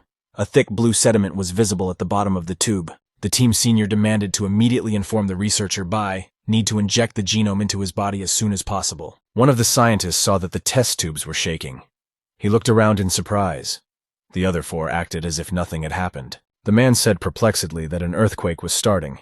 He suggested that the others look at the test tubes. Nancheng military police also noticed that the administration building was the focus of an abnormal earthquake. All available helicopters surrounded the building. The administration skyscraper was in a cloud of white smoke. Nothing could be seen from the ground. When the helicopter carrying Yuan Wen flew a little closer, the girl opened the side door to better assess the situation. There was a deafening explosion in the administration building. All witnesses saw a bright white flash and pieces of the wall that flew a long distance away. When the dust cleared a bit, a giant mutant appeared in the breach. By eating the prince, the Ant Queen had become a level 8 monster. The breach in the skyscraper reached almost to the roof. The building cracked menacingly. It looked like it was about to collapse. The officer stared at the giant with all her eyes. Unfortunately, the rumors were true. The Beast King had indeed appeared in the city. Hearing admiring exclamations nearby, Yuan Wen was distracted from her observation and turned around unhappily. A civilian helicopter hovered near them. Some kid in a hoodie shouted that this time he would definitely be the big star. The officer indignantly shouted that a military operation was underway. She angrily asked how civilians got into the place. The man with the microphone and the videographer shrieked in surprise. The guy wasn't going to draw attention to himself at all. Scratching the back of his head, the reporter admitted that the exclamation came out accidentally. They represent the Nangcheng Daily Journal. Yuan Wen turned purple with anger. She shouted that it was very dangerous to be here. They should leave the battle area immediately. The journalist laughed. He understood perfectly well all the possible risks, but he could not afford to miss such a sensation. After all, high-level Beast Kings had only appeared in remote areas before. Now was a rare chance to see him with his own eyes. After overtaking the military helicopter, the young man shouted that he should be the first to get it on camera. The officer demanded to stop, but she was not listened to. Suddenly, the journalist saw something strange nearby and demanded that the cameraman get a close-up shot. The purple head of a high-level mutant was vaguely visible through the white flashes. The man motioned for the camera to zoom in. The journalist didn't think that was enough, so he demanded to zoom in as close as possible. The monster's head could now be seen in detail. Suddenly, some kind of white flash with a black silhouette inside came into the lens. Its drop shape made it look like a comet. A closer look revealed a human-like creature inside the blob. The cameraman continued filming nonchalantly on the video camera. The reporter couldn't believe his eyes and dropped the microphone in surprise. The appearance of the man in the sky was explained simply. Tianzhan realized that he couldn't defeat the mutant alone. After several attempts, the man managed to turn the gravitational field in his favor and change his own gravity. The moment the Ant Queen almost got the guy, he managed to soar into the air and adjust his body friction on the fly. For Tianzhan, this flight was a fast journey through the blue tunnel. The mutant couldn't keep track of him. The improved friction force allowed the young man to develop unimaginable speed. So in the eyes of others, his flight resembled the movement of a comet. The man even managed to land a blow on his opponent's head. The Ant Queen wailed angrily. Unfortunately, the body's resources were quickly depleted. Tianzhan soared into the air as high as possible to be at the same height as the huge opponent. He didn't want to apply a short-term effect. Before his eyes, the Ant Queen summoned millions of beetles. They immediately set about repairing the damaged area. The young man angrily watched the regeneration speed of the head area. If it weren't for those bugs, he would have won for sure. The man realized that he would not be able to kill his opponent. His own resources were running out, and the mutant could constantly regenerate damaged tissue. 3 meters was too short to deal any appreciable damage to the Beast King. This made the situation very difficult. Meanwhile, the beetles had almost completely recovered their skin cover. Tianzhan realized that the monster had a significant advantage. For a few seconds, the guy was tempted to take advantage of the momentary effects of gravity to deliver a crushing blow. The Ant Queen was preparing to attack. Common sense told her that if she failed, Tianzhan would waste all his strength for nothing. Dodging the pile of rocks flying at him, the young man thought he was obliged to end the mutant's existence with a single blow. There were more and more rocks, and it was getting harder to maneuver between the debris. There was nothing to think about attacking. One of the cobblestones still caught the guy and scratched the skin under his eye. Tianzhan angrily clenched his teeth. The fight was getting dangerous. Suddenly, several rockets flew past him. A couple of them hit the recently damaged spot on the monster's head. The young man couldn't understand what was happening. The military helicopters flew a little closer. Someone called out to the man, shouting roughly to him. The boy turned around in bewilderment. The helicopter shouted that there was only one way to defeat the monster. We must attack the core of the Beast King. They'll distract the mutant. Tianzhan's face expressed genuine surprise. He had never heard of the core present in a Beast King. Yuan Wen shouted out that he should look for the nucleus near the brain. This place was usually the strongest and stood out strongly. The helicopters never stopped attacking the mutant's head. The man knew it wouldn't do any damage, but it would distract the monster from him. The young man flew even higher, scanning the Ant Queen's body. For a while he couldn't find the location of the core. One of the attacks gave the guy an idea. During the hit, one area of the mutant's head was slightly lighter than the others. Tianjin thought that the core might be located there. Besides, the sanitation beetles were also gathering at that place. As if to confirm his thoughts, many bugs appeared in that place. They immediately began to regenerate the skin. The man turned back thoughtfully. The helicopters did not stop attacking the powerful enemy. He could not worry about his strength. With the support of the military police, the man could not worry about losing his resources and turned on the gravity field. He utilized all of his mental resources to activate the short-lived effect of increasing the range of the field. Tianjin immediately felt that he was getting weaker. He had to finish off the Ant Queen in one blow. Otherwise, all his efforts would be in vain. The man extended his arm in the direction of the monster. He hoped that the blow would be strong enough. He didn't have the resources for a second one. After the impact, a white flash formed in the sky. The rock fragment stained with blue blood formed a real rockfall. The young man fell down exhaustedly. During the fall, Tianjin tiredly closed his eyes. He was falling head first, but he couldn't do anything about it due to his weakness. The rescuers were prepared for such an outcome. The unconscious man landed on a pre-prepared net. A triangular net was stretched between 3 military helicopters. The young man was miraculously not hit by any of the 6 propellers spinning at high speed. Yuan Wen walked to the door, happily shouting to the guy that he was lucky. The mutant had almost trashed an entire city. Suddenly the girl recognized the hero. She was surprised to realize that the mysterious savior was their acquaintance Li Tianjin. The man was still lying in the nets as if in a hammock. There were a few wounds on his body, but his appearance suggested that the young man felt fine. There were several large wounds on the body of the defeated giant, and instead of a head, there was a gaping hollow. The officer thought that this guy wasn't easy. Footage of the event appeared in this morning's news bulletin. The reporter said that many buildings within a 10-kilometer radius were affected. The announcer showed a close-up of the monster. He assumed from the size of the monster that they were facing a level 8 mutant. 2 friends were watching the news on their phones. They were both surprised that someone had been able to defeat the king of beasts at all. In one of the apartments, a teenager was watching the same news on TV. He exclaimed delightedly that the one who defeated the monster was stronger than an entire army. His brother couldn't stand it and yelled to his mother that a superhero was fighting a monster. The woman didn't believe it and thought they were just playing as usual. Not far from the ruins left by the massive earthquake, a hooded man was watching the news on his phone interestedly. Laughing, he told himself that this was no ordinary mutant. The humanoid that killed the Beast King must have been very strong. His pupils slowly began to turn purple. Indicating that he would soon have to fight another monster. Tianjin was lying in the hospital at this time, recovering his strength. The guy's eyes were closed. He was dozing peacefully after a hard battle. After the system notification, the man immediately opened his eyes. It was only 8 hours until the wave of destruction. The system insistently recommended that the shelter be reinforced as soon as possible. The young man sat down on the bed. He didn't realize what this place was. Tianjin only remembered that he had lost consciousness after a powerful strike on the mutant. Fortunately, he didn't sleep for long. Looking at the countdown timer, the young man thought that he really couldn't hurt to fortify the farm. The second wave could be even more dangerous. The man scratched the back of his head. According to recent calculations, there won't be enough resources for long. By the third wave, humanity could be extinct. Tianjin opened the system menu, estimating his inventory. He demanded to open the window that displayed the points he had earned. It turned out that the guy had almost 8 million points. There are still a few more to go, and then you can reinforce your shelter. The space backpack had a lot of free space due to the food used in battles. You could put fresh harvest in there. The young man's gaze fell on the medieval sword. He wondered if the system would allow him to throw a real weapon into his inventory. Tianjin activated the gravity skill and pulled the blade towards himself, while telling the system to put it into a vacant inventory cell. To the man's delight, it worked.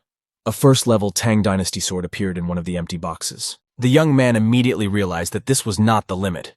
If you place items from the real world in the slots, you can increase their level. Standing up from his bunk, Tianjin stretched and told himself to go back to the farm and harvest the crops as soon as possible. The man remembered Yuan Wen shouting to him about the Beast King's vulnerability. She knew about the core from somewhere. The young man smiled warmly. He was very grateful to the girl for catching him in the net in time. Unfortunately, there was very little time. Tianjin jumped out of the window, activating gravity, and promised himself to be sure to thank the officer later. Yuan Wen and his superior Yuan Yi entered the ward after a few minutes. The young man left only a boot print on the window frame. The officer immediately realized everything by the open window. The curtains were blown by the wind into the room. The man grudgingly said that the boy had already left. He inquired if the girl wanted him back. Yuan Wen sighed as she closed her eyes. She knew that Tianjin would not agree. Yuan Yi tried to object. The officer reminded him that the guy had single-handedly killed the Beast King. The military police wouldn't be able to catch him. The officers walked over to the open window. Yuan stated that Tianjin was stronger than any military mutant. The man said that he didn't mean to bring him back by force. The girl sighed. No one could force the young man to return. Perhaps he was still angry at their incompetence. Yuan recalled that the military police failed to ensure the safety of the main witness. Of course, Tianjin has the right to distrust them. The man was silent for a while, contemplating how he could get the guy on his side.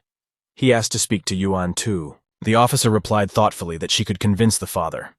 As for the young man, it was enough just to observe him. Yuan Yi asked to go talk to his uncle.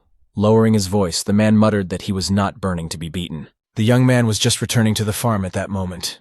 He missed his little sister very much and was glad to see her. Han heard the gate creak and happily ran towards her brother. Old Man Nan and Xiaohei ran after her, spreading their arms for a hug. Tianjin arrived at the farm wearing striped hospital pajamas.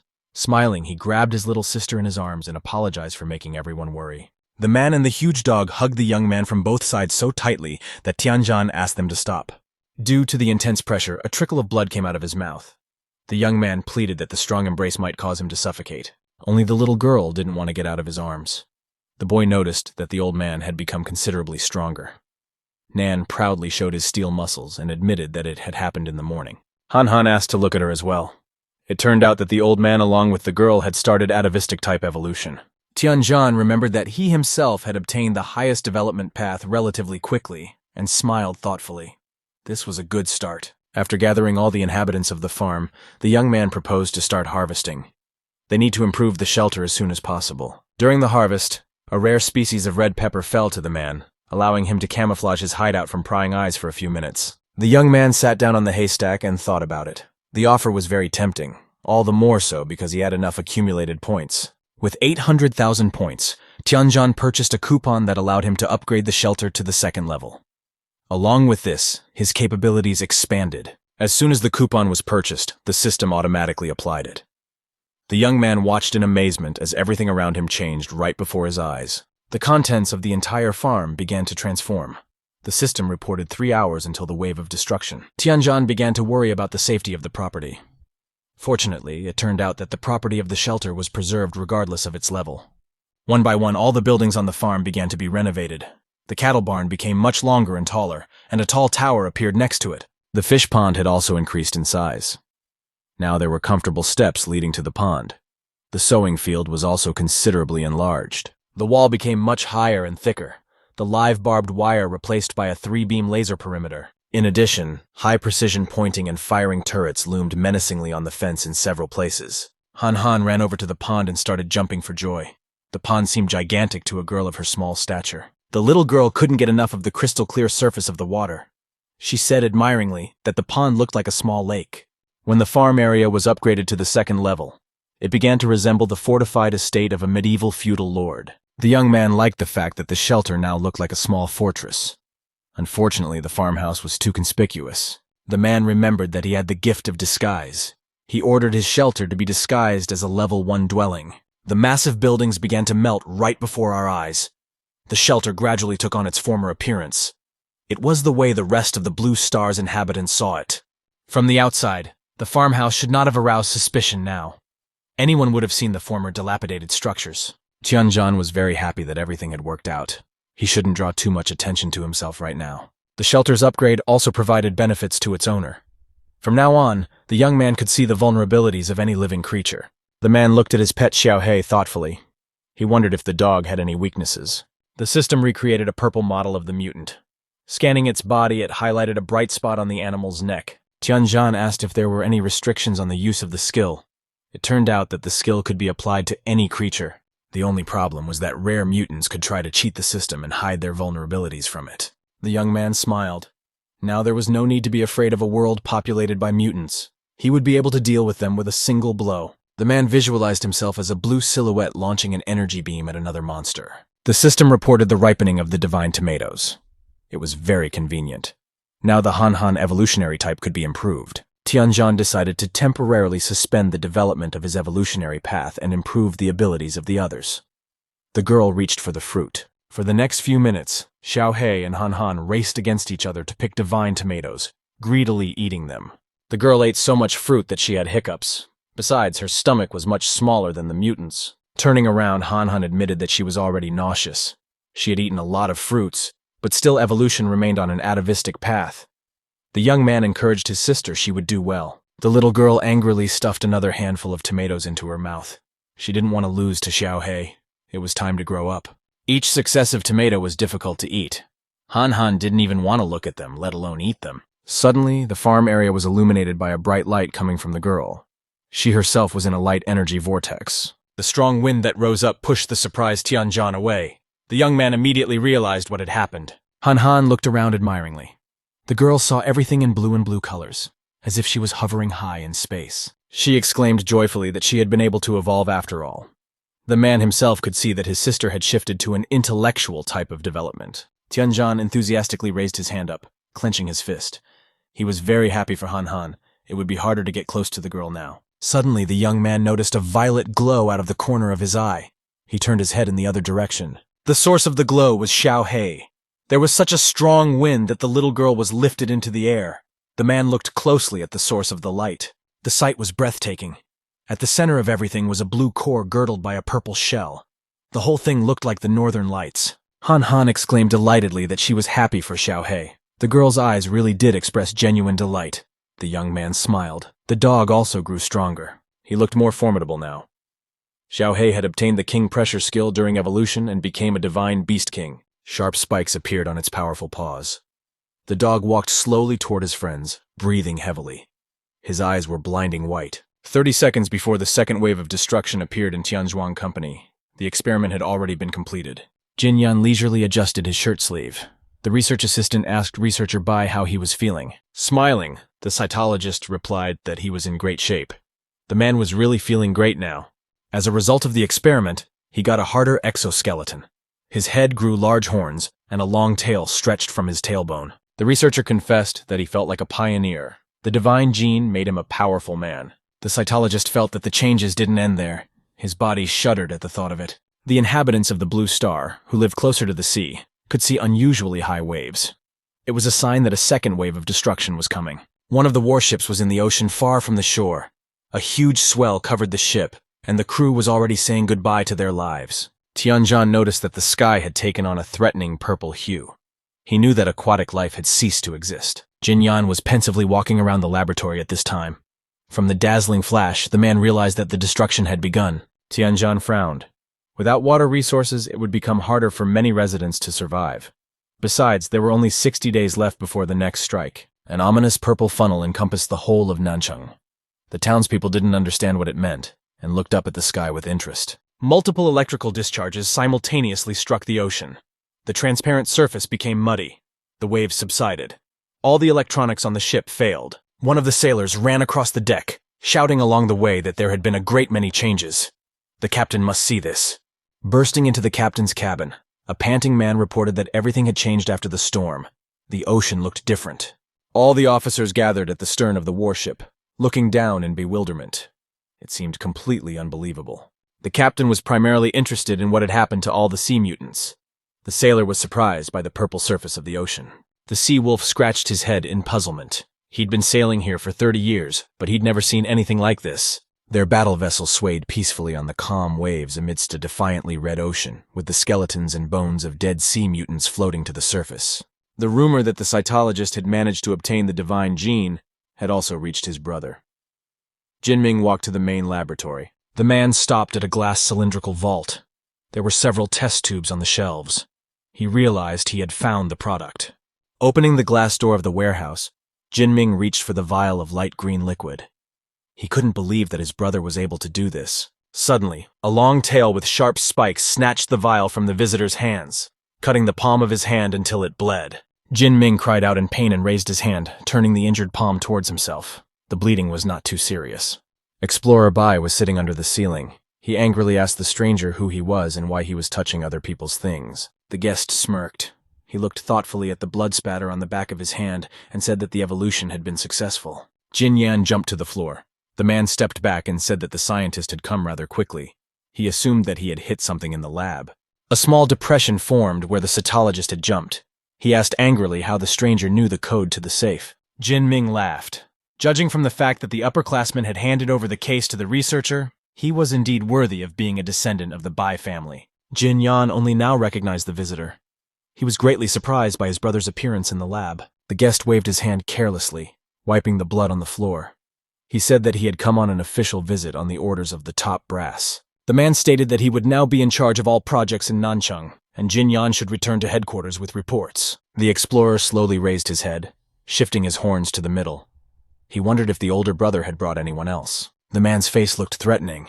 Jin Ming realized that his younger brother didn't want to give up without a fight. He smiled kindly, and admitted that he could not have come unprepared to such an important meeting. Only a fool would have come alone. Several armed fighters in dark attire appeared behind the cytologist's back. Jin Yan angrily asked what this meant. The guest said snidely that his brother had plans of his own. The explorer turned around unhappily and looked at the rifles that held him in their sights. He said perplexedly that he could have just reported the successful experiment to the headquarters.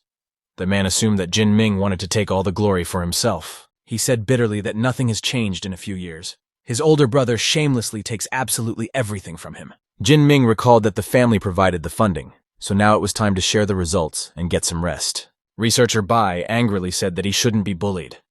He knows the headquarters will want to use him as a test subject. The visitor laughed, reminding his brother that he was already using his body for an experiment. He was interested in the divine gene. Jin Ming speculated that one copy of the gene the man had tried out on himself, and the second copy was in his possession. The guest's eyes flashed predatorily. He said that everyone would like to have the genome. The man snapped his fingers, demanding that the others be brought in. 3 soldiers held the researcher at gunpoint. The rest of the soldiers led the other employees from the lab into the room. Lan Ning stepped forward with his hands in the air. The young man reminded him that he had nothing to do with the family's business and asked to be let go. Jin Ming smirked. He told the hacker that he couldn't let go of someone as important as Technician Lan so easily. Jin Yan angrily said that he wouldn't let himself be intimidated. His brother reminded the researcher that he was still mortal.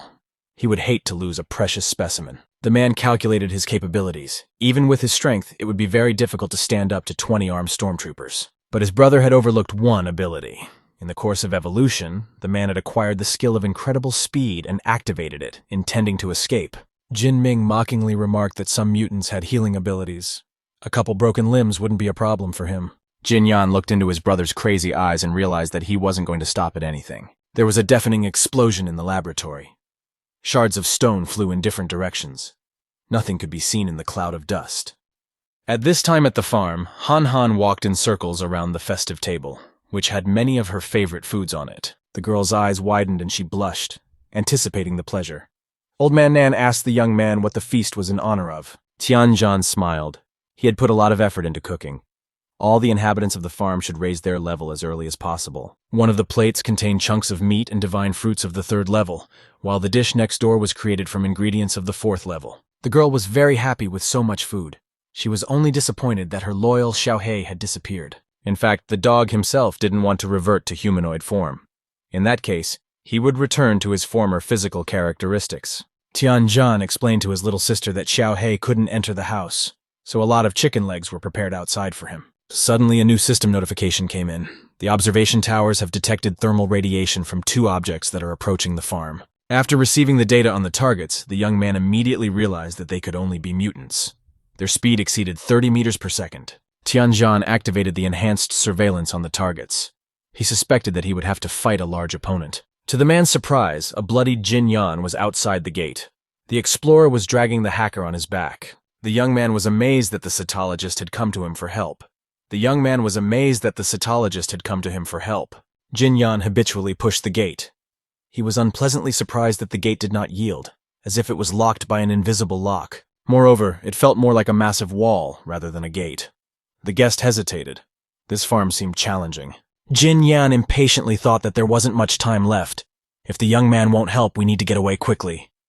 His brother would catch up with him soon. The explorer turned away, cursing his inhospitable host. He could use his help now. Tianzhan, behind his back, quietly said hello and suggested that the cytologist was in a predicament. The man flinched. Turning back around, Jin Yan was surprised to see that the guy was hovering in the air, a blue aura surrounding him. The man smiled in a friendly manner. He said, Explorer Bai looked a little disappointed. The guest remained silent. Tianzhan requested a change of rights to access the farm. He stated that Jin Yan could now enter, The cytologist couldn't believe his eyes. The decrepit buildings had turned into a veritable citadel in a matter of seconds. That gate did indeed turn out to be a high wall. The owner asked the researcher to tell more about his evolutionary path. The guest's face was illuminated by the bright light coming from behind the slowly opening leaves of the massive gate. Jin Yan impatiently peeked outside the gate. He remembered very well that just a few days ago, this was just a rundown farm. Now all the structures have grown to several times their size. Long steps with a flight of steps lead up to the main building. The explorer realized that the outside of the renovated farm was camouflaged from prying eyes. It was just incredible. Jin Yan begged to save the life of the man he brought with him. This hacker has no price. He needs him alive. The young man looked at his interlocutor perplexedly. Of course, he could heal Lan Ning, but he wanted to get something in return. Researcher Bai was afraid that the man would refuse. He shouted back to the young man that he could provide valuable information. Jin Yan was sure that the information provided should definitely interest his interlocutor. The master smirked incredulously. Stuffing his hands into his pants pockets, Tianzhan moved towards the house. Researcher Bai silently followed, dragging the employee on his back. Jin Yan broke the silence by suggesting that the young man had mastered gravity. The man asked why he thought so. The cytologist perplexedly reminded him that Tianzhan had killed the Beast King in the center of the city. The man nodded warily, not understanding what the man was getting at. The one said that the Queen of the Ants has a characteristic wound left on her from gravitational compression. In addition, they both levitated in the air. The young man turned puzzledly to the man. His train of thought was quite logical. He added that both boys had gravity. A strange loud sound was heard nearby. Jin Yan looked the other way and didn't see the huge dog. Tianzhan smiled kindly at the guest. He said that he respected him despite his different ideas about human evolution. Explorer Bai raised his head and turned pale. It seemed to him that there was a giant wolf the size of a house standing behind the guy's back. A little girl was sitting on Xiao Hei's head, and a smiling old man was standing beside her. The young man said he was glad to see the scholar on his farm. Han Han crawled closer to her brother and whispered that there was no danger. This man was green in color. Tianzhan smiled. Jin Yan heard every word. He wondered what it could mean. The cytologist suggested that everyone on the farm had evolved. The young man laughed. His guest had a surprised look on his face. He admitted that he was amazed at the incredible speed of his evolution. There was also a large percentage of perfect mutations. That huge dog is the perfect confirmation. Tianzhan impatiently wondered how long it would take him to consider everything. A hacker without help wouldn't last long. Jin Yan only now remembered that he had come to the guy for this. He hurriedly placed the employee on the ground. The first thing the man did was to gently lay Lan Ning on the vacant bed, and then retrieved the healing carrot. The young man was still unconscious. Using gravity, the host squeezed the carrot juice so that it poured directly into the hacker's mouth. After finishing the procedure, Tianzhan turned around to leave. He noticed that there were several bloody stains on the guy's clothes. Jin Yan looked at the young man questioningly. Realizing the mute question, he replied that he now had to wait for the hacker to regain consciousness. The cytologist wasn't bored either. He took off his t-shirt during his master's absence and used the end of his tail to extract bullets from his body. There were 3 gilded bullets lying on the floor. Jin Yan reminded that the hacker had no superpowers. Ordinary people needed to be operated on. Tianzhan looked at the guest reproachfully, as if he was sitting in front of a small child. He declared that he possessed his own methodology. Explorer Bai dejectedly bowed his head, ashamed of his distrust of his master. He muttered that he shouldn't have said that. The young man looked intently at the guest. He said that now was the time to tell what had happened to them. Staring at the gilded casings, Tianzhan was surprised to learn that Xiao Hei's genes had allowed the scholar to survive and evolve. Jin Yan took out a small case with a test tube that contained a green liquid. He admitted that he had managed to take the divine gene with him. The young man thought for a moment. The cytologist came up with a pretty good name, considering that it had the same effect as divine fruits. If the scientist's words are to be believed, Xiao Hei's copied atavistic gene completed the evolution of the atavistic type. This gave the guy the idea that in the same way, divine genes could be created for the rest of the developmental pathways. Tianzhan asked how a perfect mutant was able to get so many wounds. Jin Yan briefly recounted the encounter with his brother. Han Han couldn't believe it. It seemed unbelievable. The young man wondered how the Bai family was connected to the top of Nancheng. The girl exclaimed that this was not allowed. They were brothers. If someone dared to touch her, Tianzhan would blow his head off. The cytologist sighed heavily.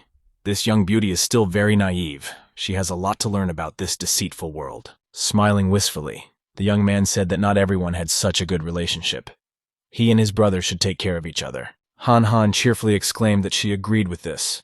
She was already trying to help her big brother as much as she could. The girl turned gloomy. She quietly said that she had always depended on her brother and furtively looked at Tianjan.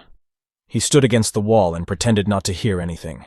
Han promised that she would now always take the guy's side no matter what decisions he made. Tianjan thoughtfully suggested that with the cytologist's speed, he would have no trouble escaping. He asked what happened to the hacker. Jinyan raised his head in surprise. He didn't really want to remember what had happened between him and Jin Ming in the lab. There were too many enemies.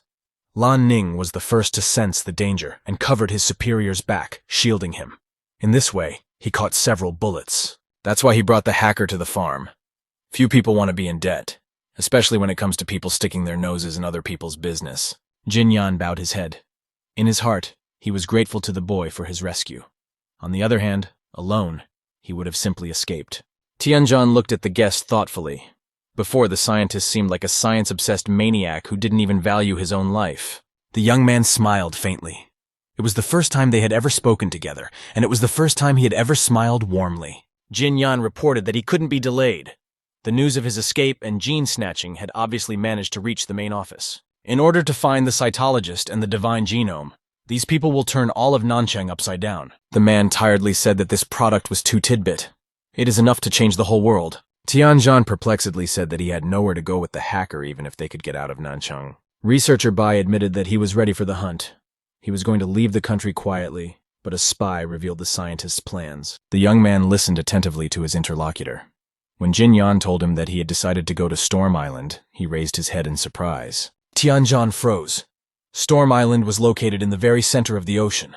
No one would come looking for a person on this piece of land. The small-looking island was surrounded on three sides by Yanhuang, the European Union, and ancient Egypt. It was of no strategic interest to any country due to the lack of valuable resources. Besides, the storm never stopped there. At first sight of the island, it seems uninhabited. Thunderstorms and wind are constantly pounding the high cliffs. In fact, that's not entirely true. There are a few indigenous people living on the island. Having managed to cope with the elements, they stayed to fish and raise livestock. The level of technology on the island is quite primitive. All buildings are assembled from improvised materials and have long since fallen into disrepair. Jin Yan added that he had built a secret base there a few years ago. That was why he was heading to Storm Island to hide from the attacks of the head office. Tianjan realized that the scholar was hardly running away for nothing. He inquired about the company's main office. Researcher Bai said thoughtfully that the head office of Tianjiang Corporation was a monopoly company run by several families. In fact, the entire market is run by a company with 5 major families. Each of them has its own luminous badge. The Bai family is also one of these 5. Jin Yan proposed his ambitious project Divine Creation to the company. Unfortunately, not everyone supported the man. Most members of the assembly were not willing to cast their vote in favor of creating a superhuman with power over the rest of us. The 3 families of Bai, Ren, and Lan secretly formed a triple alliance by clasping each other's wrists. They saw huge profits in this project. At that time, huge resources were allocated to set up a research institute. Officially, it was supposed to research new drugs. Recalling the cylindrical storage in the lab, Jin Yan quietly said that he had originally planned to use the resources of the main office to achieve his goals. The man confessed that he is an illegitimate Bai. Therefore, he has no say in the head office or in the family itself. Han all stood by the sofa, leaning against it. The man's story was very interesting. It turned out that the cytologist had thought he was in control the whole time. Tianjan never once interrupted the guest during the entire narration and listened attentively the entire time. He looked at the scholar thoughtfully. Smiling kindly, the young man said that he understood the scientist's difficult situation and could help go to Storm Island. Jin Yan asked his master in surprise, thinking that he had misheard. The girl straightened up and stared at her brother. Waving his arms, the scientist began to argue that the ocean was too polluted. Their boat could be attacked by marine mutants. The young man laughed. Tianjan told him that the boat would not be needed and invited the incredulous guest to follow him. The young men stepped out of the house onto a small flat area. The cytologist looked around. There was nothing unusual here. Suddenly, it turned out that the site was not empty at all. There was a helicopter on it. The young man explained that he was investing his money to maximize his return. Tianjan smiled, happy with the impression he had made. He said that with this kind of coloring, no one would notice their helicopter. The man promised not only to bring the interlocutor with the hacker to the island, but also to provide the necessary supplies. Researcher Bai recalled that they had disagreed before. He asked why the boy had started helping him. Tianjan remembered how the medics carried the corpses out of the monastery. His face darkened. The young man replied that he had changed his mind after some violent events. That Beast King in the center of Nanshan nearly killed him. The young man warned that the cytologist would have to change some concepts as payment for his services. Jin Yan bowed his head dejectedly. He realized that he was unlikely to reach Storm Island without help. Reaching out his hand to the boy, the scientist exclaimed fervently that he would be indebted to him. He promised to come to his aid at any time. Tianzhan smiled. This kind of answer suited him. Besides, the young man had managed to get a strong ally with extensive scientific knowledge. The young men shook hands firmly. The host asked the guest not to forget his promise. He smiled and informed me that he couldn't send the scientist right away. The cytologist would help feed the sheep in exchange for shelter and sustenance. Jin Yan was thrown into a shiver. Back at the main office, Jin Ming ordered a conversation. A huge holographic image of his father appeared in front of him. The young man told about his meeting with his brother. The man rebuked his son. He had failed in his duties. Jin Ming vowed to track down the traitor. He wouldn't get far. The young man said that he controlled all the hospitals. Lan Ning would not be able to survive without doctors. In addition, the entire transportation network has been alerted about the fugitives. The head of the family recalled that the young man belonged to a powerful family. It would not be easy for them to explain his injuries. Jin Ming suggested to blame everything on the traitor Jin Yan anyway. He had nothing to do with the family anyway. The man thought about it. There was a certain logic to it. He asked to deal with the cytologist as soon as possible. Father inquired if the researcher had indeed managed to go through a perfect mutation. Jin Ming reluctantly confirmed it. The man stated warmly that out of 5 families, the first perfect mutant was his son. If he hadn't lost his way, he could have been the successor. The young man clenched his teeth in anger. His neck tensed. He was having trouble keeping his temper in check. He wasn't used to hearing good things about his brother. The head of the family understood what was on his mind. He reminded them that this was not the time for emotions. The Bai family must be the best in everything. The man asked to do it right this time and not disappoint him. Jin Ming was very angry. His hands were shaking. His fingers clenched into fists by themselves. He asked for 3 days. If he didn't catch the guy in that time, he would give up his privileges in the main office and his role in the family. Father nodded in agreement. He said that he really hoped to hear good news from Jin Ming in 3 days. Immediately after his words, the holographic screen suddenly turned off. The young man did not even have time to say goodbye to his interlocutor. For a few minutes, Jin Ming stood at the large window overlooking the city. He thought for a long time about where to start looking for his brother. The young man summoned his assistant and ordered him to bring the vice president. He wanted to ask Ren Xiao some questions personally. Jin Yan was not at all eager to help out on the farm, but there was no way out.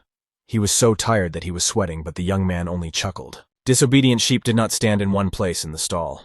It took a lot of effort to lead the animal to food. Tianzhan was sitting on a haystack in the corner of the corral. Gloatingly watching his guest work, he shouted to the man that he was doing quite well for a beginner. The cytologist turned around unhappily. He admitted that such labor was not so unfamiliar to him, having done similar work at home until he was 8 years old. Tianzhan's eyes went to his forehead in surprise. He couldn't imagine a young lord from the respected Bai family tending livestock. Jin Yan pressed his lips tightly together. The man didn't want to remember that he had lived with his mother as an illegitimate child until the age of 8. He was only taken away because the Bai family is small. The Highland sheep approached the haystack. Sitalog said that even now he doesn't consider himself a member of the family. A well-known family name in itself allows you to get the resources you need. The monotonous voice lulled the young man to sleep. Tianzhan thought as he fell asleep that the stories about scandals in large families were true. One after another, several messages came to his phone in succession. The man woke up and looked at the screen. The information he received surprised the guy so much that he immediately woke up and reread the message again. Jin Yan noticed that Tianzhan had stopped listening to him and was staring at the phone. He asked with interest what was wrong. The young man waved his phone with a smile on his face, showing the message. He had some curious new information. When the vice president entered the office, Jin Ming asked for more details about all of his brother's contacts in Nanchang. Ren Xiao reminded that Explorer Bai had destroyed almost all the data during the retreat. She couldn't help. The man asked if she had seen anything unusual. The girl folded her arms across her chest unhappily. She had said everything she knew. Besides, she and the cytologist didn't see each other that often. Jin Ming laughed. The man assumed that the vice president was treating him too hostilely. Ren Xiao stated that this is due to interference with her research. The interlocutor explained that the decision was made by 3 families. The man remembered his younger brother with his green test tubes. Jin Ming said that the boy had stolen a gene that belonged to families. He looked into the face of his interlocutor. The man's face darkened and became serious. He said that Jin Yan had betrayed the family. Ren Xiao thought for a moment. That gene must be superior to all the available samples. since 3 families were interested in it at once. She began to reconstruct the events from memory. At first, humanoid monsters appeared in the lab. Later, Jin Yan gained atavistic limbs. Added to this is the mysterious death of the company's president, Liang Tianyu. After that, Li Tianzhan broke into her guarded villa. Out loud, the girl suggested that it was all just a cover-up. In fact, the main office of the company conducts experiments on transforming people. Jin Ming raised his hand warningly. He said that the vice president should not get so deeply involved in the company's affairs. Softening his voice, the man said that he had to find a researcher. It would be best for Ren Xiao to return to his duties. The girl became convinced that this type was very unpleasant. She snidely asked how a regular manager could help catch Bai if even the family couldn't do it. Jin Ming accepted the challenge. He said that it was not the company that should be blamed, but himself. If Ren Xiao had decent capital, she would have become part of the core. The vice president was angry in her heart. Even if she knew something, she wouldn't tell. Out loud, the girl politely apologized. There was nothing more she could do to help. Jin Ming left the last word to himself. Already at the door, Ren Xiao heard that women should stay at home and have children. The girl was so angry that she slammed the office door shut with all her might. Plaster fell from the back of the door. Even after returning to her workplace, Ren Xiao couldn't calm down and angrily regarded her office. This guy was getting on her nerves, and he thought he was a supreme deity just because of his origin. After driving a safe distance away from the office in a black car, the girl called Tianzhan and introduced herself. She confidently stated that she knows everything. Researcher Bai is at his place. They need to meet. The young man stated that he didn't understand anything. The vice president grudgingly said, "You shouldn't disregard her kindness." They both knew exactly what they were talking about. Half an hour later, the SUV stopped at the gate of a dilapidated farmhouse. The girl demanded that the researcher be given to her. Tianzhan declared that she shouldn't have come. Ren Xiao angrily folded her arms across her chest. She said that she had already compared the DNA and knew where the cytologist was. All of her arguments were interrupted by a gunshot. Tianzhan looked at the trickle of sand not far from his feet in surprise. The casing had not yet had time to cool. There was a thin trickle of gunpowder smoke where the bullet had struck. The vice president looked around frightened. She exclaimed that she had no idea where a sniper had come from out here in the middle of nowhere. Hearing Jin Ming's voice behind her back, the girl turned gloomy. He thanked the female employee for the tip in a satisfied voice. Behind the man were armed men in black uniforms. He asked, thinking hard about how to explain to the Ren family about trying to warn the traitor. Ren Xiao indignantly said that she was being followed. Jin Ming laughed. He didn't even trust Bai's illegitimate son. All the devices had been bugged long ago. He was only waiting for the moment. The man guessed that the vice president wanted to take the researcher and hide him. He said mockingly that women were not very smart. The girl was angry. Unfortunately, there were too many enemies. One sniper was aiming right at her forehead. Several more were aiming at the host and holding the perimeter. Jin Ming couldn't help himself and smirked gloatingly. The angry girl was a pitiful sight and resembled his illegitimate brother. And the owner of the farm is no better. A minute ago, he was talking proudly to a girl, and now he's being held at gunpoint. Jin Ming warned that they had better not move from their spot. The snipers were working clearly. It would be best to disperse peacefully. Jin Ming warned that they had better not move from their spot. The snipers were working clearly. It would be best to disperse peacefully. Jin Ming warned that they had better not move from their spot. The snipers were working clearly. It would be best to disperse peacefully. Jin Ming warned that they had better not move from their spot. The snipers were working clearly. It would be best to disperse peacefully.